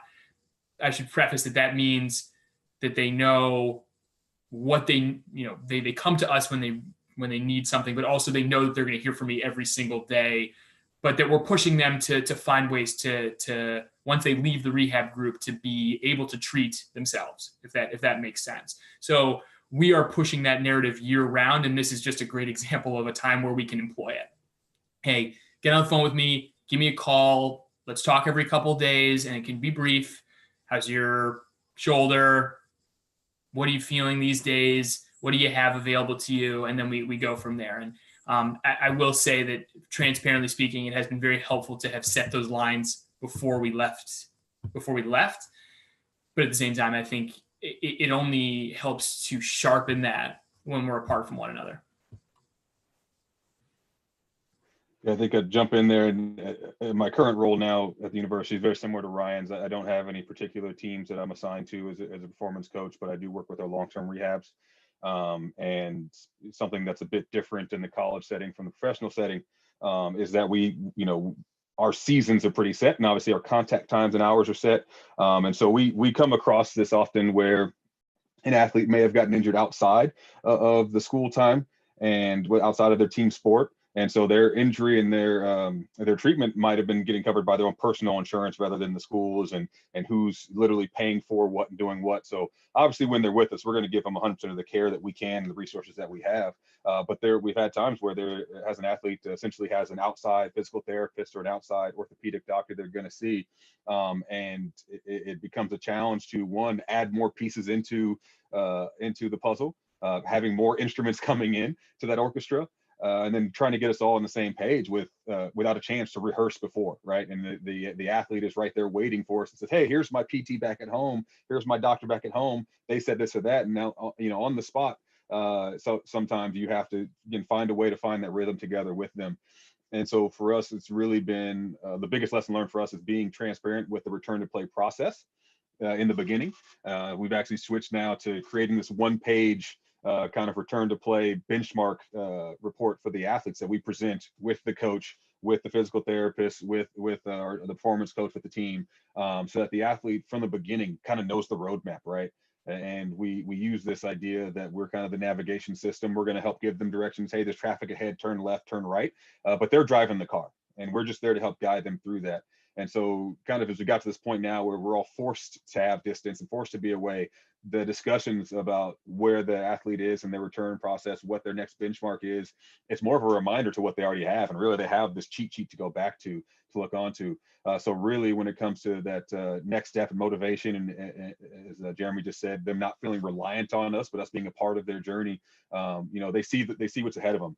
And so really they're just checking in with us and giving us information to help us understand where they're physically at in that process, so we can help keep giving them the best directions and keep them from getting derailed.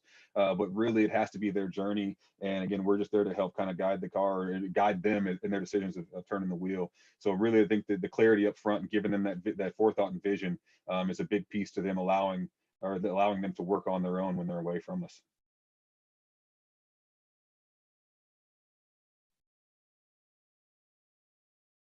Rachel, you want to hop in on that one? You're still on mute.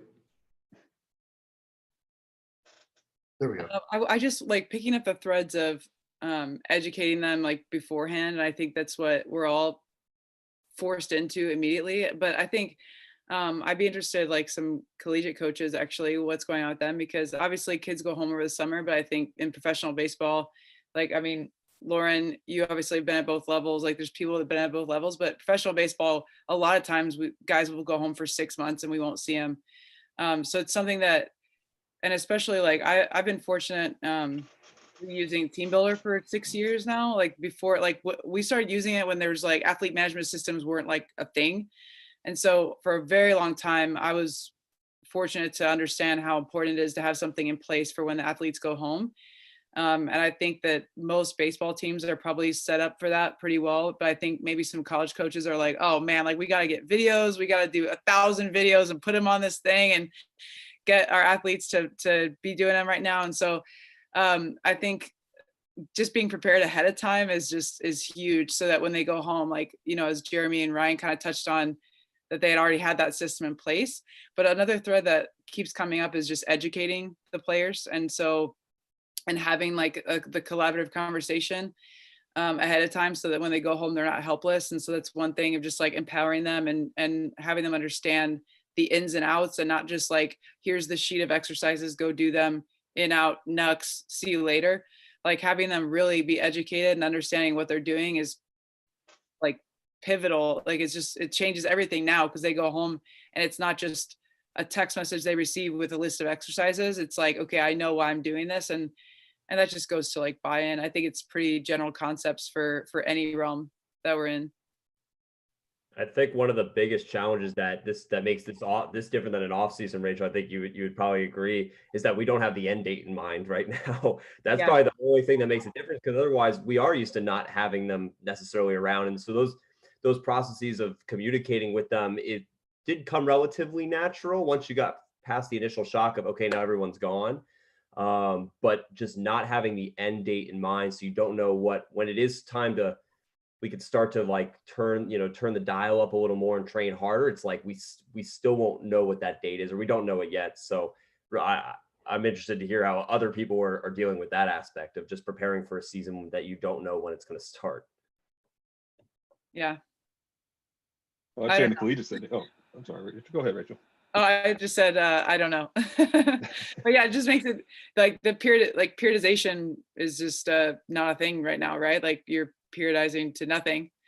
But part of that is also, let's all take a step back and like understand what's going on in the world and just go, okay, if they're moving, staying in shape, and also like their stress level is at a manageable level and their family's healthy, like now we're all worrying about much different things, you know? And so if they're moving, I mean, the guys are sending me their swings hitting beans, you know, like they're sending me videos of themselves hitting corn kernels.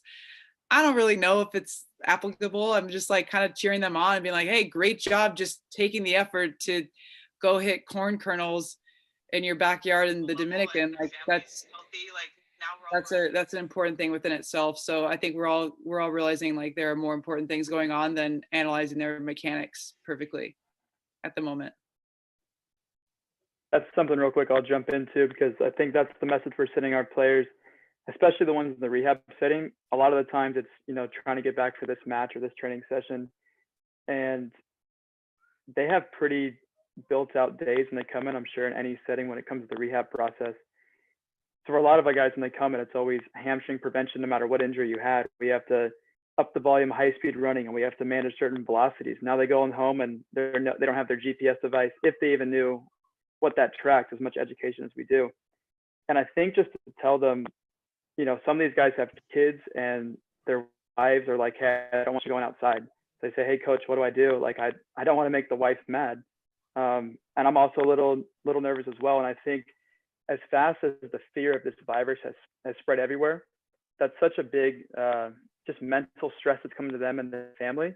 And so for us to put more on them, and like, I can't imagine, I'd have to see your perspective, Jeremy, but like a lot of our guys, if they're getting hands-on treatment, now they're like, hey, am I going to be okay? I'm not getting some of the tissue work that I've been getting before, or whatever the joint work is.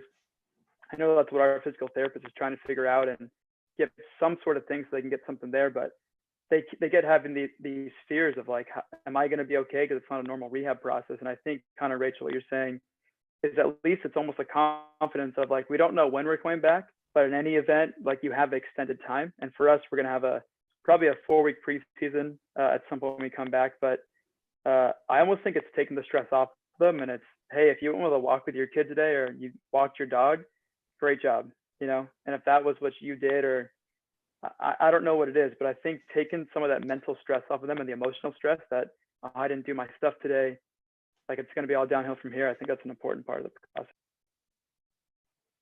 Yeah, and I mean, just to quickly jump in on that too. I mean, I think that this all comes back to your relationship, or your ability rather, to partner with the player, right? So in those calls that we're making every couple of days, in the early terms, it was, okay, we need you to stay healthy. We need you not, we need you to just kind of maintain a little bit and not, lose it in your house. But also, we need to keep your joint healthy. So let's work on some ways that you can do that alone. What are some tell me what you have. Let's work through it together. That's actually been it's been a challenge, but it's also kind of, and everybody, every coach can recognize when it's fun when you get to be creative. And I mean, it's given us an opportunity to be creative with the players and find ways around some of these very, very bizarre challenges that they're having to deal with. And by no means have we figured it out yet, but we're, as is the case with all of this stuff, when you chip away just like a little bit, then it's that much closer to being better, and you've made some progress that day. So. Well, Daniel must be reading the questions that I pulled aside before, because he started touching upon the mental health aspect of this too. And being on the other side, having our season end with it, this is something we've talked about a lot too. So I'm really interested to hear, like, how are y'all handling the athletes in that aspect? Can I start by asking Sergio? I want to learn from him and see what's going on down there. No, definitely. A lot of using WhatsApp a lot, which a lot of us in baseball tend to use a lot. Connecting them with social media as well too, because Latin players tend to change phone numbers every 6 months, every year when their phone plan is up, and get a new number, a new phone, whatever. So being in contact with them more through social media. But something that's been more alarming to me with our Latin players is they've been doing a good job of running, working with what they have, at the same time being safe. But the thing that worries me the most is just more nutrition wise, because when they come to us to the complex in Arizona or in Dominican, that's when they start really eating, 4, 5, 6 meals a day. There's more access of food for them, and with the supplements we're able to provide. So I know down at the academy in our complex, I have a closet full of supplements, and right now our academy's closed down there. They're on lockdown as well too in the DR. There's no flights coming in, there's no flights going out. And I have this storage full of supplements that I've been trying to work with, our staff down there is like, is there any way we can get these supplements out to our players in a safe, effective manner? And we haven't really found a solution yet. We've talked about it. And for me, it's just, I want to help the players as much as we can. And if giving them supplements to take as a meal replacement, because they probably might be only eating 2 to 3 meals a day right now, if that. That's the part that really worries me the most with our younger Latin players. But as far as workouts, they've done a really good job of sending videos of what they're doing with what they're able to work with. So that's been very, very positive. But at the same time, being safe with their family.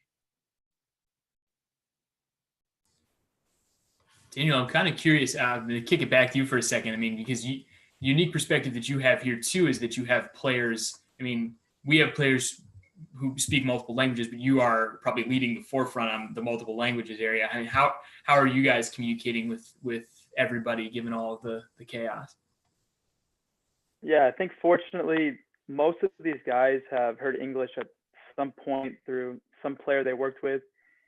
I don't even know if I know all the languages on the team that they speak, but I know there's Serbian, Croatian, and then as you guys know, when you say Spanish, like that could mean like 10 different types of Spanish. And so you say one word to the Uruguayan guy, and then the Venezuelan guy is like, I don't know what that means. And you're like, but I just learned it. Like I'm trying to teach you how to hip hinge. And he's like, no, brother, I don't know what that means.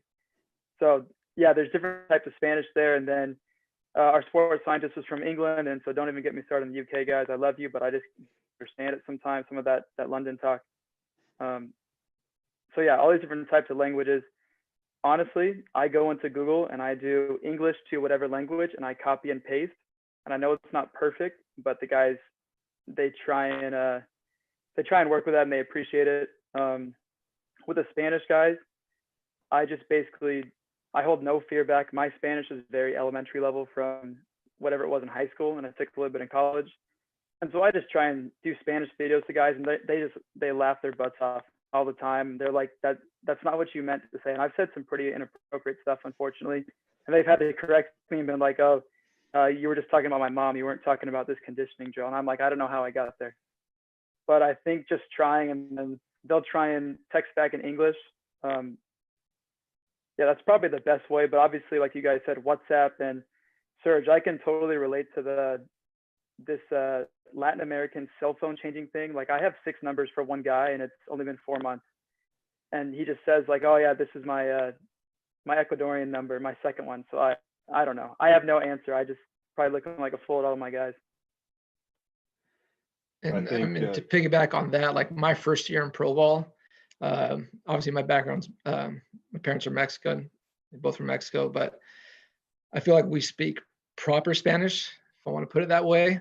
And when I first got into pro ball, working with Dominicans and Venezuelans, there were so many heated arguments on whose Spanish was right, whose Spanish was wrong. And it was very, very eye-opening to me in my first year of pro ball, and frustrating, but you know, we got to enjoy the trash talking a lot. So, but I've learned to speak in their language, their Spanish, and they've learned to understand like my Spanish as well too. One of the things I wanted to touch on there, and noticing everyone's faces kind of laughing and giggling as Daniel mentioned the language, the multiple Spanish languages that are spoken. We've all kind of come across that if you've worked in international sports, particularly with Latin players. It's a common thing. I definitely had to learn that lesson myself as the gringo down in the DR with the Dodgers. But you know, one thing, touching back on the mental health part, is we're all really trying to find some sense of normalcy here and some sense of security in an insecure and you know, just keep saying unprecedented time. Really, the most securing thing we can do is, again, create that connection. I thought it was a great point about not calling this social distancing, so to speak, because we're creating these social environments digitally and virtually. And I think that is, especially at this point in time, just as meaningful, right? We get to have some sort of interpersonal communication that's involved. And I think at the collegiate level, as Jay can allude to, like we were restricted by certain rules by the NCAA.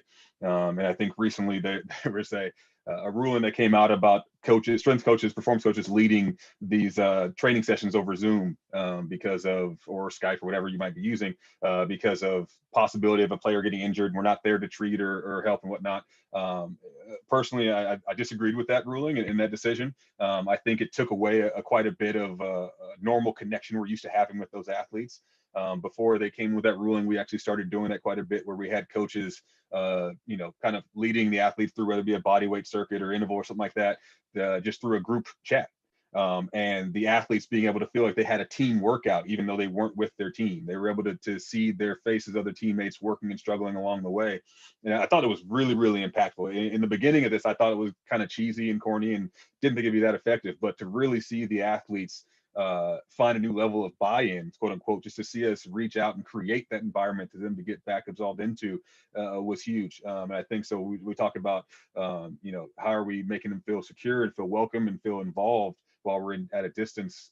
You know, really what we're doing right now is we're doing as coaches is creating this virtual community to be involved in. And so it's not even just a text message, just sharing an Instagram post, but we're live together.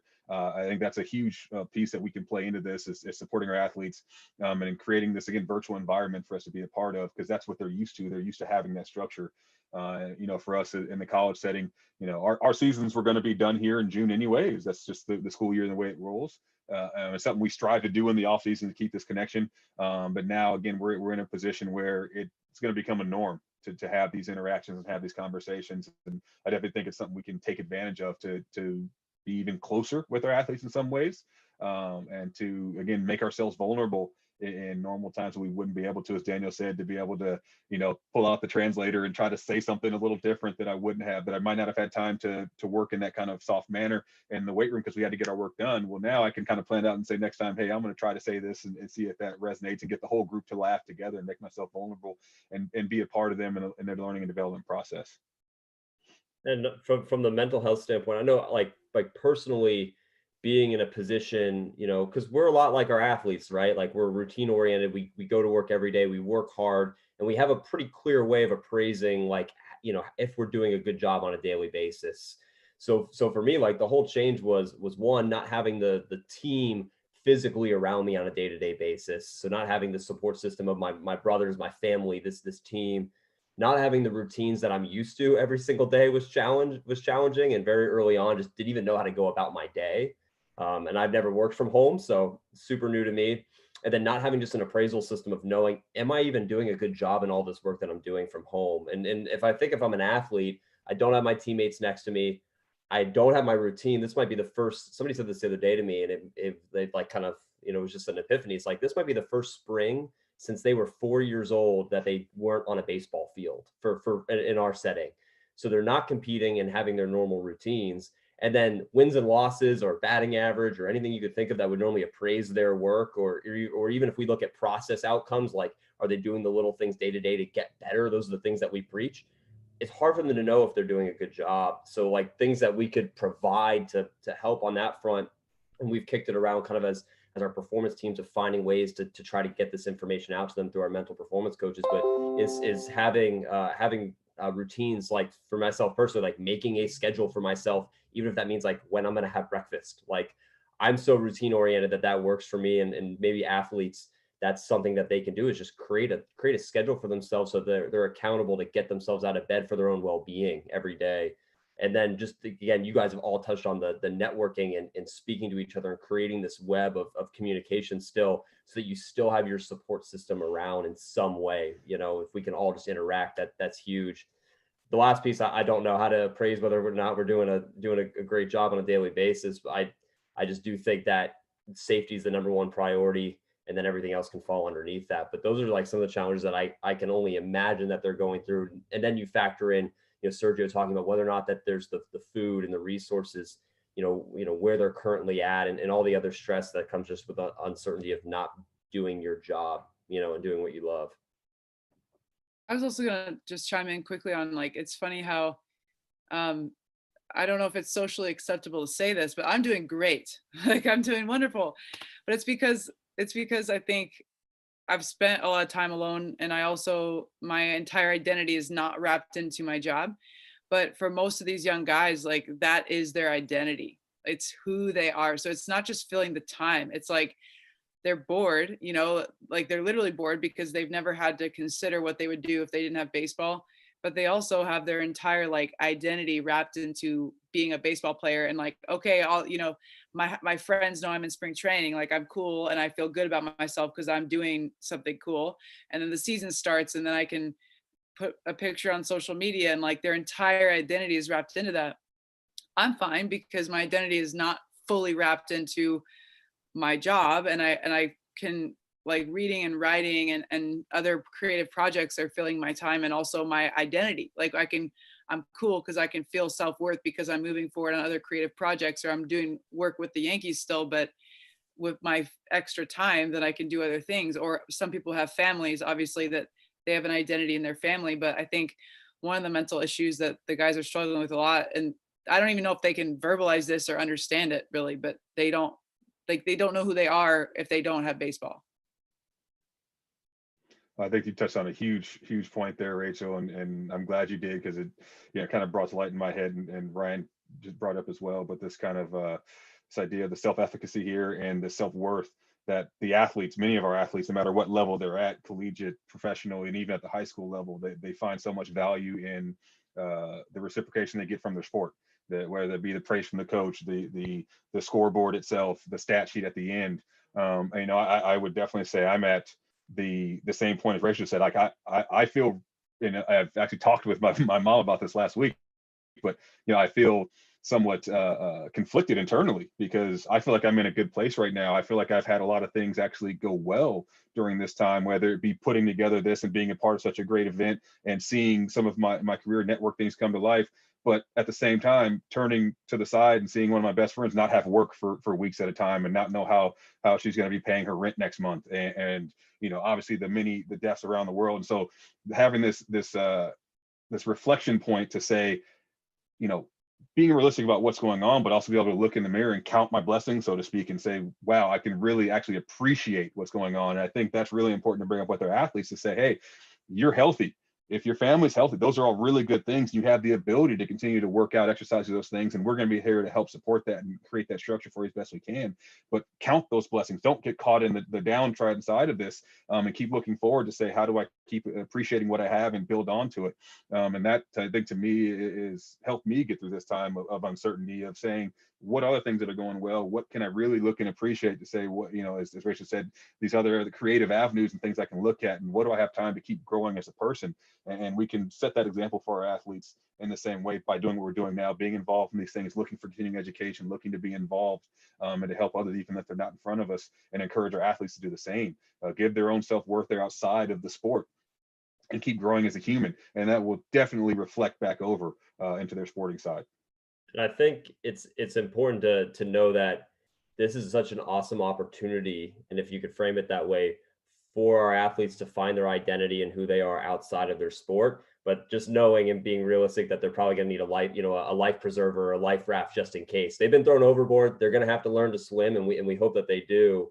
But until they get to that point, it's, if you've ever observed any kind of like cognitive behavior therapy to change behaviors, it's not just one switch and it flips. If you throw somebody in the deep end and they don't know how to swim, well, they might drown unless you're able to help support that. And in some cases, like a lot of these guys, like to Rachel's point, I mean, especially in our sport, when this is all they've ever done, that is their identity. And so, and for me in my work, the first week or two, I felt like I was, not drowning, but I felt like, oh man, like I'm having to tread water. This is uncomfortable.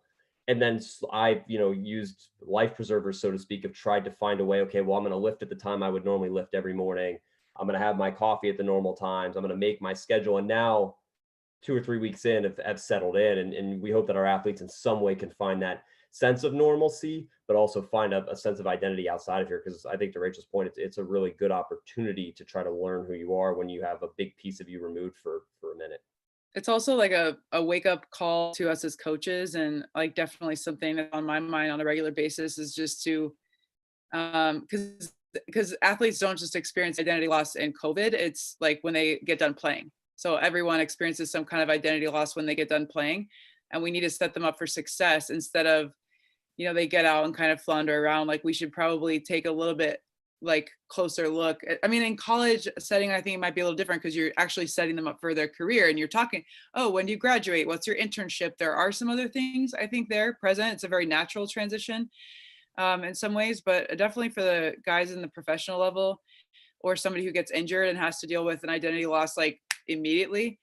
It's just a kind of a wake up call maybe for us as coaches, so that when they do have time off, they don't play just 8 hours of Fortnite, or maybe they're going to be a professional Fortnite player. I shouldn't judge, but like giving them a very useful and like productive and a growth minded outlet, instead of just like they're like, okay, I don't have baseball. Now I'm going to play 8 hours of Fortnite, and then I'm going to do 2 hours of TikTok work. And then, like they don't have anything truly productive. Jay laughing. I mean, again, maybe they'll make money from TikTok. I don't know. Who am I to say? But just like as coaches, we need to have these conversations before situations like this, or before a career-ending injury, or before they get released unexpectedly. So just really having the conversation about having an identity outside of the logo. No, that just sparked me to remind me I had to text one of my guys that we're supposed to talk about training tomorrow, because he spends all of his time right now on Fortnite and putting together TikToks. So, but I would like to jump in and turn this question a little bit on its head. Lauren, you said it, and Rachel, you did, that you guys are good. But a lot of coaches have a hard time with this too. because the present company included, because we're so identified in what, as Fergus would have said, being the sheepdog. What are some things that y'all have done? I mean, I read your blog, so I was assuming that that was going to be what your response was, Rachel, that, you know, it's like, yeah, I'm like, dude, she's probably got like everything rocking right now. Like, this is like, she's probably just killing it. But like, Yeah. how have you done it? Like, because for example, Ryan, you said, I get up and I lift at the same time. Well, I work in swimming, so I usually get up at 4 o'clock in the morning. I would rather punch myself in the face from now until 4 o'clock in the morning than get up at 4 o'clock in the morning right now.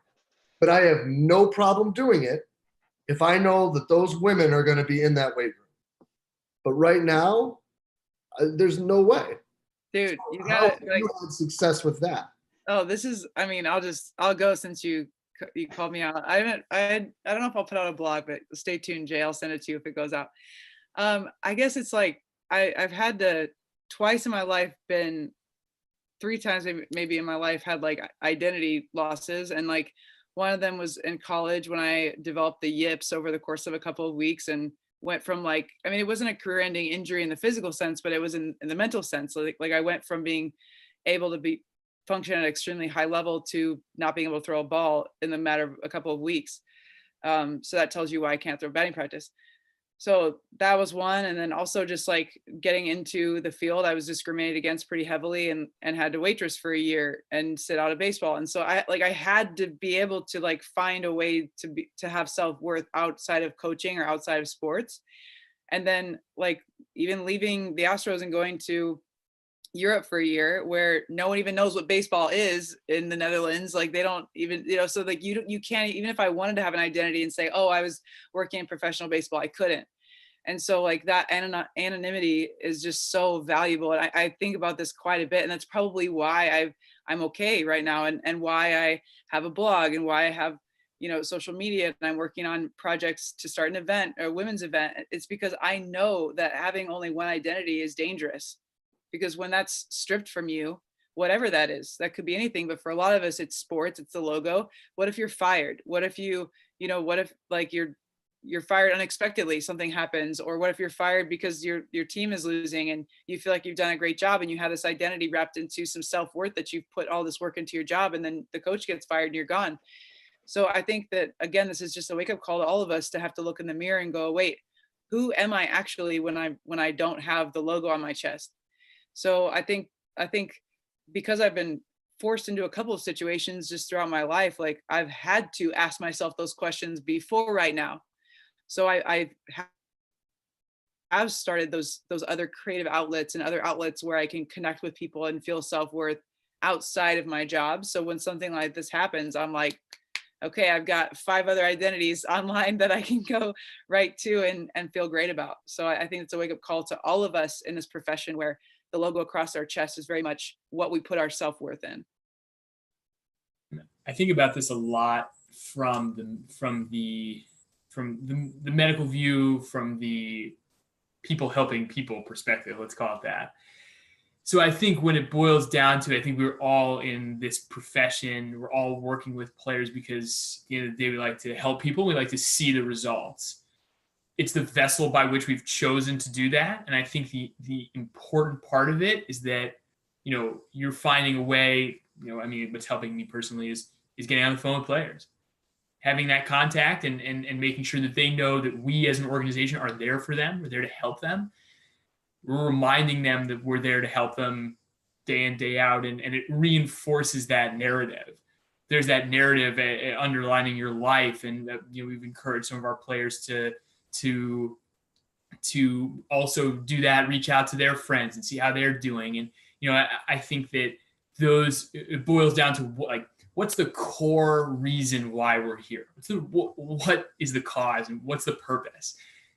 I think that in situations like this, those dials get turned up quite a bit. And it helps us, I think, get to that point a little bit smoother and reinforce whatever that narrative is for each of us. Jeremy, I think you're hitting on something that I think is really important, is like a lot of things are going to change in these current circumstances and just, over the course of your career. But what doesn't change is your core values, right? Or for you, that's purpose and what drives you every day. If those remain the same, those should hopefully be kind of that guiding light that gets you through the hard times. And speaking as somebody who, not to get too personal here, but I speak about it openly on social media. So, as somebody who has, dealt with, mental health is something that's very near and dear and personal to me as a topic. There's the best way to put it is sometimes even when everything's okay, it's not okay. And so when you're going through that process, you tend to lean on those things. So while there was a few days or a week or so where, man, I'm just trying to figure out how to navigate this newness, this uniqueness. There was also, okay, what things in my life normally bring me back to center? Even when I can't see my family, or I can't see my figurative family, my metaphorical family, the team, like the communication that I can have with them on a daily basis, like Jeremy alluded to. And then something for me is, I know once I get my feet on the ground, everything's going to be all right. Like I'll figure it out. So for me, I still set the alarm now. To spring training, we're up at 4:00 in the morning, just like you're talking about, Jay, like, and I do anything. I'd punch myself in the face 100 times before I do that.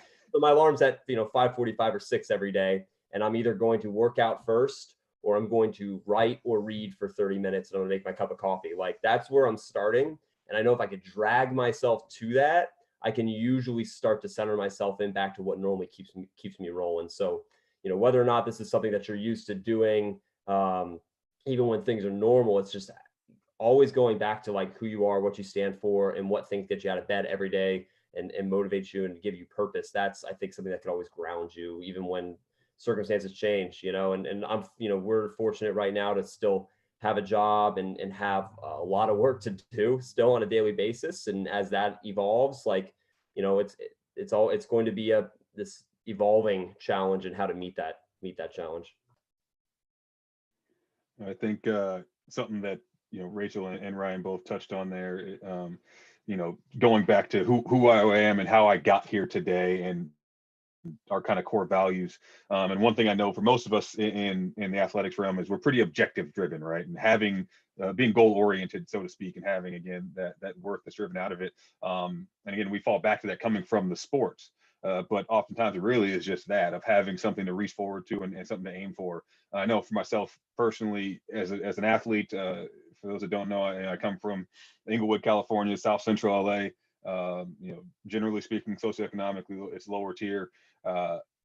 Growing up, I always thought of myself with this kind of underdog mentality, and had to be, as Jay alluded to, that kind of sheepdog, the work dog that had to fight to get there. Even though I was actually physically gifted, and probably more so than some others, and lucky in that sense. But I was often, as a baseball player, considered the athlete more so than I was the pitcher or anything else. So I had to constantly, I was playing 3 different positions.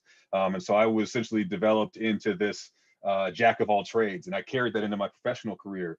When I got into coaching, finally, I always thought there was someone else that knew more, because there was. I don't know it all. There was always someone else around that just had this expertise somewhere else, and I constantly wanted to pull and grab from them.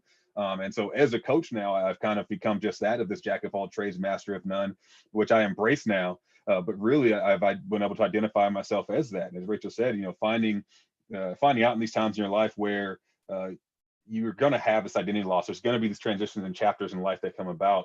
And for me, just like Ryan alluded to, I always fall back to those values. What else can I be? What else can I add to my toolbox? So Jay asked, kind of what are we doing these times? How are we going about this?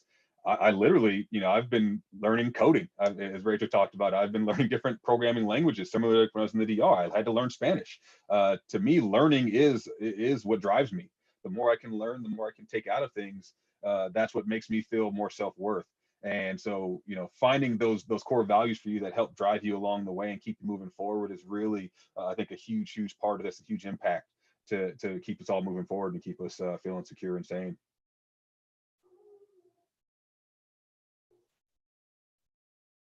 No, I appreciate that personally, just because, like you guys all said, I think that there are things that you need to find to be able to continue to go to, that are outside of just coaching. That's what CVASPS is to me. And that's what like events like this are to me, to be able to keep driving coaching in a positive direction and continue to get better every day. But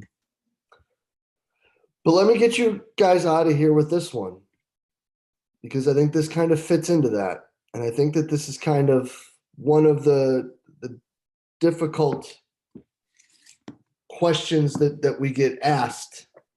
But in a time like now, how would you define strength, and does it change from what it was before?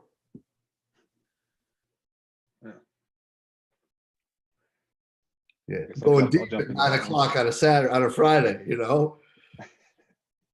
I'll jump into that one. From a physical sense, we talk about strength as exerting exerting force onto an external object or propulsion and whatnot.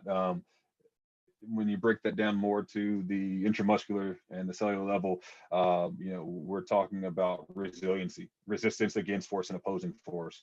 And so to me, strength really goes into our resiliency and our ability to resist, whether that be, as Ryan said, when things are going good, they may not always be that great. Resist the negative thoughts, or even accept them and turn them into something. Resist the urge to break and fall down and to fall into the gaps of time that we have. And this resistance to succumb to the disadvantages placed in front of us. Oftentimes we talk in a motivational sense to our athletes of trying to inspire them to be agile and deal with the day, especially in the college setting. We deal with the classwork and family being away and all these things. And we try to create resiliency when they're athletes. I mentioned before the metaphorical time under tension. We're in pretty tense times, all right? And this is just another opportunity for us to test that resilience, another opportunity for us to train ourselves up. And so really strength to me just comes back to resiliency and being, forward driven, and keeping an eye on whatever that metaphorical prize might be. And for a lot of us, it could just be to make it out of this safely and healthily. That to me is something that's big, but I've talked to our staff at the school, and I say we want to come out of this as a better staff. We want to take this time to be able to reflect back on things that maybe have or haven't gone well and grow out of it. And that to me is, again, we talk about strength. Strength is an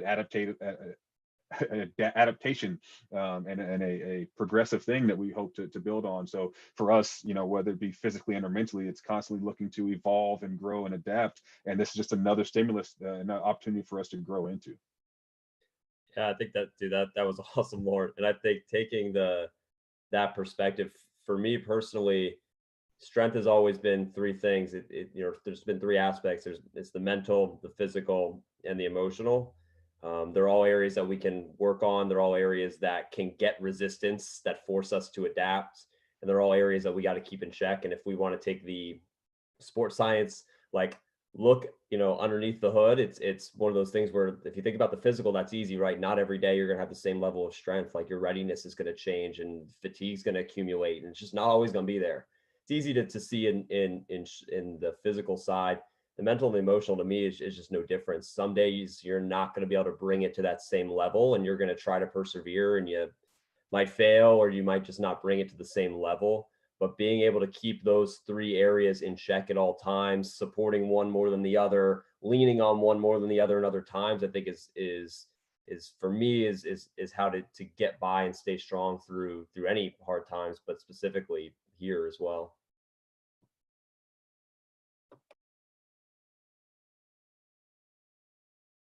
I think Lauren and Ryan just nailed it with resiliency. From my end, I'm looking at it more as an opportunity to just enjoy my kids. Being 20 weeks out of the year away from them, obviously whenever I'm home, I'm enjoying every second, every minute of it. But now more than ever, being that we have a 9-year-old, a 7-year-old, and an 8-month-old baby, which is our last, because I did get quote unquote fixed this off season. So we're enjoying our last baby, enjoying the milestones that we're not gonna be able to see anymore going further. So for me, it's just having that and being able to enjoy that time. And Monday through Friday, me and my wife will set up some kind of school system, whether it's online learning, us teaching them reading, whatever. And then me in the afternoons, taking them out for PE recess where, I'm fortunate where I have a garage gym. We have a huge driveway in a cul-de-sac where we get to play, or we take them to the local park and just play soccer, play basketball, play softball, play whatever. So luckily for me, we have kind of a set routine where that helps me on a daily basis, just looking, just something to look forward to. And so that I've enjoyed, and I've been very appreciative, and I know others don't have that, and I can see how it can be very, very challenging. But for me, I've been very grateful, and just right now I'm just soaking it all in while I can. And, we'll see when the time comes when we get back, to practice, to training at our complexes, but until the time being, just enjoying family time and, that Kobe #girl dad.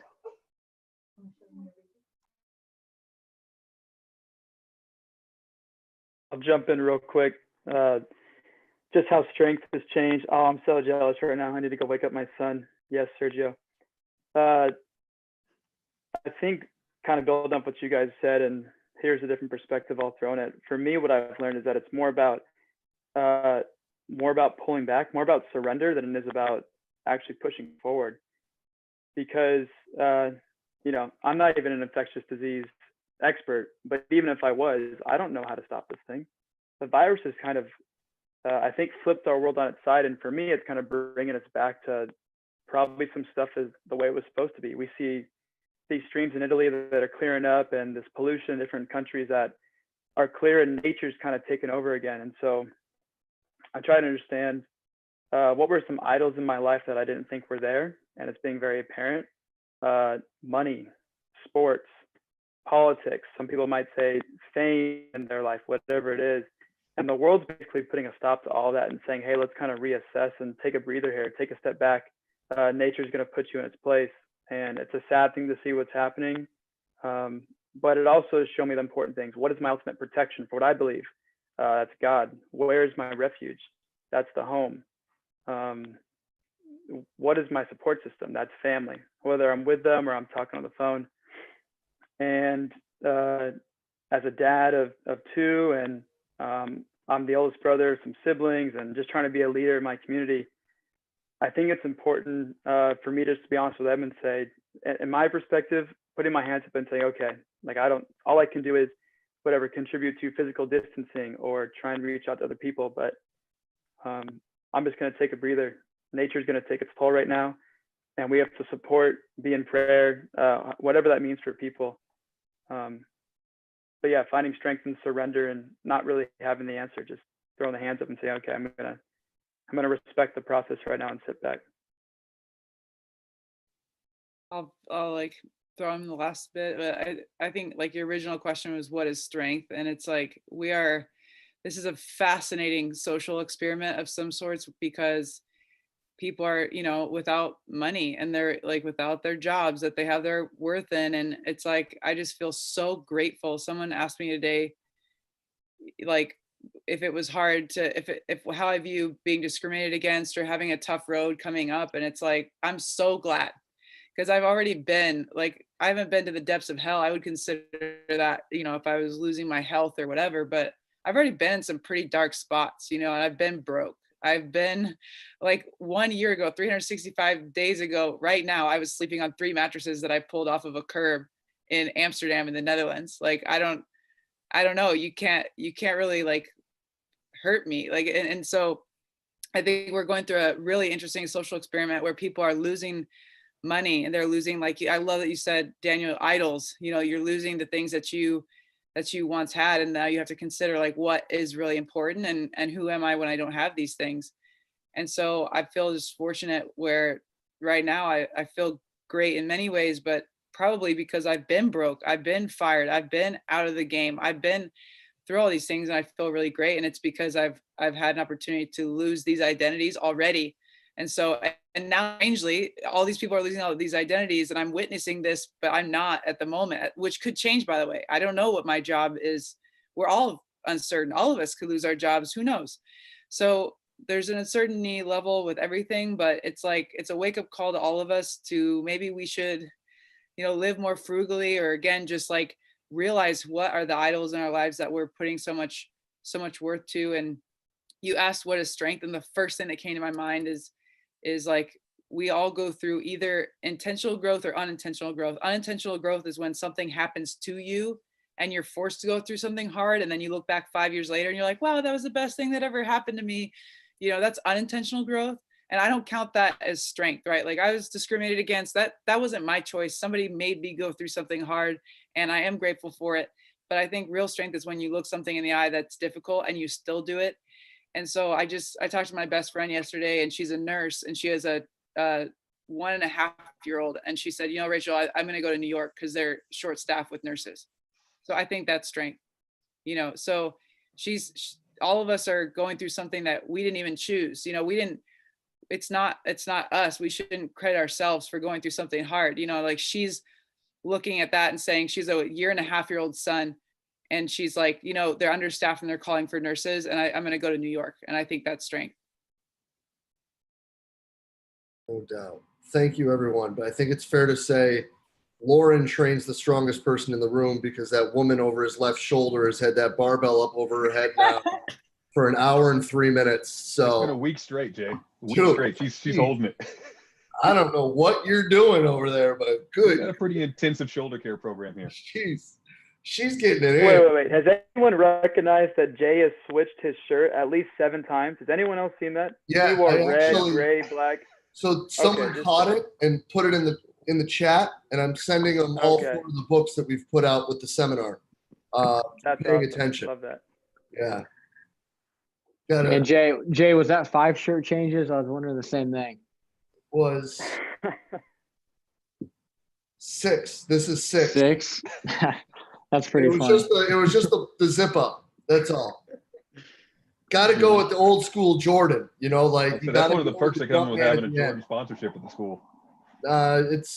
This is actually the only Jordan one we have, but yeah, no, Oh, it was got to have fun with it too. But no, for real, guys, thank you so much. This was really awesome, and to everybody that's not just contributed, but the people who've sat here with us for the last 5 hours. I can't even believe it's been that long. Holy cow, this flew by. Like, thank you guys for spending your Friday night, or for those of y'all down in Australia, it could have been an early Saturday morning.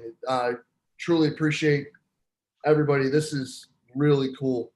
Thank you. And even if we sign off tonight, remember, we're still here for a reason.